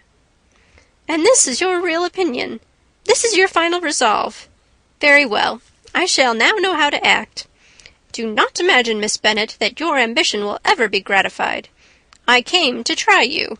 I hoped to find you reasonable, but depend upon it, I will carry my point." In this manner Lady Catherine talked on till they were at the door of the carriage, when, turning hastily round, she added, "I take no leave of you, Miss Bennet. I send no compliments to your mother. You deserve no such attention. I am most seriously displeased." Elizabeth made no answer, and without attempting to persuade her ladyship to return into the house, walked quietly into it herself. She heard the carriage drive away as she proceeded upstairs. Her mother impatiently met her at the door of the dressing-room, to ask why Lady Catherine would not come in again and rest herself. "She did not choose it," said her daughter. "She would go." "She is a very fine-looking woman, and her calling here was prodigiously civil, for she only came, I suppose, to tell us the Collinses were well. She is on her road somewhere, I dare say, and so, passing through Meryton, thought she might as well call on you. I suppose she had nothing particular to say to you, Lizzie?" Elizabeth was forced to give into a little falsehood here, for to acknowledge the substance of their conversation was impossible. Chapter 57. The discomposure of spirits which this extraordinary visit threw Elizabeth into could not be easily overcome, nor could she, for many hours, learn to think of it less than incessantly. Lady Catherine, it appeared, had actually taken the trouble of this journey from Rosings for the sole purpose of breaking off her supposed engagement with Mr. Darcy. It was a rational scheme, to be sure, but from what the report of their engagement could originate, Elizabeth was at a loss to imagine, till she recollected that his being the intimate friend of Bingley, and her being the sister of Jane, was enough, at a time when the expectation of one wedding made everybody eager for another, to supply the idea. She had not herself forgotten to feel that the marriage of her sister must bring them more frequently together, and her neighbours at Lucas Lodge, therefore, for through their communication with the Collinses, the report, she concluded, had reached Lady Catherine, had only set that down as almost certain and immediate, which she had looked forward to as possible at some future time. In revolving Lady Catherine's expressions, however, she could not help feeling some uneasiness as to the possible consequence of her persisting in this interference.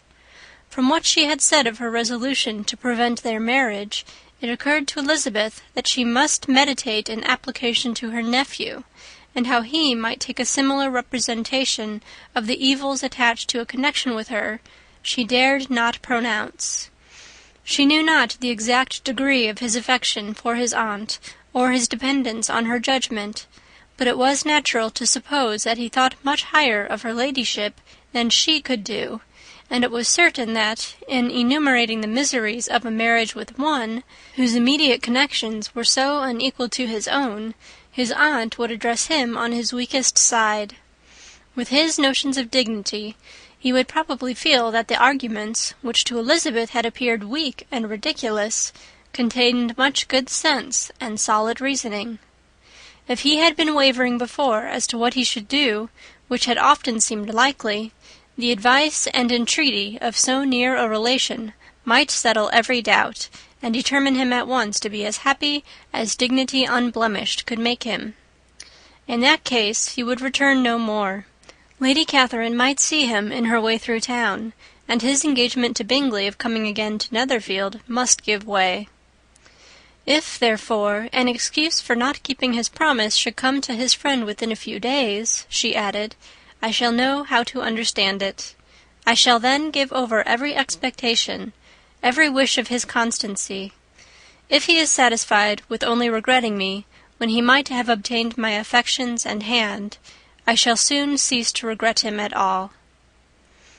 The surprise of the rest of the family, on hearing who their visitor had been, was very great, but they obligingly satisfied it with the same kind of supposition which had appeased Mrs. Bennet's curiosity, and Elizabeth was spared from much teasing on the subject. The next morning, as she was going downstairs, she was met by her father, who came out of his library with a letter in his hand. "Lizzie," said he, "I was going to look for you. Come into my room." She followed him thither, and her curiosity to know what he had to tell her was heightened by the supposition of its being in some manner connected with the letter he held. It suddenly struck her that it might be from Lady Catherine, and she anticipated with dismay all the consequent explanations. She followed her father to the fireplace, and they both sat down. He then said, "I have received a letter this morning that has astonished me exceedingly. As it principally concerns yourself, you ought to know its contents. I did not know before that I had 2 daughters on the brink of matrimony. Let me congratulate you on a very important conquest." The color now rushed into Elizabeth's cheeks in the instantaneous conviction of its being a letter from the nephew instead of the aunt, and she was undetermined whether most to be pleased that he explained himself at all, or offended that his letter was not rather addressed to herself, when her father continued, "You look conscious. Young ladies have great penetration in such matters as these, but I think I may defy even your sagacity to discover the name of your admirer. This letter is from Mr. Collins." "From Mr. Collins? And what can he have to say?" "Something very much to the purpose, of course. He begins with congratulations on the approaching nuptials of my eldest daughter, of which, it seems, he has been told by some of the good-natured gossiping Lucases. I shall not sport with your impatience by reading what he says on that point. What relates to yourself is as follows. Having thus offered you the sincere congratulations of Mrs. Collins and myself on this happy event, let me now add a short hint on the subject of another, of which we have been advertised by the same authority. Your daughter Elizabeth, it is presumed, will not long bear the name of Bennet, after her elder sister has resigned it, and the chosen partner of her fate may be reasonably looked up to as one of the most illustrious personages in the land. Can you possibly guess, Lizzie, who is meant by this? This young gentleman is blessed in a peculiar way with everything the heart of mortal can most desire, splendid property, noble kindred, and extensive patronage. Yet in spite of all these temptations, let me warn my cousin Elizabeth and yourself of what evils you may incur by a precipitate closure with this gentleman's proposals, which, of course, you will be inclined to take immediate advantage of. Have you any idea, Lizzie, who this gentleman is? But now it comes out. My motive for cautioning you is as follows. We have reason to imagine that his aunt, Lady Catherine de Bourgh, does not look on the match with a friendly eye. Mr. Darcy, you see, is the man. Now, Lizzie, I think I have surprised you. Could he or the Lucases have pitched on any man within the circle of our acquaintance whose name would have given the lie more effectually to what they related? Mr. Darcy, who never looks at any woman but to see a blemish, and who probably never looked at you in his life. It is admirable." Elizabeth tried to join in her father's pleasantry, but could only force one most reluctant smile. Never had his wit been directed in a manner so little agreeable to her. "Are you not diverted?" "Oh, yes, pray read on." After mentioning the likelihood of this marriage to her ladyship last night, she immediately, with her usual condescension, expressed what she felt on the occasion. When it became apparent that on the score of some family objections on the part of my cousin, she would never give her consent to what she termed so disgraceful a match, I thought it my duty to give the speediest intelligence of this to my cousin, that she and her noble admirer may be aware of what they are about, and not run hastily into a marriage which has not been properly sanctioned. Mr. Collins, moreover, adds, "I am truly rejoiced that my cousin Lydia's sad business has been so well hushed up, and am only concerned that their living together before the marriage took place should be so generally known. I must not, however, neglect the duties of my station, or refrain from declaring my amazement at hearing that you received the young couple into your house as soon as they were married. It was an encouragement of vice, and had I been the rector of Longbourn, I should very strenuously have opposed it. You ought certainly to forgive them as a Christian, but never to admit them in your sight, or allow their names to be mentioned in your hearing." That is his notion of Christian forgiveness. The rest of his letter is only about his dear Charlotte's situation and his expectation of a young olive branch. But, Lizzie, you look as if you did not enjoy it. You are not going to be missish, I hope, and pretend to be affronted at an idle report. For what do we live, but to make sport for our neighbours, and laugh at them in our turn? "Oh," cried Elizabeth, "I am excessively diverted, but it is so strange." "Yes, that is what makes it amusing. Had they fixed on any other man, it would have been nothing. But his perfect indifference and your pointed dislike make it so delightfully absurd.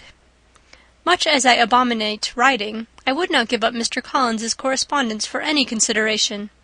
Nay, when I read a letter of his, I cannot help giving him the preference even over Wickham, much as I value the impudence and hypocrisy of my son-in-law. And pray, Lizzie, what said Lady Catherine about this report? Did she call to refuse her consent?" To this question his daughter replied only with a laugh, and as it had been asked without the least suspicion, she was not distressed by his repeating it. Elizabeth had never been more at a loss to make her feelings appear what they were not. It was necessary to laugh when she would rather have cried.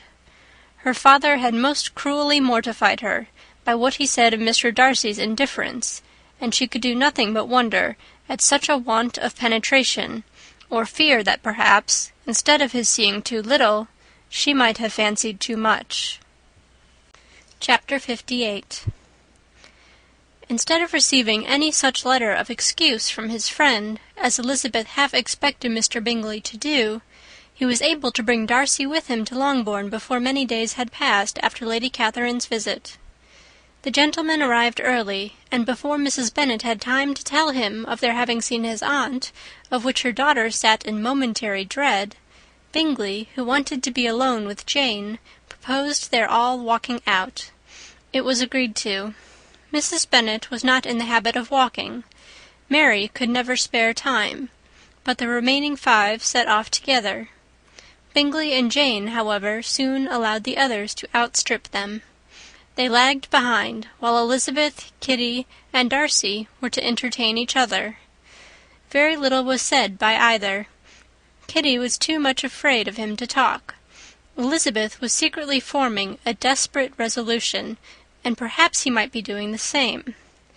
They walked towards the Lucases, because Kitty wished to call upon Maria, and as Elizabeth saw no occasion for making it a general concern, when Kitty left them, she went boldly on with him alone. Now was the moment for her resolution to be executed, and while her courage was high, she immediately said, "Mr. Darcy, I am a very selfish creature, and for the sake of giving relief to my own feelings, care not how much I may be wounding yours. I can no longer help thanking you for your unexampled kindness to my poor sister. Ever since I have known it, I have been most anxious to acknowledge to you how gratefully I feel it. Were it known to the rest of the family, I should not have merely my own gratitude to express." "I am sorry, exceedingly sorry," replied Darcy, in a tone of surprise and emotion, "that you have ever been informed of what may, in a mistaken light, have given you uneasiness. I did not think Mrs. Gardiner was so little to be trusted." "You must not blame my aunt. Lydia's thoughtlessness first betrayed to me that you had been concerned in the matter, and, of course, I could not rest till I knew the particulars. Let me thank you again and again, in the name of all my family, for that generous compassion which induced you to take so much trouble, and bear so many mortifications, for the sake of discovering them." "If you will thank me," he replied, "let it be for yourself alone. That the wish of giving happiness to you might add force to the other inducements which led me on, I shall not attempt to deny. But your family owe me nothing. Much as I respect them, I believe I thought only of you." Elizabeth was too much embarrassed to say a word. After a short pause, her companion added, "You are too generous to trifle with me.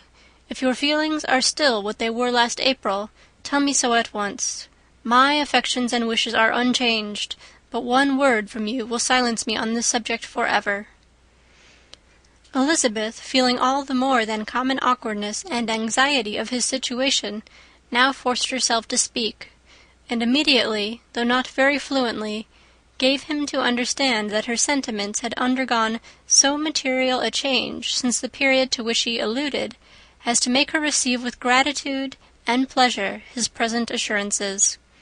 The happiness which this reply produced was such as he had probably never felt before, and he expressed himself on the occasion as sensibly and as warmly as a man violently in love can be supposed to do. Had Elizabeth been able to encounter his eye, she might have seen how well the expression of heartfelt delight diffused over his face became him. But, though she could not look, she could listen, and he told her of feelings which, in proving of what importance she was to him, made his affection every moment more valuable. They walked on, without knowing in what direction. There was too much to be thought and felt and said for attention to any other objects.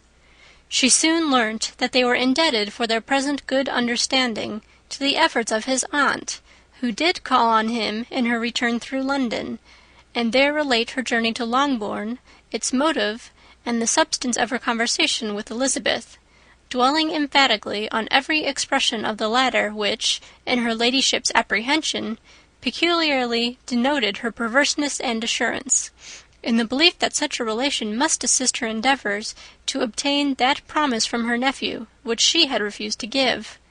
But unluckily for her ladyship, its effect had been exactly contrariwise. "It taught me to hope," said he, "as I had scarcely ever allowed myself to hope before. I knew enough of your disposition to be certain that, had you been absolutely, irrevocably decided against me, you would have acknowledged it to Lady Catherine, frankly and openly." Elizabeth coloured and laughed as she replied, "Yes, you know enough of my frankness to believe me capable of that. After abusing you so abominably to your face, I could have no scruple in abusing you to all your relations. What did you say of me that I did not deserve? For, though your accusations were ill-founded, formed on mistaken premises, my behaviour to you at the time had merited the severest reproof. It was unpardonable. I cannot think of it without abhorrence."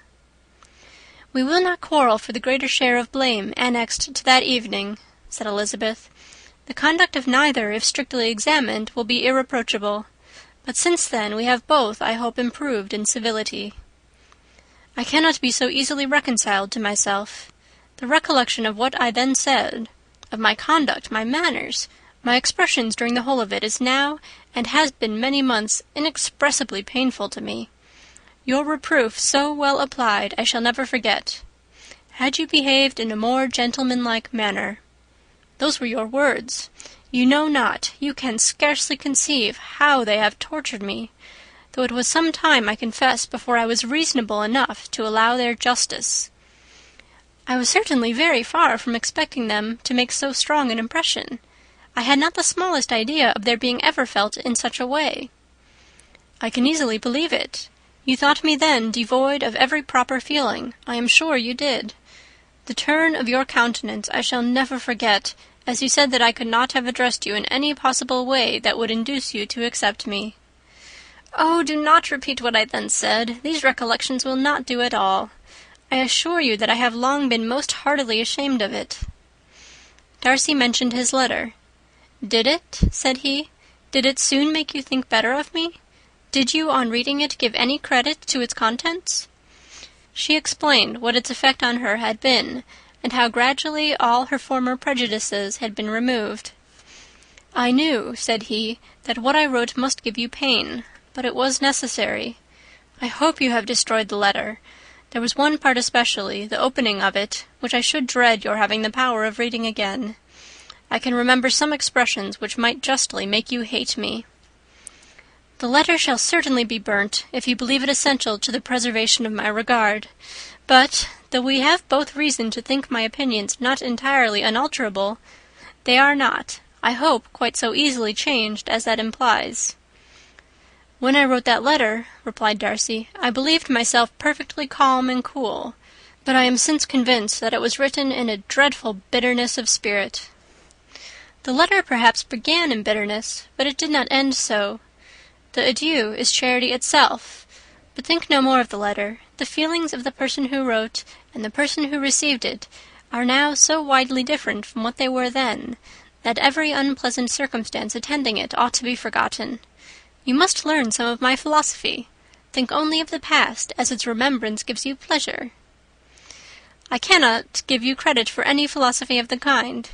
Your retrospections must be so totally void of reproach that the contentment arising from them is not of philosophy, but, what is much better, of innocence. But with me it is not so. Painful recollections will intrude, which cannot, which ought not, to be repelled. I have been a selfish being all my life, in practice, though not in principle. As a child I was taught what was right, but I was not taught to correct my temper. I was given good principles, but left to follow them in pride and conceit.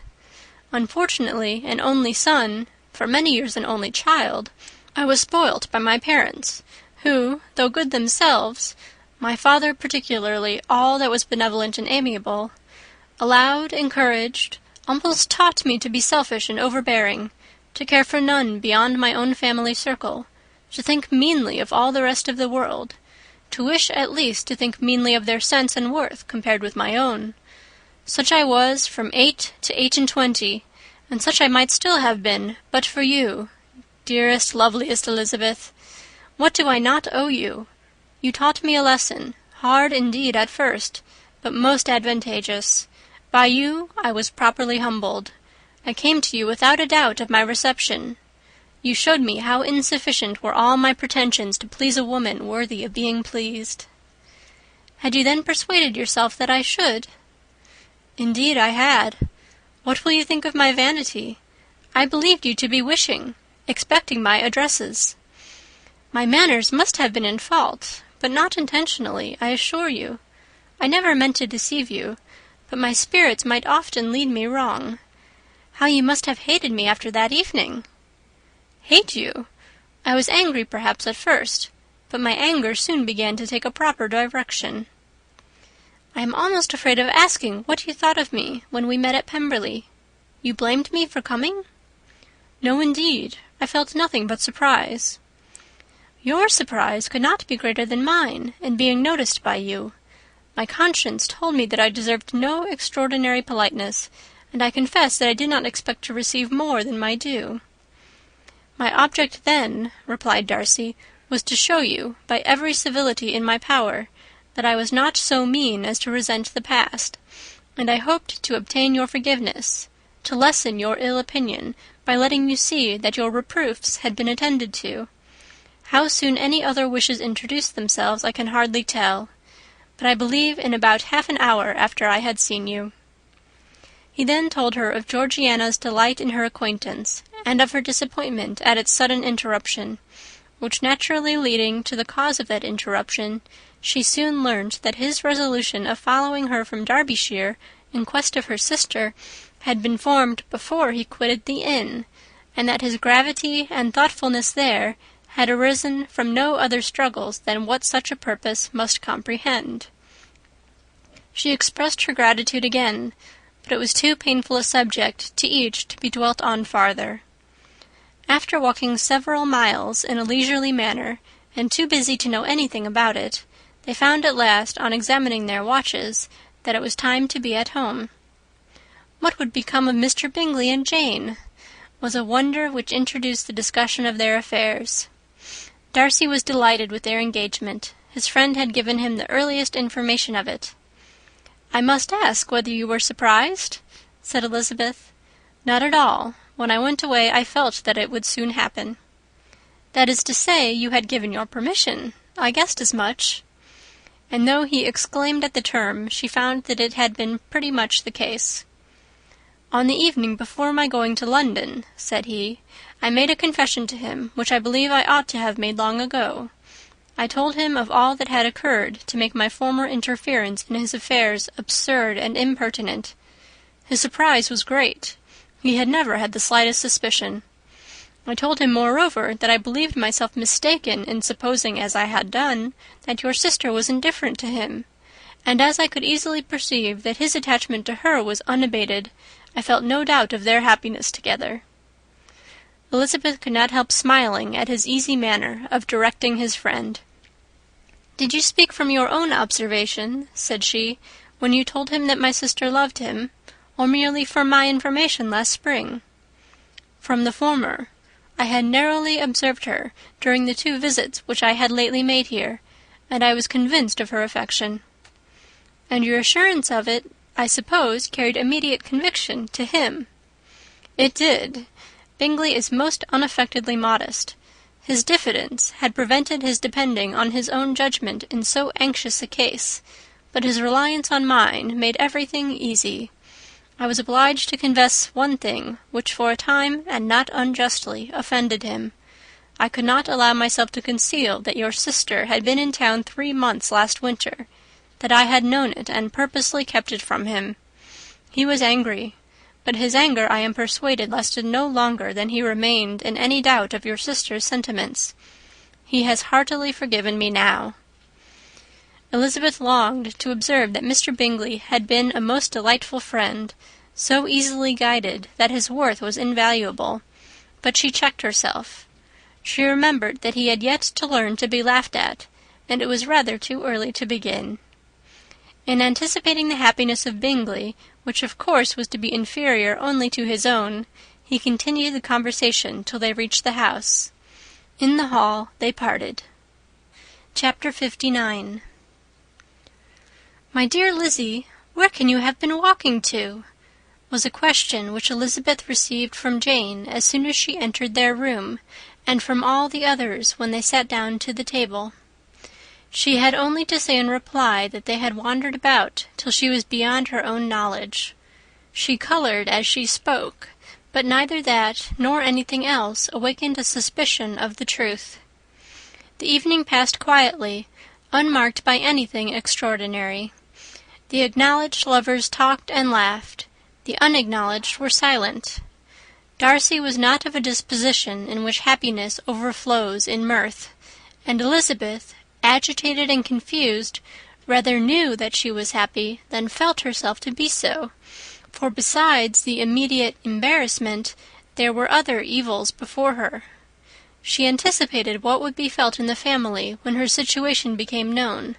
She was aware that no one liked him but Jane, and even feared that with the others it was a dislike which not all his fortune and consequence might do away. At night she opened her heart to Jane. Though suspicion was very far from Miss Bennet's general habits, she was absolutely incredulous here. "You are joking, Lizzie! This cannot be! Engaged to Mr. Darcy? No, no, you shall not deceive me. I know it to be impossible." "This is a wretched beginning indeed. My sole dependence was on you, and I am sure nobody else will believe me if you do not. Yet indeed I am in earnest. I speak nothing but the truth. He still loves me, and we are engaged." Jane looked at her doubtingly. "Oh, Lizzie, it cannot be. I know how much you dislike him." "You know nothing of the matter. That is all to be forgot. Perhaps I did not always love him so well as I do now. But in such cases as these, a good memory is unpardonable.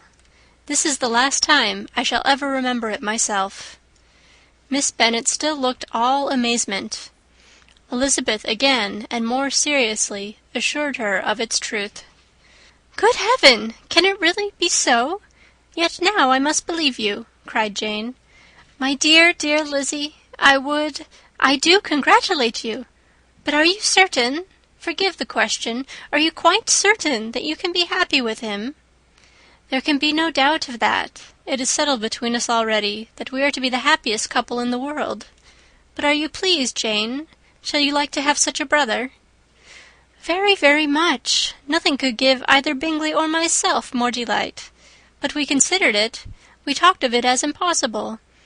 And do you really love him quite well enough? Oh, Lizzie, do anything rather than marry without affection. Are you quite sure that you feel what you ought to do?" "Oh, yes. You will only think I feel more than I ought to do when I tell you all." "What do you mean?" "Why, I must confess that I love him better than I do Bingley. I am afraid you will be angry."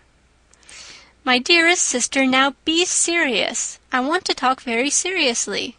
Let me know everything that I am to know without delay. Will you tell me how long you have loved him?" "It has been coming on so gradually that I hardly know when it began. But I believe I must date it from my first seeing his beautiful grounds at Pemberley."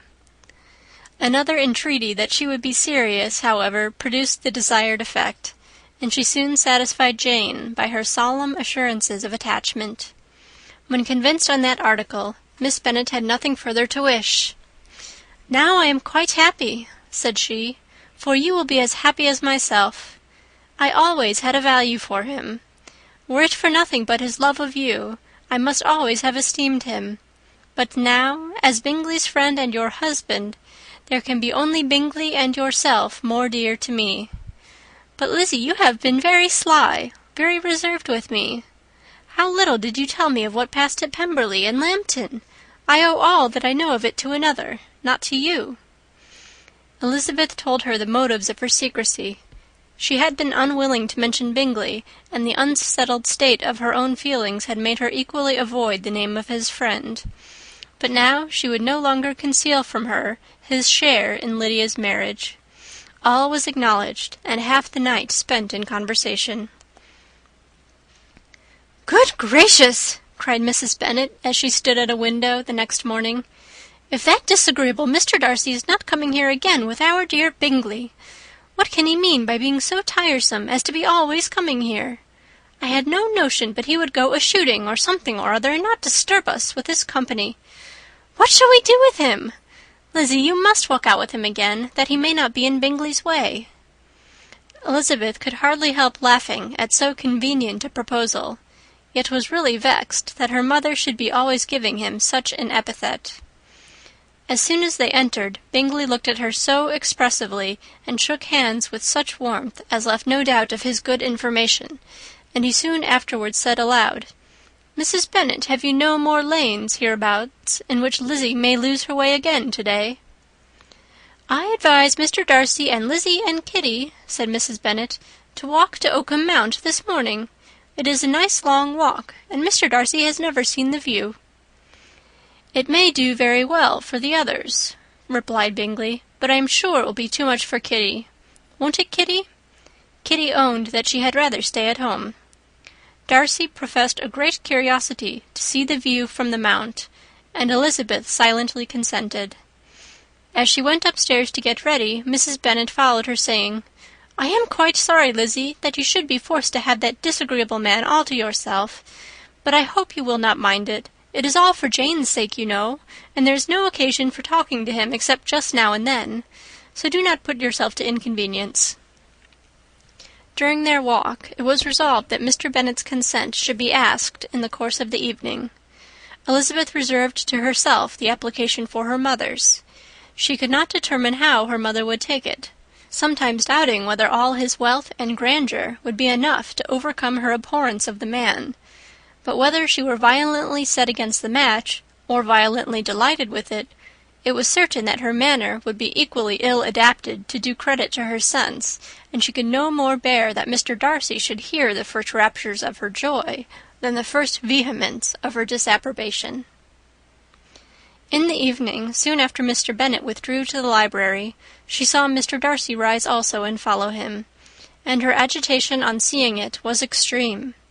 She did not fear her father's opposition, but he was going to be made unhappy, and that it should be through her means, that she, his favourite child, should be distressing him by her choice, should be filling him with fears and regrets in disposing of her, was a wretched reflection, and she sat in misery till Mr. Darcy appeared again, when, looking at him, she was a little relieved by his smile. In a few minutes he approached the table where she was sitting with Kitty, and while pretending to admire her work, said in a whisper, Go to your father. He wants you in the library." She was gone directly. Her father was walking about the room, looking grave and anxious. "Lizzie," said he, "what are you doing? Are you out of your senses to be accepting this man? Have not you always hated him?" How earnestly did she then wish that her former opinions had been more reasonable, her expressions more moderate. It would have spared her from explanations and professions which it was exceedingly awkward to give, but they were now necessary, and she assured him with some confusion of her attachment to Mr. Darcy. "Or in other words, you are determined to have him. He is rich, to be sure, and you may have more fine clothes and fine carriages than Jane. But will they make you happy?" "Have you any other objection," said Elizabeth, "than your belief of my indifference?" "None at all. We all know him to be a proud, unpleasant sort of man. But this would be nothing if you really liked him." I do like him," she replied with tears in her eyes. "I love him. Indeed, he has no improper pride. He is perfectly amiable. You do not know what he really is. Then pray do not pain me by speaking of him in such terms." "Lizzie," said her father, "I have given him my consent. He is the kind of man, indeed, to whom I should never dare refuse anything which he condescended to ask. I now give it to you, if you are resolved on having him. But let me advise you to think better of it. I know your disposition, Lizzie. I know that you could be neither happy nor respectable unless you truly esteemed your husband, unless you looked up to him as a superior. Your lively talents would place you in the greatest danger in an unequal marriage. You could scarcely escape discredit and misery. My child, let me not have the grief of seeing you unable to respect your partner in life. You know not what you are about."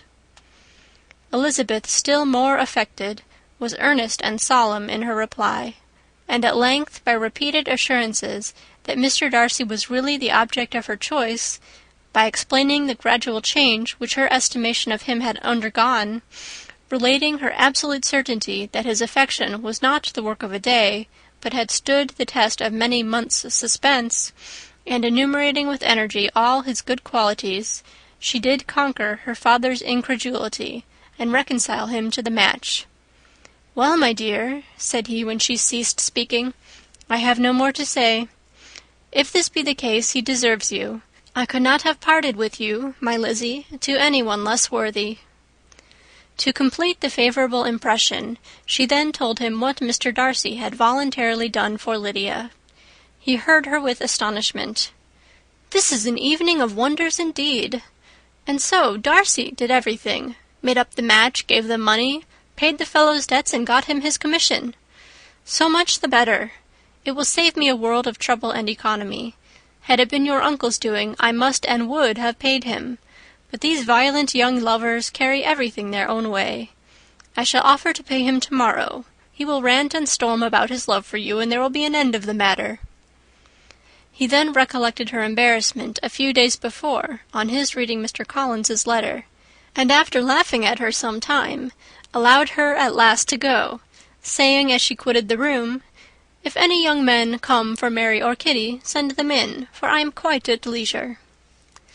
Elizabeth's mind was now relieved from a very heavy weight, and after half an hour's quiet reflection in her own room, she was able to join the others with tolerable composure.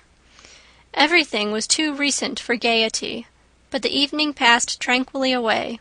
There was no longer anything material to be dreaded, and the comfort of ease and familiarity would come in time. When her mother went up to her dressing-room at night, she followed her, and made the important communication. Its effect was most extraordinary, for on first hearing it, Mrs. Bennet sat quite still, and unable to utter a syllable.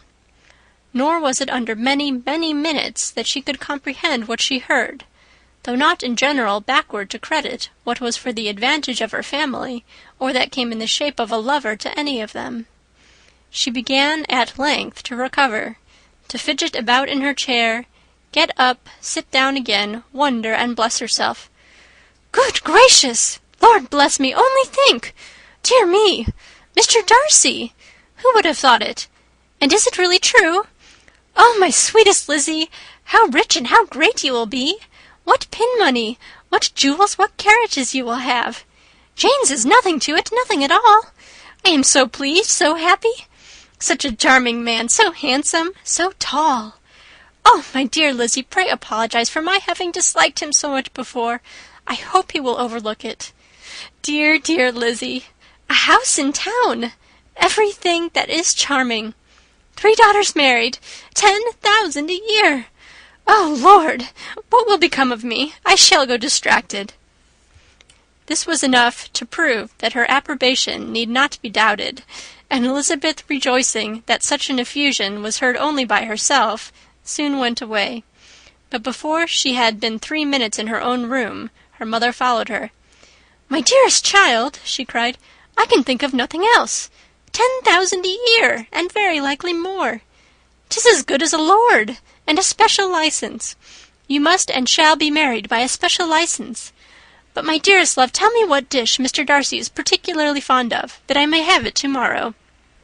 This was a sad omen of what her mother's behaviour to the gentleman himself might be, and Elizabeth found that, though in the certain possession of his warmest affection, and secure of her relations' consent, there was still something to be wished for. But the morrow passed off much better than she expected, for Mrs. Bennet luckily stood in such awe of her intended son-in-law that she ventured not to speak to him, unless it was in her power to offer him any attention or mark her deference for his opinion. Elizabeth had the satisfaction of seeing her father taking pains to get acquainted with him, and Mr. Bennet soon assured her that he was rising every hour in his esteem. "I admire all my 3 son-in-laws highly," said he. "Wickham, perhaps, is my favourite, but I think I shall like your husband quite as well as Jane's." Chapter 60. Elizabeth's spirits soon rising to playfulness again, she wanted Mr. Darcy to account for his having ever fallen in love with her. "How could you begin?" said she. "I can comprehend your going on charmingly, when you had once made a beginning, but what could set you off in the first place?" "I cannot fix on the hour, or the spot, or the look, or the words which laid the foundation. It is too long ago. I was in the middle before I knew that I had begun. My beauty you had early withstood, and as for my manners, my behaviour to you was at least always bordering on the uncivil, and I never spoke to you without rather wishing to give you pain than not. Now be sincere. Did you admire me for my impertinence?" "For the liveliness of your mind, I did." "You may as well call it impertinence at once. It was very little less. The fact is that you were sick of civility, of deference, of officious attention. You were disgusted with the women who were always speaking and looking and thinking for your approbation alone. I roused and interested you because I was so unlike them. Had you not been really amiable, you would have hated me for it. But in spite of the pains you took to disguise yourself, your feelings were always noble and just, and in your heart you thoroughly despised the persons who so assiduously courted you. There, I have saved you the trouble of accounting for it. And really, all things considered, I begin to think it perfectly reasonable. To be sure, you knew no actual good of me, but nobody thinks of that when they fall in love. Was there no good in your affectionate behaviour to Jane while she was ill at Netherfield?" "Dearest Jane, who could have done less for her? But make a virtue of it by all means. My good qualities are under your protection, and you are to exaggerate them as much as possible. And in return it belongs to me to find occasions for teasing and quarrelling with you as often as may be. And I shall begin directly by asking you what made you so unwilling to come to the point at last. What made you so shy of me when you first called, and afterwards dined here? Why, especially when you called, did you look as if you did not care about me?" "Because you were grave and silent, and gave me no encouragement.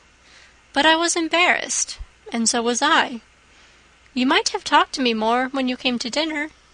A man who had felt less might. How unlucky that you should have a reasonable answer to give, and that I should be so reasonable as to admit it. But I wonder how long you would have gone on if you had been left to yourself. I wonder when you would have spoken if I had not asked you. My resolution of thanking you for your kindness to Lydia had certainly great effect. Too much, I am afraid. For what becomes of the moral, if our comfort springs from a breach of promise? For I ought not to have mentioned the subject. This will never do. You need not distress yourself. The moral will be perfectly fair. Lady Catherine's unjustifiable endeavours to separate us were the means of removing all my doubts. I am not indebted for my present happiness to your eager desire of expressing your gratitude. I was not in a humour to wait for any opening of yours. My aunt's intelligence had given me hope, and I was determined at once to know everything. Lady Catherine has been of infinite use, which ought to make her happy, for she loves to be of use. But tell me, what did you come down to Netherfield for? Was it merely to ride to Longbourn and be embarrassed, or had you intended any more serious consequence? My real purpose was to see you, and to judge, if I could, whether I might ever hope to make you love me. My avowed one, or what I avowed to myself, was to see whether your sister were still partial to Bingley, and if she were, to make the confession to him which I have since made. Shall you ever have courage to announce to Lady Catherine what is to befall her?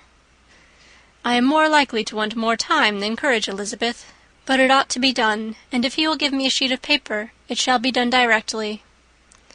And if I had not a letter to write myself, I might sit by you and admire the evenness of your writing, as another young lady once did. But I have an aunt, too, who must not be longer neglected. From an unwillingness to confess how much her intimacy with Mr. Darcy had been overrated, Elizabeth had never yet answered Mrs. Gardiner's long letter. But now, having that to communicate which she knew would be most welcome, she was almost ashamed to find that her uncle and aunt had already lost 3 days of happiness, and immediately wrote as follows. I would have thanked you before, my dear aunt, as I ought to have done, for your long, kind, satisfactory detail of particulars, but to say the truth I was too cross to write. You supposed more than really existed. But now suppose as much as you choose. Give a loose rein to your fancy. Indulge your imagination in every possible flight which the subject will afford. And unless you believe me actually married, you cannot greatly err. You must write again very soon, and praise him a great deal more than you did in your last. I thank you again and again for not going to the lakes. How could I be so silly as to wish it? Your idea of the ponies is delightful. We will go round the park every day. I am the happiest creature in the world. Perhaps other people have said so before, but not one with such justice. I'm happier even than Jane. She only smiles. I laugh. Mr. Darcy sends you all the love in the world that he can spare from me. You are all to come to Pemberley at Christmas. Yours, etc. Mr. Darcy's letter to Lady Catherine was in a different style, and still different from either was what Mr. Bennet sent to Mr. Collins in reply to his last. Dear Sir, I must trouble you once more for congratulations. Elizabeth will soon be the wife of Mr. Darcy. Console Lady Catherine as well as you can, but if I were you, I would stand by the nephew. He has more to give. Yours sincerely, etc. Miss Bingley's congratulations to her brother on his approaching marriage were all that was affectionate and insincere. She wrote even to Jane on the occasion to express her delight and repeat all her former professions of regard. Jane was not deceived, but she was affected, and though feeling no reliance on her, could not help writing her a much kinder answer than she knew she deserved. The joy which Miss Darcy expressed on receiving similar information was as sincere as her brother's in sending it. 4 sides of paper were insufficient to contain all her delight, and her earnest desire of being loved by her sister. Before any answer could arrive from Mr. Collins, or any congratulations to Elizabeth from his wife, the Longbourn family heard that the Collinses were coming themselves to Lucas Lodge. The reason of this sudden removal was soon evident. Lady Catherine had been rendered so exceedingly angry by the contents of her nephew's letter that Charlotte, really rejoicing in the match, was anxious to get away till the storm was blown over. At such a moment the arrival of her friend was a sincere pleasure to Elizabeth, though in the course of their meetings she must sometimes think the pleasure dearly bought when she saw Mr. Darcy exposed to all the parading and obsequious civility of her husband. He bore it, however, with admirable calmness. He could even listen to Sir William Lucas when he complimented him on carrying away the brightest jewel of the country, and expressed his hopes of their all meeting frequently at St. James's with very decent composure. If he did shrug his shoulders, it was not till Sir William was out of sight.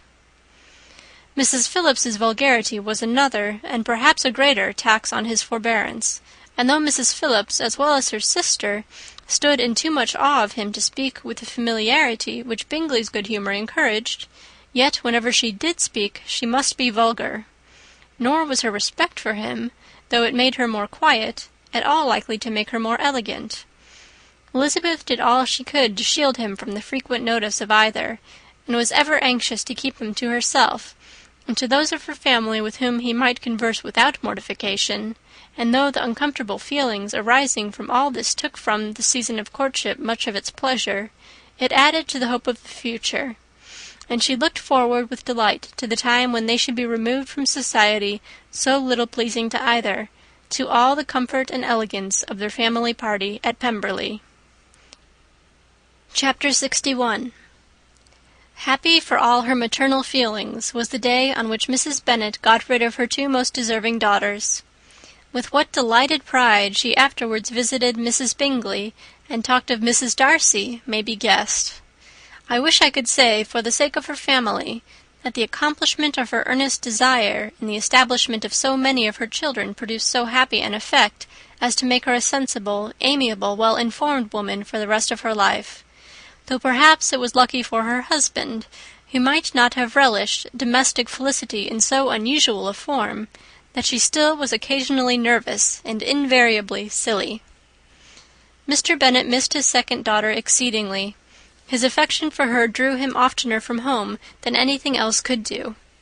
He delighted in going to Pemberley, especially when he was least expected. Mr. Bingley and Jane remained at Netherfield only a 12-month. So near a vicinity to her mother and Meryton relations was not desirable even to his easy temper or her affectionate heart. The darling wish of his sisters was then gratified. He bought an estate in a neighbouring county to Derbyshire, and Jane and Elizabeth, in addition to every other source of happiness, were within 30 miles of each other. Kitty, to her very material advantage, spent the chief of her time with her two elder sisters. In society so superior to what she had generally known, her improvement was great. She was not of so ungovernable a temper as Lydia, and removed from the influence of Lydia's example, she became, by proper attention and management, less irritable, less ignorant, and less insipid. From the further disadvantage of Lydia's society, she was of course carefully kept, and though Mrs. Wickham frequently invited her to come and stay with her, with a promise of balls and young men, her father would never consent to her going. Mary was the only daughter who remained at home, and she was necessarily drawn from the pursuit of accomplishments by Mrs. Bennet's being quite unable to sit alone. Mary was obliged to mix more with the world, but she could still moralize over every morning visit, and as she was no longer mortified by comparisons between her sister's beauty and her own, it was suspected by her father that she submitted to the change without much reluctance. As for Wickham and Lydia, their characters suffered no revolution from the marriage of her sisters. He bore with philosophy the conviction that Elizabeth must now become acquainted with whatever of his ingratitude and falsehood had before been unknown to her, and in spite of everything was not wholly without hope that Darcy might yet be prevailed on to make his fortune. The congratulatory letter which Elizabeth received from Lydia on her marriage explained to her that, by his wife at least, if not by himself, such a hope was cherished. The letter was to this effect: "My dear Lizzie, I wish you joy. If you love Mr. Darcy half as well as I do my dear Wickham, you must be very happy. It is a great comfort to have you so rich, and when you have nothing else to do, I hope you will think of us. I am sure Wickham would like a place at court very much, and I do not think we shall have quite money enough to live upon without some help. Any place would do, of about 300 or 400 a year. But, however, do not speak to Mr. Darcy about it, if you had rather not. Yours, etc." As it happened that Elizabeth had much rather not, she endeavoured in her answer to put an end to every entreaty and expectation of the kind. Such relief, however, as it was in her power to afford, by the practice of what might be called economy in her own private expenses, she frequently sent them. It had always been evident to her that such an income as theirs, under the direction of two persons so extravagant in their wants and heedless of the future, must be very insufficient to their support, and whenever they changed their quarters, either Jane or herself were sure of being applied to for some little assistance towards discharging their bills. Their manner of living, even when the restoration of peace dismissed them to a home, was unsettled in the extreme. They were always moving from place to place in quest of a cheap situation, and always spending more than they ought. His affection for her soon sunk into indifference. Hers lasted a little longer, and in spite of her youth and her manners, she retained all the claims of reputation which her marriage had given her. Though Darcy could never receive him at Pemberley, yet for Elizabeth's sake he assisted him further in his profession. Lydia was occasionally a visitor there when her husband was gone to enjoy himself in London or Bath, and with the Bingleys they both of them frequently stayed so long that even Bingley's good humour was overcome, and he proceeded so far as to talk of giving them a hint to be gone. Miss Bingley was very deeply mortified by Darcy's marriage, but as she thought it advisable to retain the right of visiting at Pemberley, she dropped all her resentment, was fonder than ever of Georgiana, almost as attentive to Darcy as heretofore, and paid off every arrear of civility to Elizabeth. Pemberley was now Georgiana's home, and the attachment of the sisters was exactly what Darcy had hoped to see. They were able to love each other even as well as they intended. Georgiana had the highest opinion in the world of Elizabeth, though at first she often listened with an astonishment bordering on alarm at her lively sportive manner of talking to her brother. He, who had always inspired in herself a respect which almost overcame her affection, she now saw the object of open pleasantry. Her mind received knowledge which had never before fallen in her way. By Elizabeth's instructions, she began to comprehend that a woman may take liberties with her husband which a brother will not always allow in a sister more than 10 years younger than himself. Lady Catherine was extremely indignant on the marriage of her nephew, and as she gave way to all the genuine frankness of her character in her reply to the letter which announced its arrangement, she sent him language so very abusive, especially of Elizabeth, that for some time all intercourse was at an end. But at length, by Elizabeth's persuasion, he was prevailed on to overlook the offence, and seek a reconciliation, and, after a little further resistance on the part of his aunt, her resentment gave way, either to her affection for him, or her curiosity to see how his wife conducted herself, and she condescended to wait on them at Pemberley, in spite of that pollution which its woods had received, not merely from the presence of such a mistress, but the visits of her uncle and aunt from the city. With the Gardiners they were always on the most intimate terms. Darcy, as well as Elizabeth, really loved them, and they were both ever sensible of the warmest gratitude towards the persons who, by bringing her into Derbyshire, had been the means of uniting them.